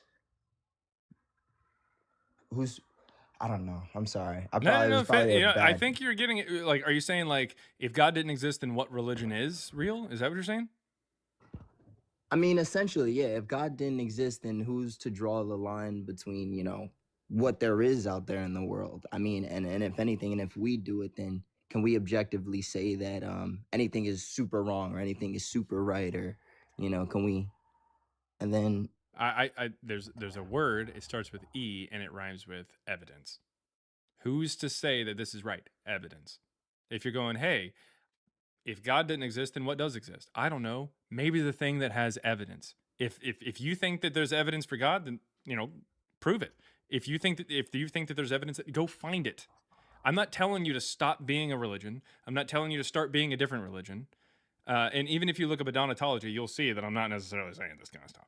But what ultimately, what I'm saying here is believe things that are true. Stop believing things that are false. And the only real way that you know if it's true or false is evidence. And if we don't have enough evidence to say it's true or false, be agnostic to it. Say, I don't know. Just say, I don't know either way. Like, it's okay. It's okay. The most scientific, most honest, truest thing that you can do when you don't know if there's evidence this way or that way is to say, I don't know. It sounds uncomfortable because for so much of our lives, we're told to believe one thing, or we want to be sure of this. We want to be convinced of something. But sometimes the truest thing is just to say, I don't know. I just don't know. I don't know. Right.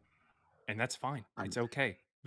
Find comfort in just not knowing. But that doesn't mean give up. It means say, I don't know, and continue to search for the evidence for it. You're perfectly fine. Just dig for the evidence.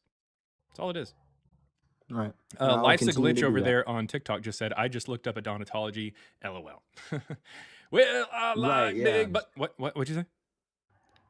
Oh, I was just saying. Are you taking screenshots? What the hell is that?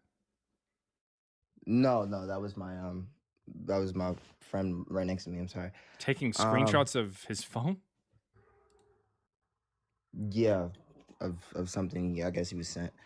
Well, if you're gonna take Thank a you so screenshot, much. I mean, honestly, the only reason it was a screenshot was just to pin a message to see what it was, so I could read back at it later. so you did take I'm a honestly screenshot. just very. Yes, I did. No, come on, man. Well, I'm Come on, being, be honest with me, man. Come on. I'm What am being I gonna truthful do? now. I What am didn't I want it gonna to do make about it it? Like, seem just be honest. There's just say yes. What am I weird. gonna do about it? Even if I got upset, I'm not gonna get upset. I don't give a shit. Right. Come on, man. Yeah, I We didn't need you to mean be to lie, honest. but Can't get used to lying and go into theology. That's well, I not the didn't fruit of the want. spirit. Honesty, man. Of Honesty. course, I didn't want to alarm you to make you think I was like some crazy person just trying to screenshot everything and show your face everywhere. None of that. Alright. I was just looking at a comment, but I really appreciate you though. Either way, for talking with me. I didn't mean to come off anyway. I was just very curious, and I like to actually know and get to the root of what I believe in and have No what you worries, man. said evidence It's for. all good. It's all good. Just at the end of the day, you just don't want to.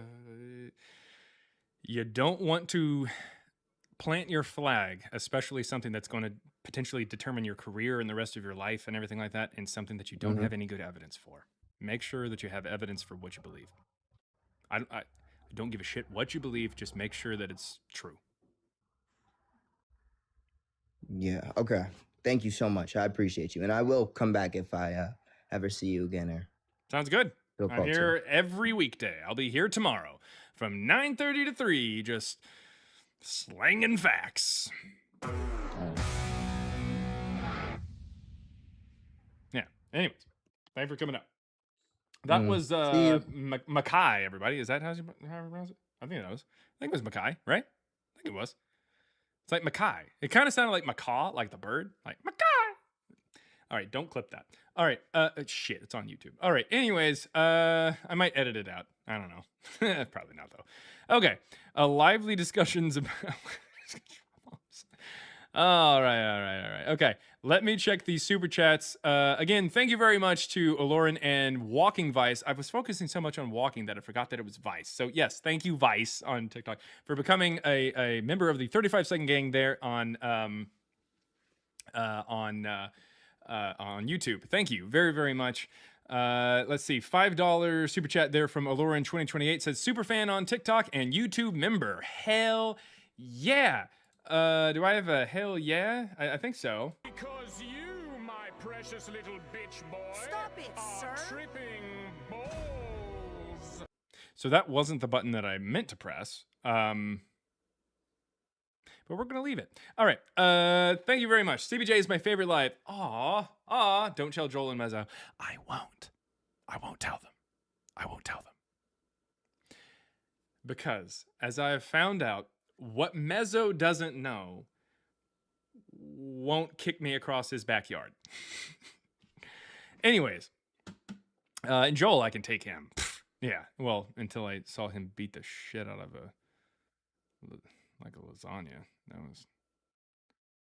was weird. Anyways, okay. Nope. $1.99. It says Christians are allergic to evidence. True story. That's fair enough. $1.99 from Elope Nope says Christian be lying. He called out the Christian whenever he was doing this, the screenshots or whatever. And yeah, it's just whatever. Just be honest. Just be honest. It's okay. And then a bunch of laugh faces. But you are correct. $2 there from Everlasting Godstopper. Thank you very much. Says a lively discussion about moms. Why are you putting this there? Because YouTube's going to think that that's what this topic is about. I know what's wrong with it. Ain't got no gas in it. Okay. Let's see. You can take Joel. Well, that's not what I meant. Or maybe it is. I don't know. All right. Yay. All right. If you have any evidence for Jesus or Paul, come on up. We've got one person over here. I think the last guy came from YouTube, or a couple guys ago came from YouTube. Again, if you're on YouTube and you want to come up, you can. YouTube doesn't allow for me to take guests. I take guests on TikTok. Just click the link that's in the chat or send a super chat. I will read it and I will respond to it. Marley Jervis? Yes. Hi. How you doing? Is that your real name? Yes, it is. It is? Okay. Because it sounds like it. Does anyone in the chat have any idea who Bart Harley Jarvis is? Just if you think you know, if you know, you know. Anyways, Interesting. okay. Anyway, don't. It's funny, but like, okay, some people might know who Bart Harley Jarvis is. Okay, so anyways, Marley Jarvis, what you got? What's up, man? So I Baby just of the wanted to year, there it say, is. Anyways, yeah, man. So I do identify as a Christian. I've seen a ton of your like live streams. I think that you're I love the way that you like deconstruct Christianity. I think it forces a lot of us Christians to ask some very, very like tough questions. I do believe that maybe not evidence, but I do have a question. I was able to find something, and I just kind of wanted to get your perspective, and I also wanted to see your perspective as to like Christianity and I just basically had like some and I just basically had some questions as well, like if that's okay with you. okay. Well, first of all, thank you for your kind words. No That worries. being said, let's get to it. So what Perfect. exactly is your question? Like, what would be your first question there, first statement? Yeah, so the first question that I have, so for this past, I would say week, I've been doing a little bit of like research on just first off on the scholars that both support the historicity of like Jesus and Paul. And I'm gonna be honest with you, the evidence for Jesus is very, very difficult. Like it's kind of like based off of the based off of the scholars, like it's almost split like 50-50. Like some people believe that Jesus could have been a real person, and like others don't. But the real interesting claim that you make is that Paul doesn't exist. And what I find very, very like interesting is that when I look at the mythicist scholars and when I look at scholars that support Paul, there's almost no one that I've been able to see that has publicly stated that, like Paul doesn't exist. Like Jesus not existing, I can kind of understand. But for Paul, there seems to be like an academic consensus that most likely Paul existed. So I just wanted to like ask, what makes the claim that Paul never existed like stand out so much as opposed to like the general academic consensus? So here's the deal. My co-author and I, our official stance is that even the natural Jesus and Paul, as presented by the New Testament, did not exist. What that means is that we have to take a look at the Paul that is presented there in the Bible and say, did that guy exist? Okay. And it's as simple as seeing that the text of the Pauline epistles aren't written until the 2nd century. It's as simple as just acknowledging that to do away with Paul, because that means the Paul as presented by the New Testament did not exist. And there are absolutely scholars who are saying this, especially here recently. People, even religious scholars, people who are literally part of a religion. You have, I'm pretty sure Marcus Bilby says this. Nina Livesey says this. We have M. David Litva who says this. We've got Trovich who says this. We have these texts of the Pauline epistles that don't show up until the 2nd century. The first time they're published is in 144, written by the Marcionites. And so to say that Paul, as presented by the New Testament, existed is just not a true statement. Even if you want to say that Paul existed and wrote these things in the 2nd century, that's fine, but that's not the New Testament version. If you want to say Paul was somebody in the 1st century, but he didn't write those letters, that's fine, but he's not the New Testament version. So I just want to make sure that I'm understanding. So you're basically saying that like even if Paul existed in the first century, um, like like the most probable like the most probable explanation is that Paul didn't write. I mean, like Paul didn't write anything, and that the Pauline letters were written during the second century. Yes. Like even if Paul. Okay. The Pauline letters are in the Um. second century. So if you want to say Paul is taking part in that, okay. But that's not Paul from the Okay. first century who bumped into Festus in the middle of the first century, who bumped into Gallio in the middle of the first century, Okay. who Okay. died in 60. No worries. And I think, and the reason why like I wanted to like bring this up is because as somebody that has a bachelor's, right? Like I've done a lot of like research papers, and it's like the only thing that I can do is to basically refer to other smart people on this topic, right? Like on unless like I can actually read the original manuscripts, like I basically have to trust people that have masters and PhDs and like all of those things. um, I'm just going to quickly read to you something from Richard Carrier. I believe he's like one of the staunchest mythicists out there. He basically says, Are you going to and read I'm the just like thing reading where he off of. talks about me and my co-author? I didn't know that he did talk about you Oh, he fucking and your hates us. co-author. Why? Because we say that That's Paul so didn't interesting. exist. Because his theory is that the New Testament is written in the first century, but is initially started by Paul, who believes in like a celestial Jesus, if you will, and then Okay. is co-opted later by people who think that Jesus is more historical or start taking him as more historical, and that's fine. I don't give a shit. You know, we still come to the same conclusion Right. that Jesus never existed.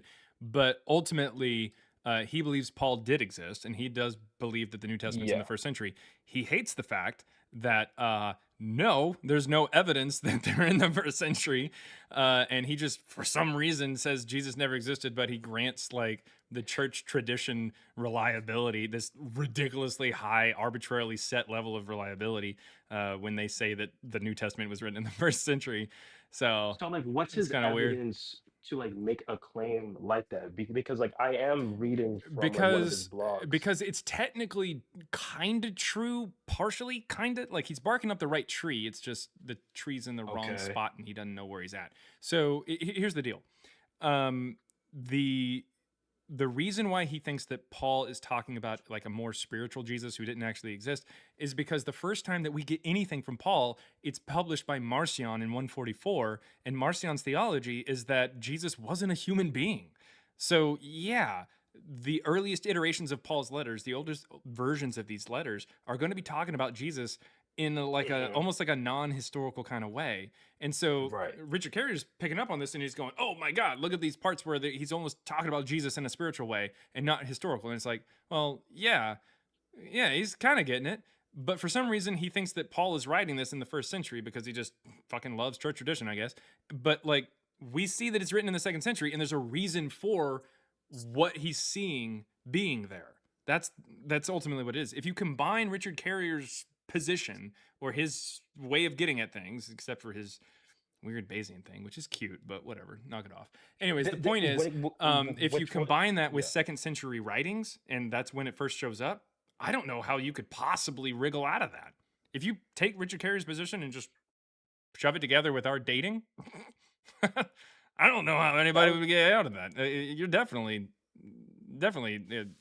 up shit creek without a paddle if you're trying to say that Jesus existed there.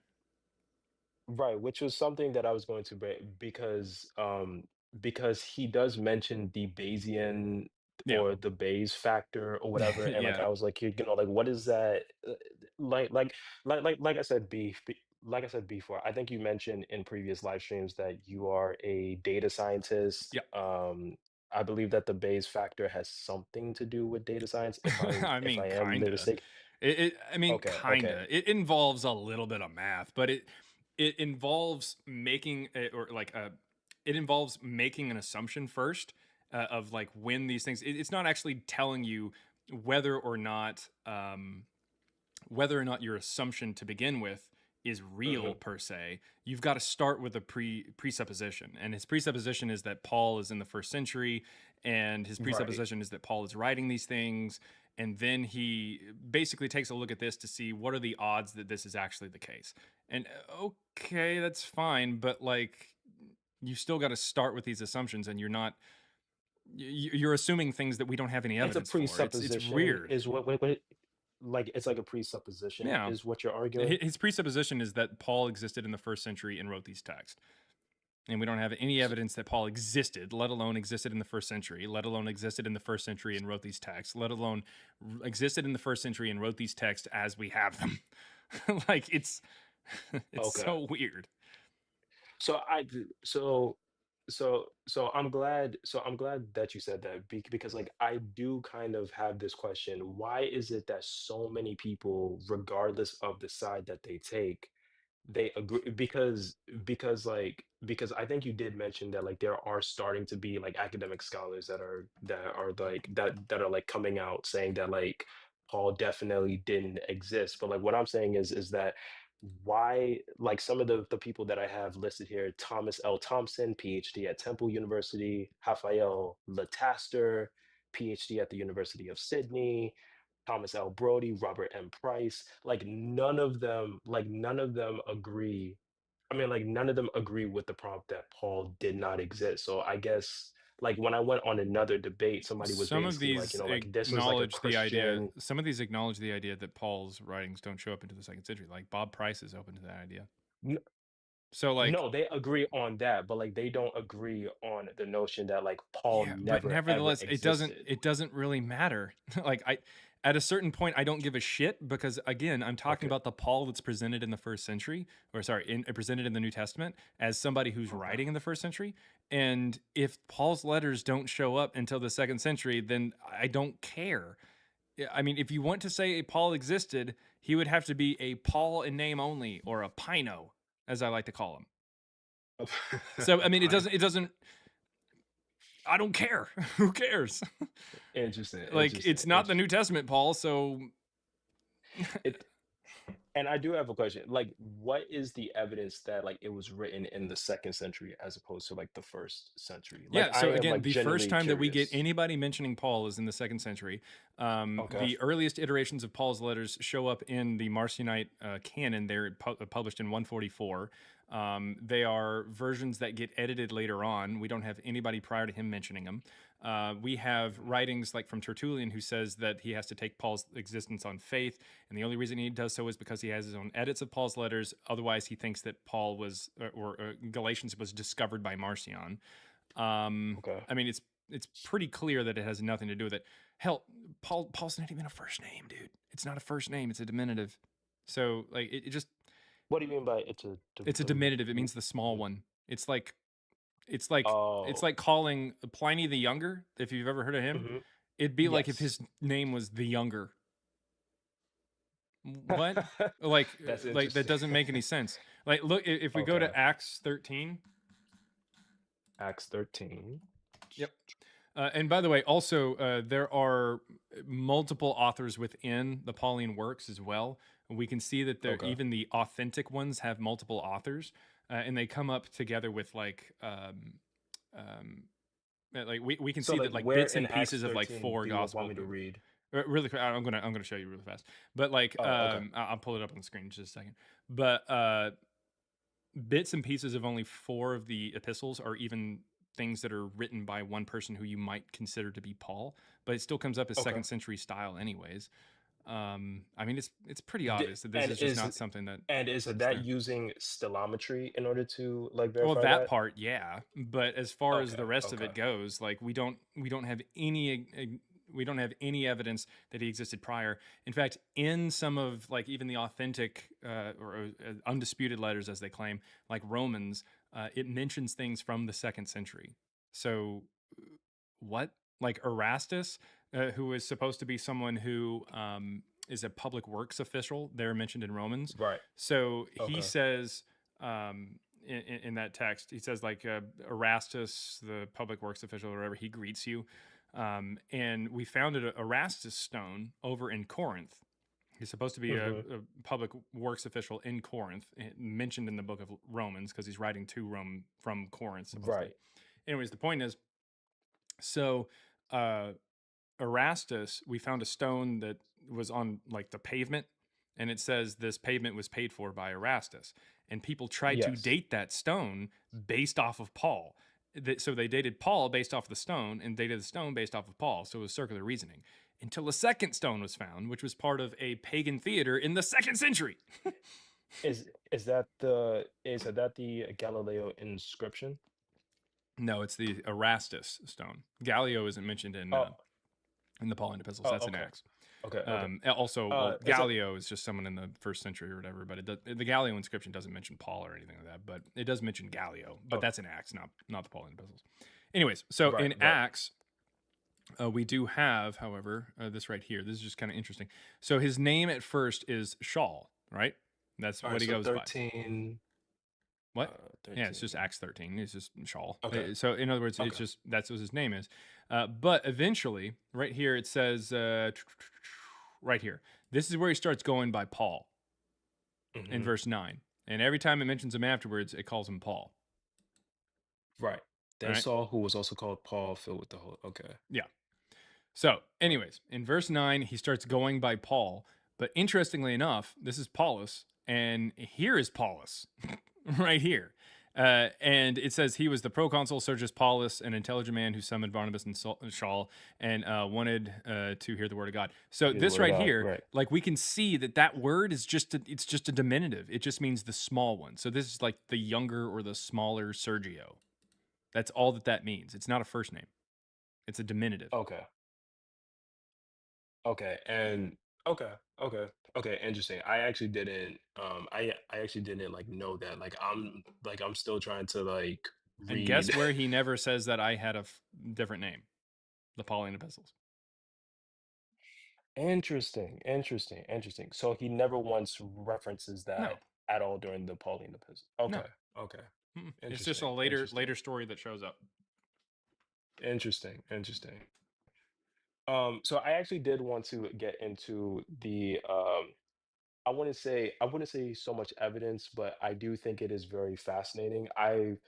What I've kind of noticed is that what some scholars will say is that certain aspects of the Bible can be referred to like historically outside of the actual book. So like there will be like some things there will be some things that the Bible will mention, and then it's almost like, like they'll see an inscription or or like or like the Bible will like mention dates, and then it's like all of a sudden like it'll actually line up with like scientific consensus. It's still kind of like up in the arms, but like what I find very fascinating is that, like some of the people that find out like this evidence, they're like how can a fictional book line up with like certain things historically or like science, like whenever we like put it in on like the like lunar calendar or whatever. And it's actually and I think that this is like a great segue because like what I wanted to like ask you about is, first off, like what kind of evidence would convince you that like Paul existed as a 1st century person like in the first place? Like You could have just asked what that would be question. I compelling don't for know you? why we needed that like Paul Blart Mall Cop segue there. But okay. Anyways, Sure. the point is, the evidence for Paul that would be pretty nice would be something from the 1st century that mentions him, or at least somebody outside of Christianity talking about him. That'd be pretty nice. Okay. So all right. So then like I think that would kind of like lead it into my second question, which is that like if I was able to give you like a dated inscription connected to a specific event in Paul's life, like would that count as relevant evidence? Does it mention Paul? It wouldn't mention Paul, but like it would verify an aspect of like Paul's ministry. How about no? What would that wouldn't do shit? What are you talking about? Really? No. Really? Why not? I mean, did you know that I can pull up a video right now of Barack Obama being sworn in as president in All 2009. right. Does that mean that when Peter Parker meets Barack Obama, that he was real? That Spider-Man is real? Is that what that But I means? don't believe that those. I don't believe that those are like the two. I don't think that those two could be equivalent. But Oh, like, they I are. think it You is are funny. saying there's a person who has to do with some event or some person, and I can find an inscription of the event or that person, but not who we're trying to talk about here, not the subject at hand. And therefore the subject at hand is just true. No, I'm not saying. I'm not saying that. Unless you can find So something like, that mentions, like you literally asked me, hey, what would convince you? Something that says Paul. What if I showed you something that didn't say Paul? Would that work? No. What the fuck are you talking about, man? interesting. Like, Interesting. Like, is that crazy? no, I don't think it's. No, I don't think it's crazy. Like I said before, like this isn't like a definitive example of like of like Paul's existence. What I'm trying to kind of Then I what I'm trying to make probably an wouldn't argument. accept it as evidence for Paul's existence. Hmm. Uh, Fair enough. you think Fair you're going to enough. pull a fast one on the guy who asked for evidence? You're like, but what if no evidence? I think What? I think the reason I think the reason why I asked that question is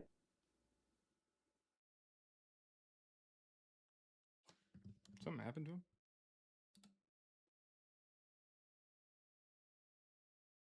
Am I still alive?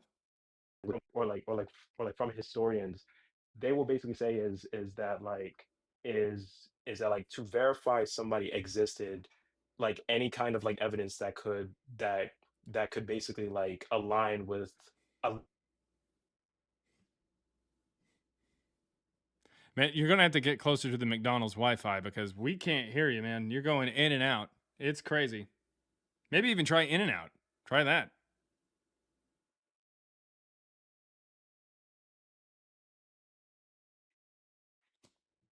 He's not even off the app. I think he's still talking. All right, well, we're going to go ahead and move on. Anyways, if you've got evidence for Jesus or Paul, come on up. I don't know what happened there. It didn't show bars or anything. I don't know what's going on. Let me check the super chats over there on YouTube. $1.99 from a Jim12. I know who you are. It says, "Do you do hard mode for the moms?" What does that even mean? I don't even know. What would that mean? Yes. Okay. Nope, $1.99. Thank you very much. Says, is Christianity just one big ancient Ponzi scheme? I don't. I mean, I guess kind of, sort of, kind of, but not really. But I mean, I get your sentiment, but yeah, no, it's a comic book. Last week, I likened it to a comic book from the 2nd century that talks about like a superhero. And we are taking a look at it after 1800 years of the biggest fans of this comic book saying that this actually happened, because they stem from a time when comic book heroes were indistinguishable from real life stories, right? And the comic books and newspapers were about the same thing. So what we're doing now is we're looking at this and we're going, this superhero actually existed based off of this 2nd century comic book. People today just kind of fell for it. Hell, I fell for it. I'm not saying that like, oh, I'm just this smart guy and you guys are just idiots. No. I fell for that. It took me a while to realize that this is just a 2nd century comic book, but that's what I'm trying to pass on to you guys. That's what I'm trying to do. Now, I'm sure that a lot of you are like, yeah, well, we agree. Well, unfortunately, there's a lot of people who keep requesting up and stuff like that and telling me that I'm an idiot that have still bought into this 2nd century comic book and just not realizing that it's just a superhero. And it's fine. It's whatever. I'm glad anybody's reading anything right now.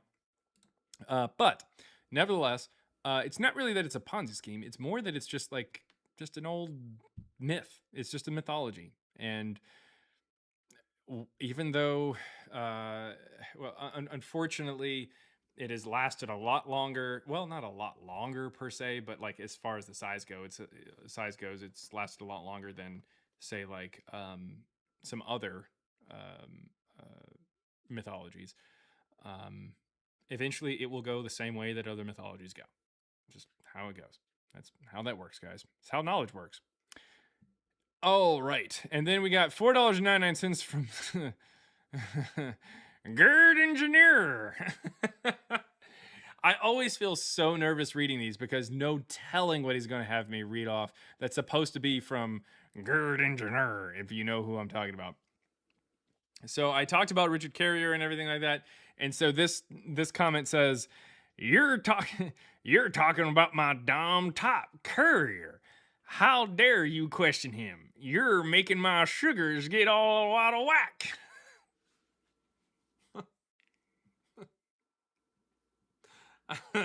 I don't like it, but it's funny, and I read it. But thank you very much, Gerd Engineer. Thank you. Ridiculous. And then $14 from it's 14 South African rands, I think. I don't know what that equates to in dollars. I have no idea. It might be 50 cents. I have no idea. But anyways, thank you very much. It's from Stort Tande. Thank you very much. $1.99 from Gabe Hayes 87 says, "This is so good. Can't." I believe you mean can't, but maybe. He said, "This is so good. Can stop watching."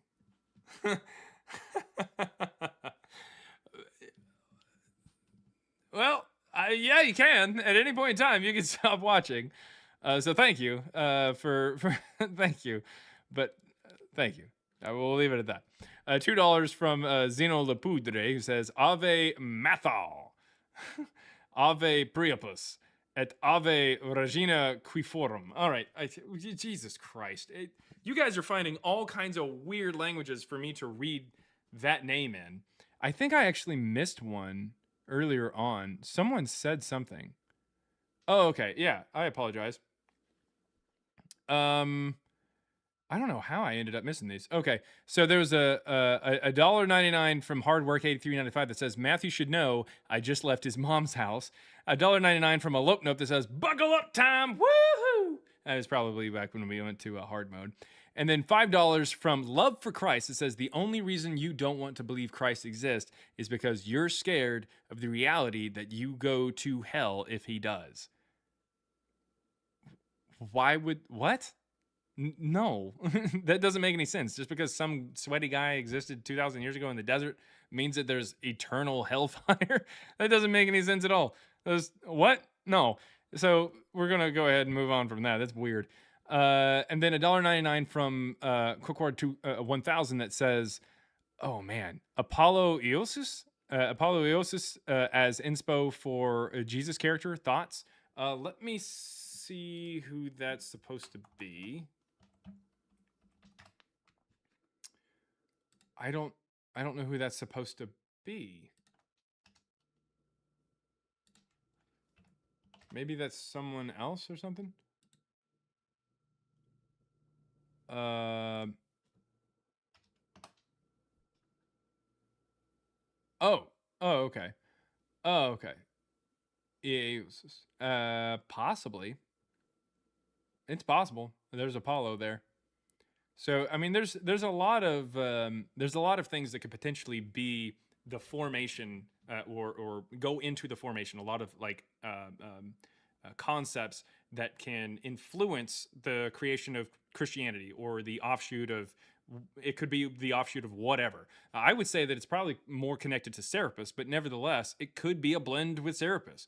There's a whole lot of different ways that we could get to this mystery cult known as Christianity or Christianity there in potentially as early as about the 1st century BCE, or maybe even earlier, technically, depending on how you look at it, that really starts to kind of go off and start its own path or blaze its own path and become the Christianity that we know today.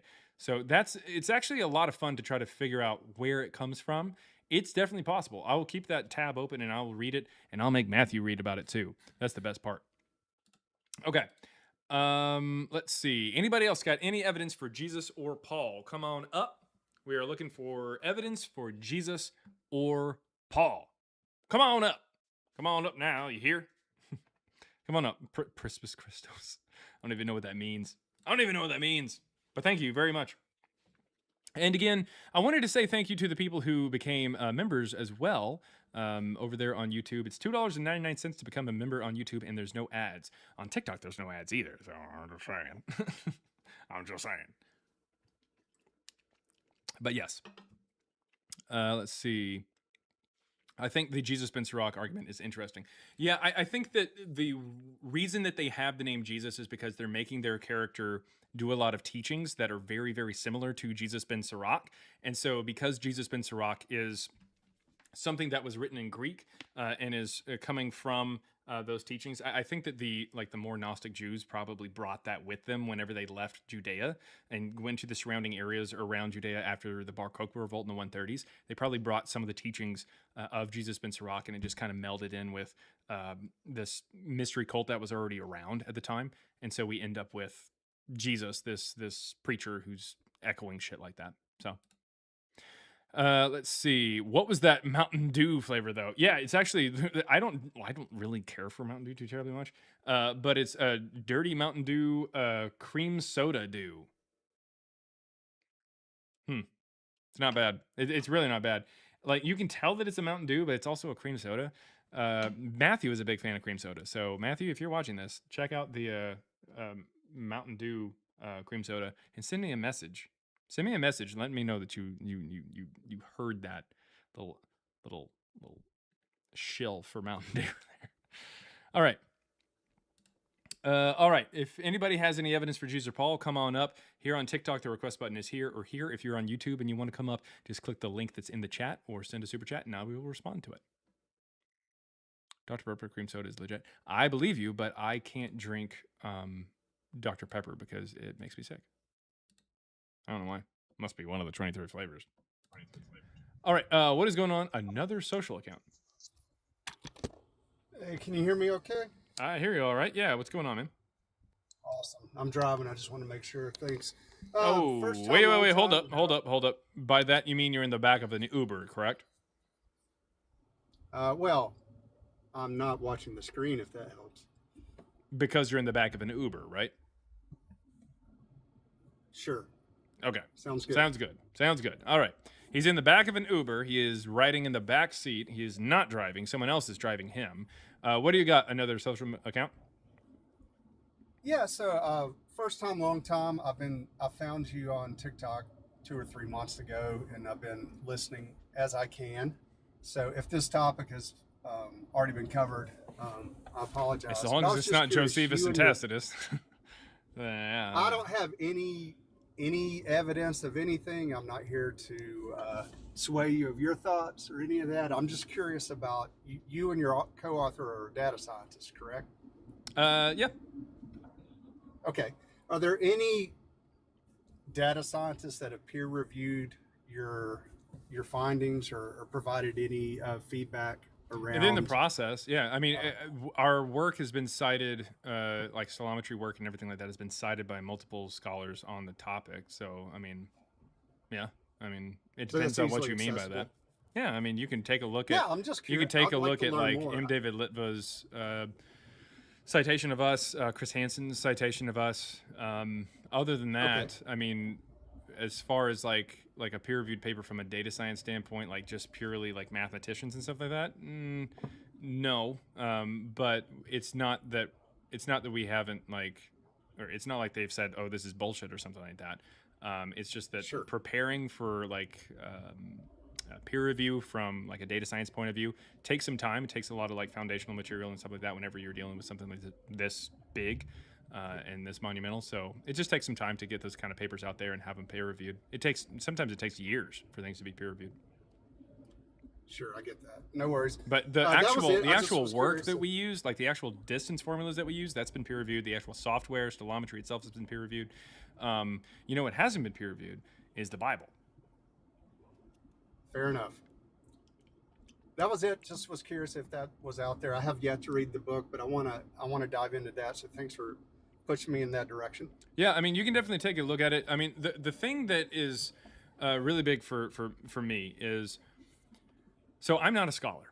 That's one thing that you will see me do is vehemently deny the idea that I'm a scholar. It depends on a very loose definition of scholar if you really want to call me one, but no, I'm going to deny that, like all the way to my grave.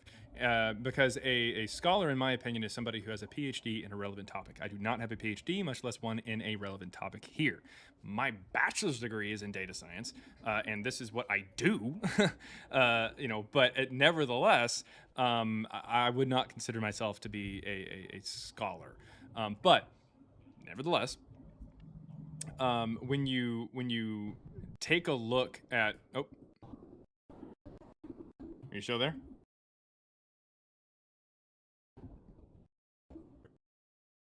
Uh-oh. It's kind of going in and out there. Can you hear me? Yeah, I think I'm jumping still down. I can hear you fine. Okay. You may have lost me. All right. Well, hopefully. I hear you fine. I don't know if you Okay. Yeah, it sounds like there might be a delay or something like that. Okay. All right. Well, we will continue this conversation onward here.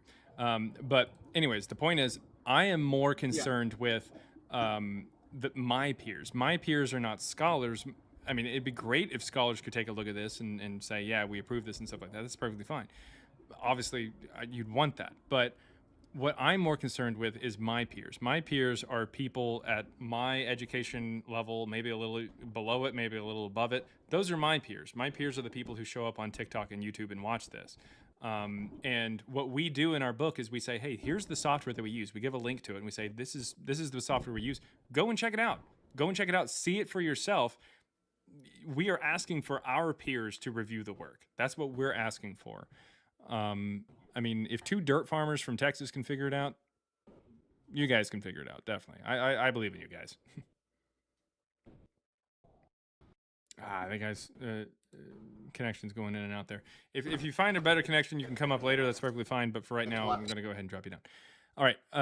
It was going way in and out there. We do have a super chat over on YouTube. $1.99 from it's your boy Aftermath 6507. Whoa, that was close. Matthew, that was close. Anyways, it's your boy Aftermath 6507. That was very close. They said they found mosaic Jesus fish in Israel dated 250 CE. Okay. All right. Yes, that is true. I think that's in the Megiddo inscription, and it's like dates to the middle of the 3rd century. That is true. Christianity was around in the middle of the 3rd century. Jesus was not. That wouldn't make any sense. All right. Nice comment. Hello again. It's been a while. I had a question.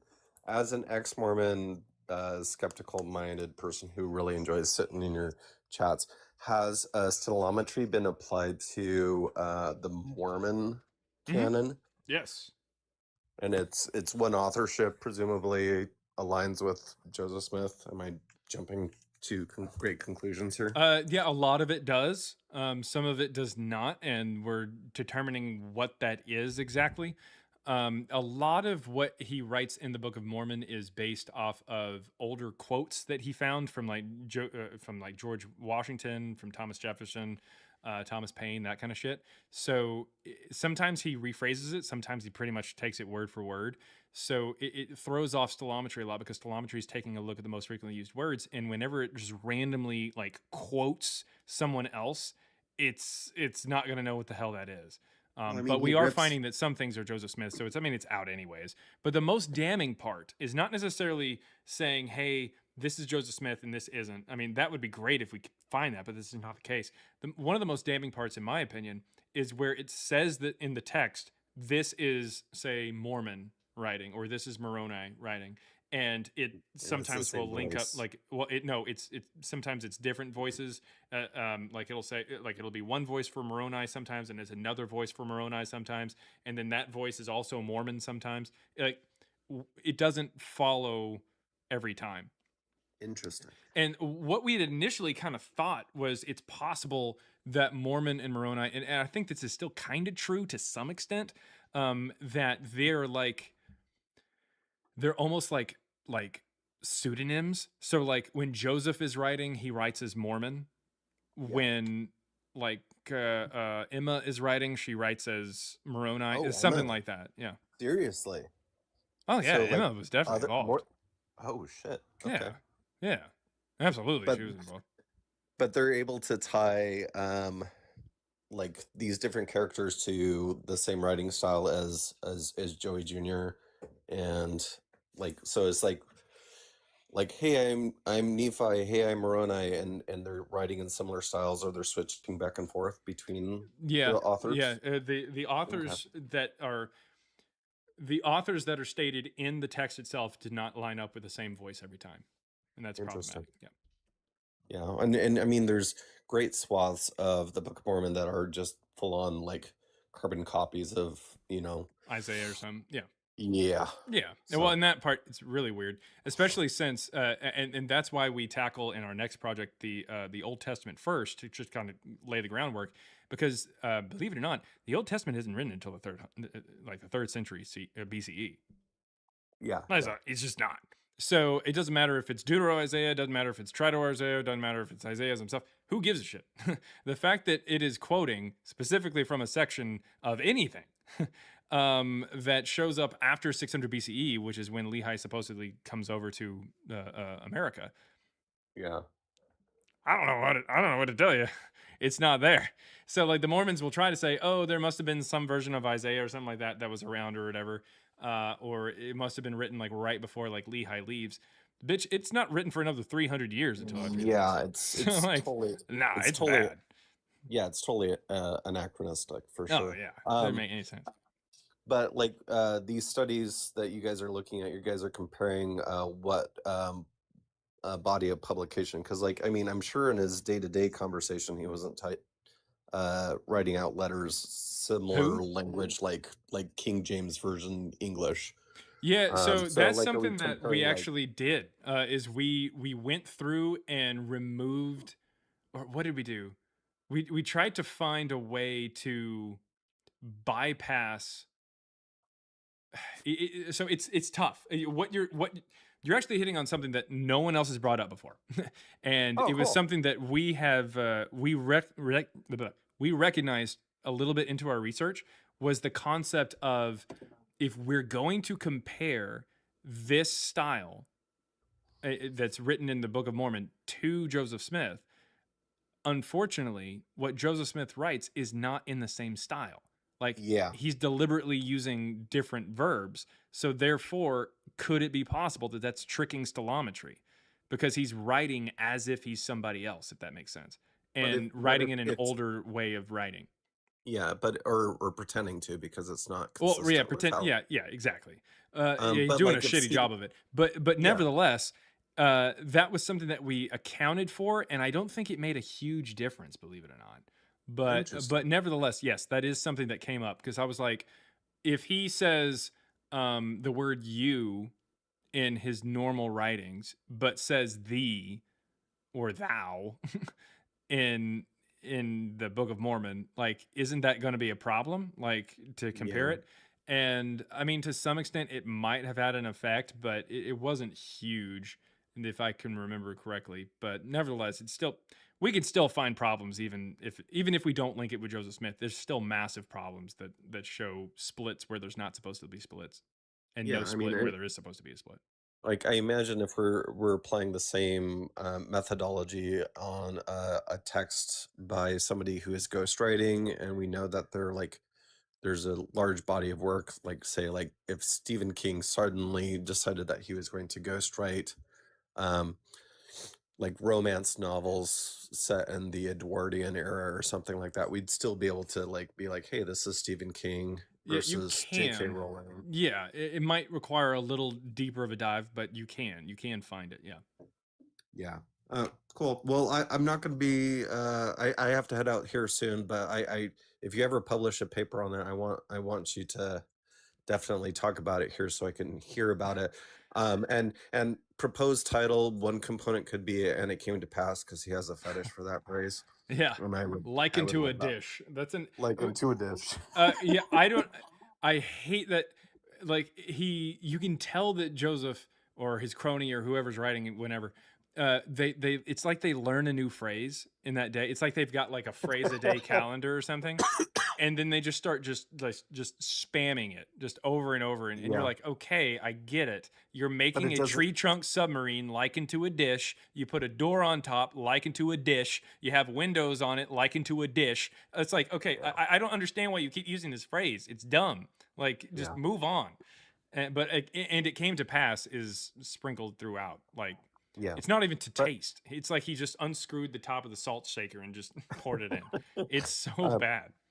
so I think even Mark Twain was talking about Yeah, the how Book of bad it was Mormon, written. Yeah. how often he mentioned Yeah. or how often, and it came to pass, popped up. Oh shoot, what was the other thing? I hope the studies are comparing like things from like the Doctrine and Covenants where it's using God's voice. I think the biggest faith shattering like for the Mormon community would be contrasting the Pearl of Great Price and the Book of Mormon Yeah, because that's what we do. like Moroni or Mormon, I can't remember which one, was like compiling and abbreviating. So like in many ways, they might try to slip out of saying that, okay, this univocality could be explained by the fact that you have somebody summarizing, like this is the Reader's Digest version of the, etc. So yeah. Anyway, fascinating stuff. And is this in your book specifically on Mormons, or is this just ongoing research? No, the next book that we have, it's over the Old Testament, Quran, and the Book of Mormon, as well as a Oh, little bit cool. of Shakespeare, Plato, and Homer. Oh, cool. Nice. Yep. And Cool. following Well, up with some things there from Christ Before Jesus that we needed to kind of tie up there. elaborate further Yeah. on. Okay, cool. Well, thanks for having me up. Yep. Thank you very much. Thanks for coming up, man. All right. Let's see here. We've got the anti-racist. That's always nice. As opposed to the pro-racism. Hey, Jaron, how you doing? Hey, doing good, doing good. What you got, man?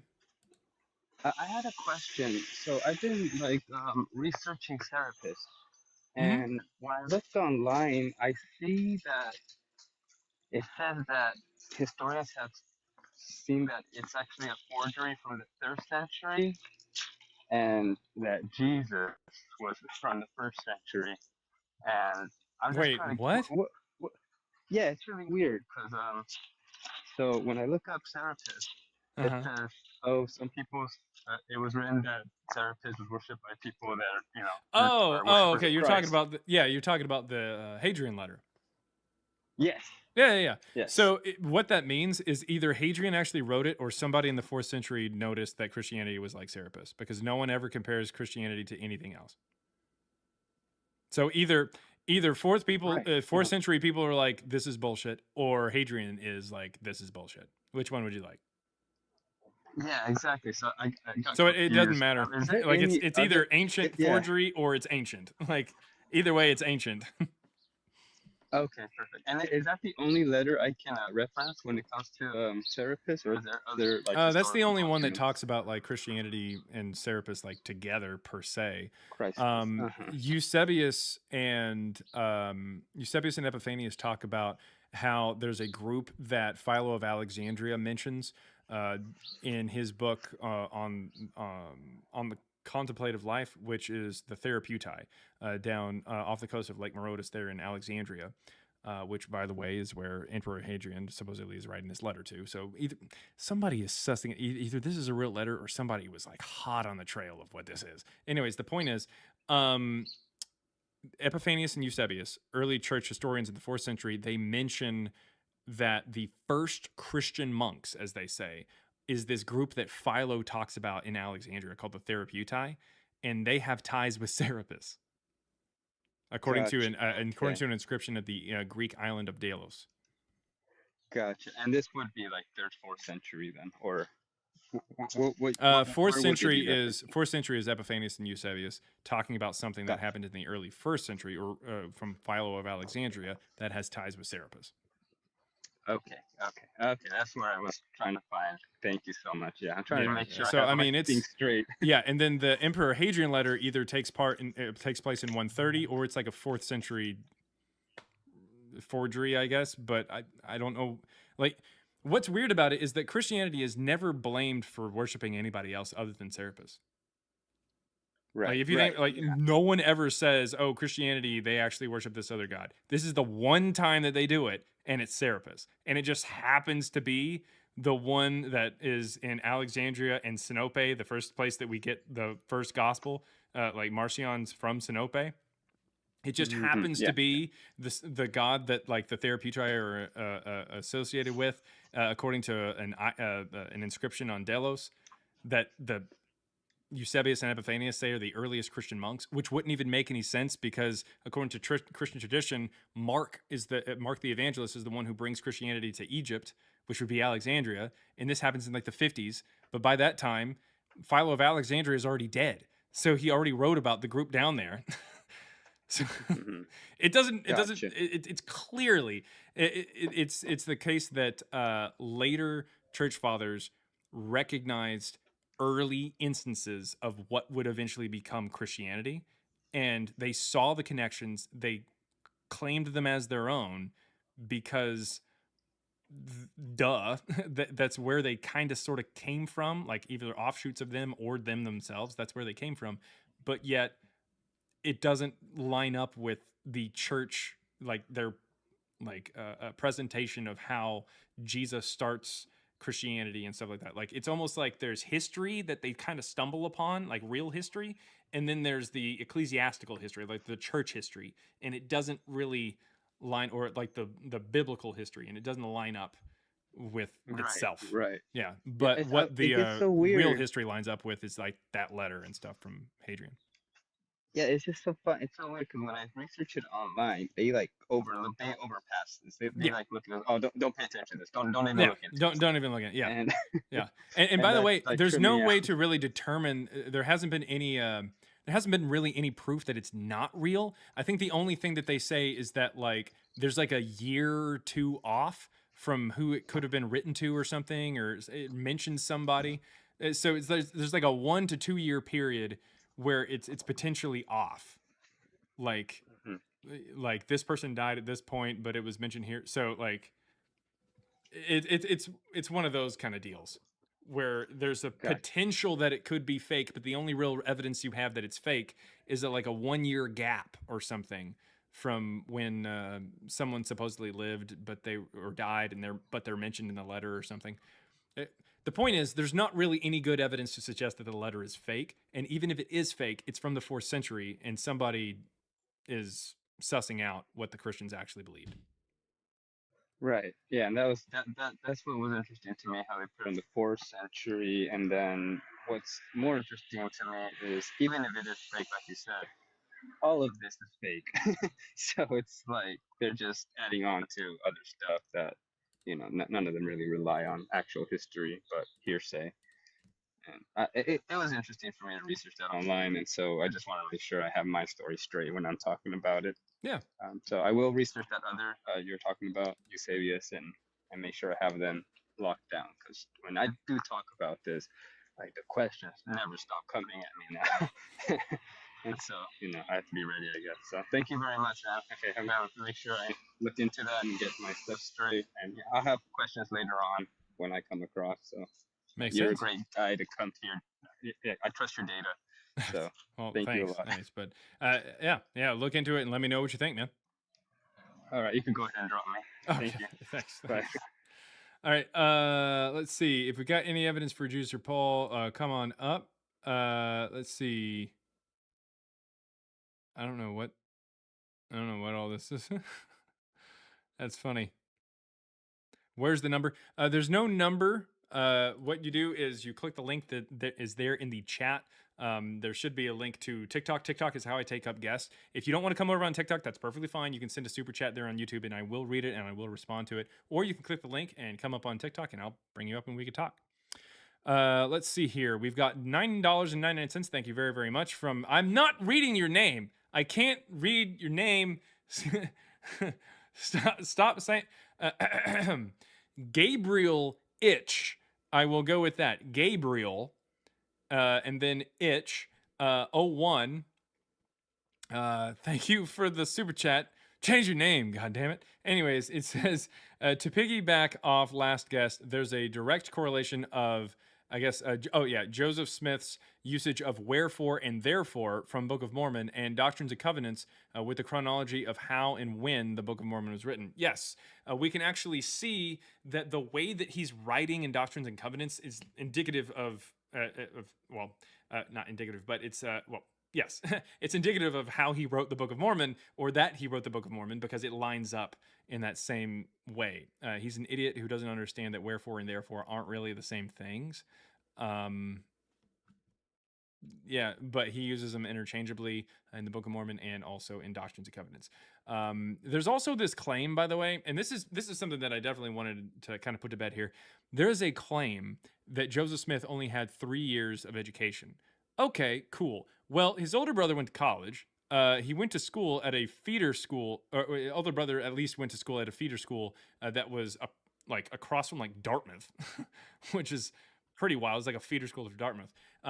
Also, his father was a substitute teacher who would teach during the winter months whenever the farm wasn't like working.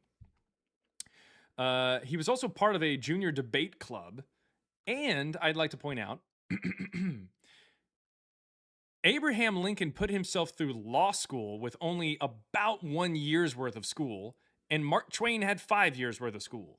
So, I mean, that's pretty par for the course. People only kind of bring this up. Mormons bring this up almost like a badge of honor, saying, oh, well, our guy only went to school for 3 years. First of all, that makes you sound stupid. Secondly, even if that was the case, that's still not really that bad back then. So it's kind of dumb. A lot of it comes from his wife. After he died, she was basically trying to say that he didn't really go to school very much and he couldn't really string together sentences, but he definitely could. So, yeah. He's not an absolute moron. He was kind of a jerk. I think that's basically what it was. He's just a con man, and he didn't know when to say no. Not really. Anyways, if you have any evidence, yeah, he's a fairly intelligent con man, but he's a con man through and through. That's the problem. Let's see. If you have any evidence for Jesus or Paul, come on up, request up. The request button should be somewhere about there-ish or down there. Thank you very much. So it's all over the place. But yeah, if you have any evidence for Jesus or Paul, come on up. Get up now. Move on up. Thank you. Did that may have... Didn't that hit the... Did that achieve it? I think it did. I didn't hear the noise, though. Normally it plays some weird noise. But thank you. Thank you very, very much for achieving the goal there on TikTok. Thank you. Let's see. I'm an ex-Mormon, well-studied in it. Yeah. Yeah. It's... To borrow a term from the Mormons for a book that has the Doctrines and Covenants, Pearl of Great Price, and the Book of Mormon, Mormonism is a trip.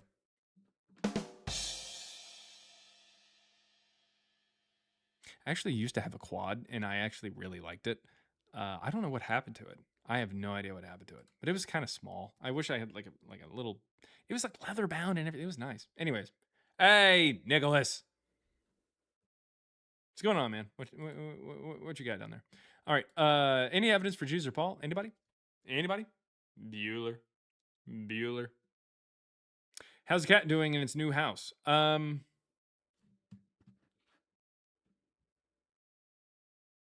don't hear it, so that's either really good or really bad.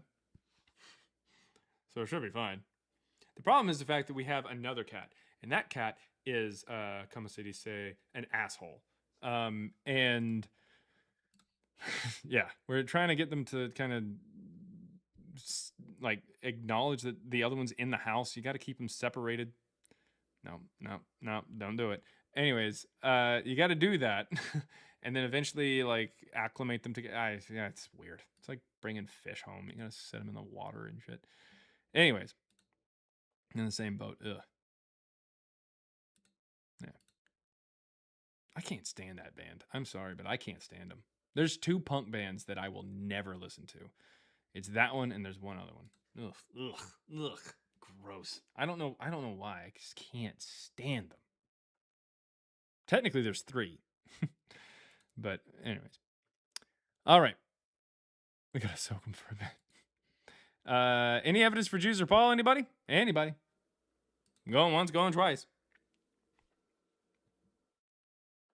Ash, yeah, I don't like them. I do not like them. I don't know why. I just do not like them.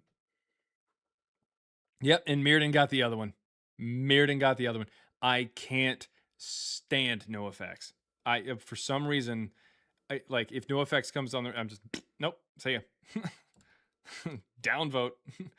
I don't know what it is about Fat Mike, but I cannot stand him. RX Mormon? No, I am not.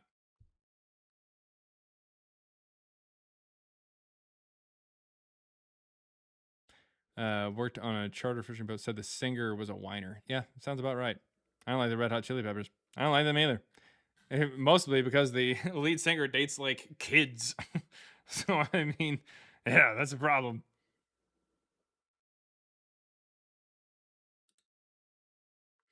Nicholas Graves, you there, man? Yeah, I think I might have popped a dub when I was coming down the stairs. I apologize. Well, hi. Well, hi. I mean, at least it wasn't a butt dial. You know, I didn't have my butt all over your face. That's something, right?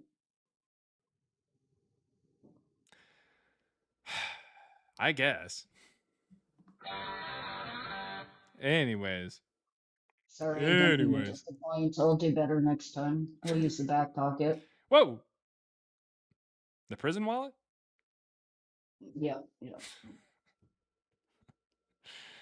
Anyways, any evidence for Jews or Paul while you're up here?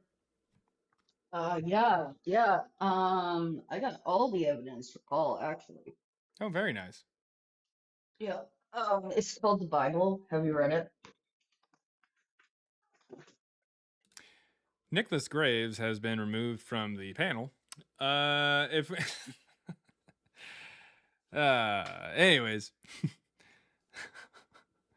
Well, it looks like no one has any evidence for Jesus or Paul. So, don't know what to tell you.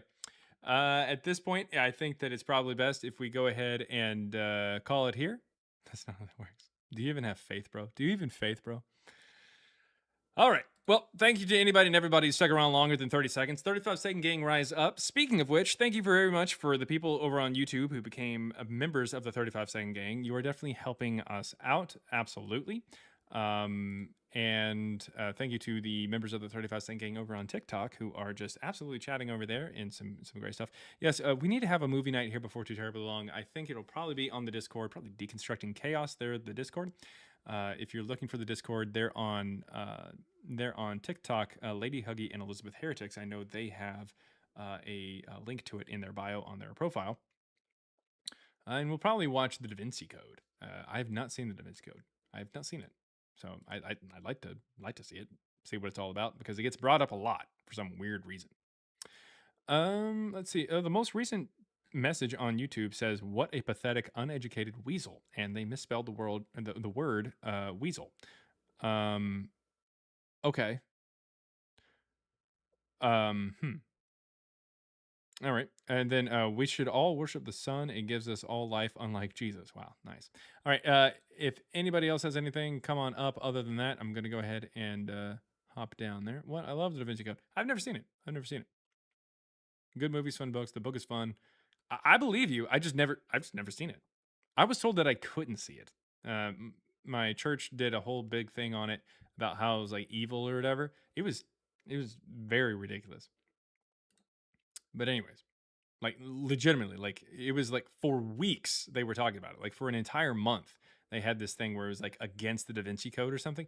It was crazy. And I didn't go to like a crazy like, oh, hey, we're gonna hold some snakes and like catch fire from God. Like no. Like, speaking in tongues, like I didn't go to that.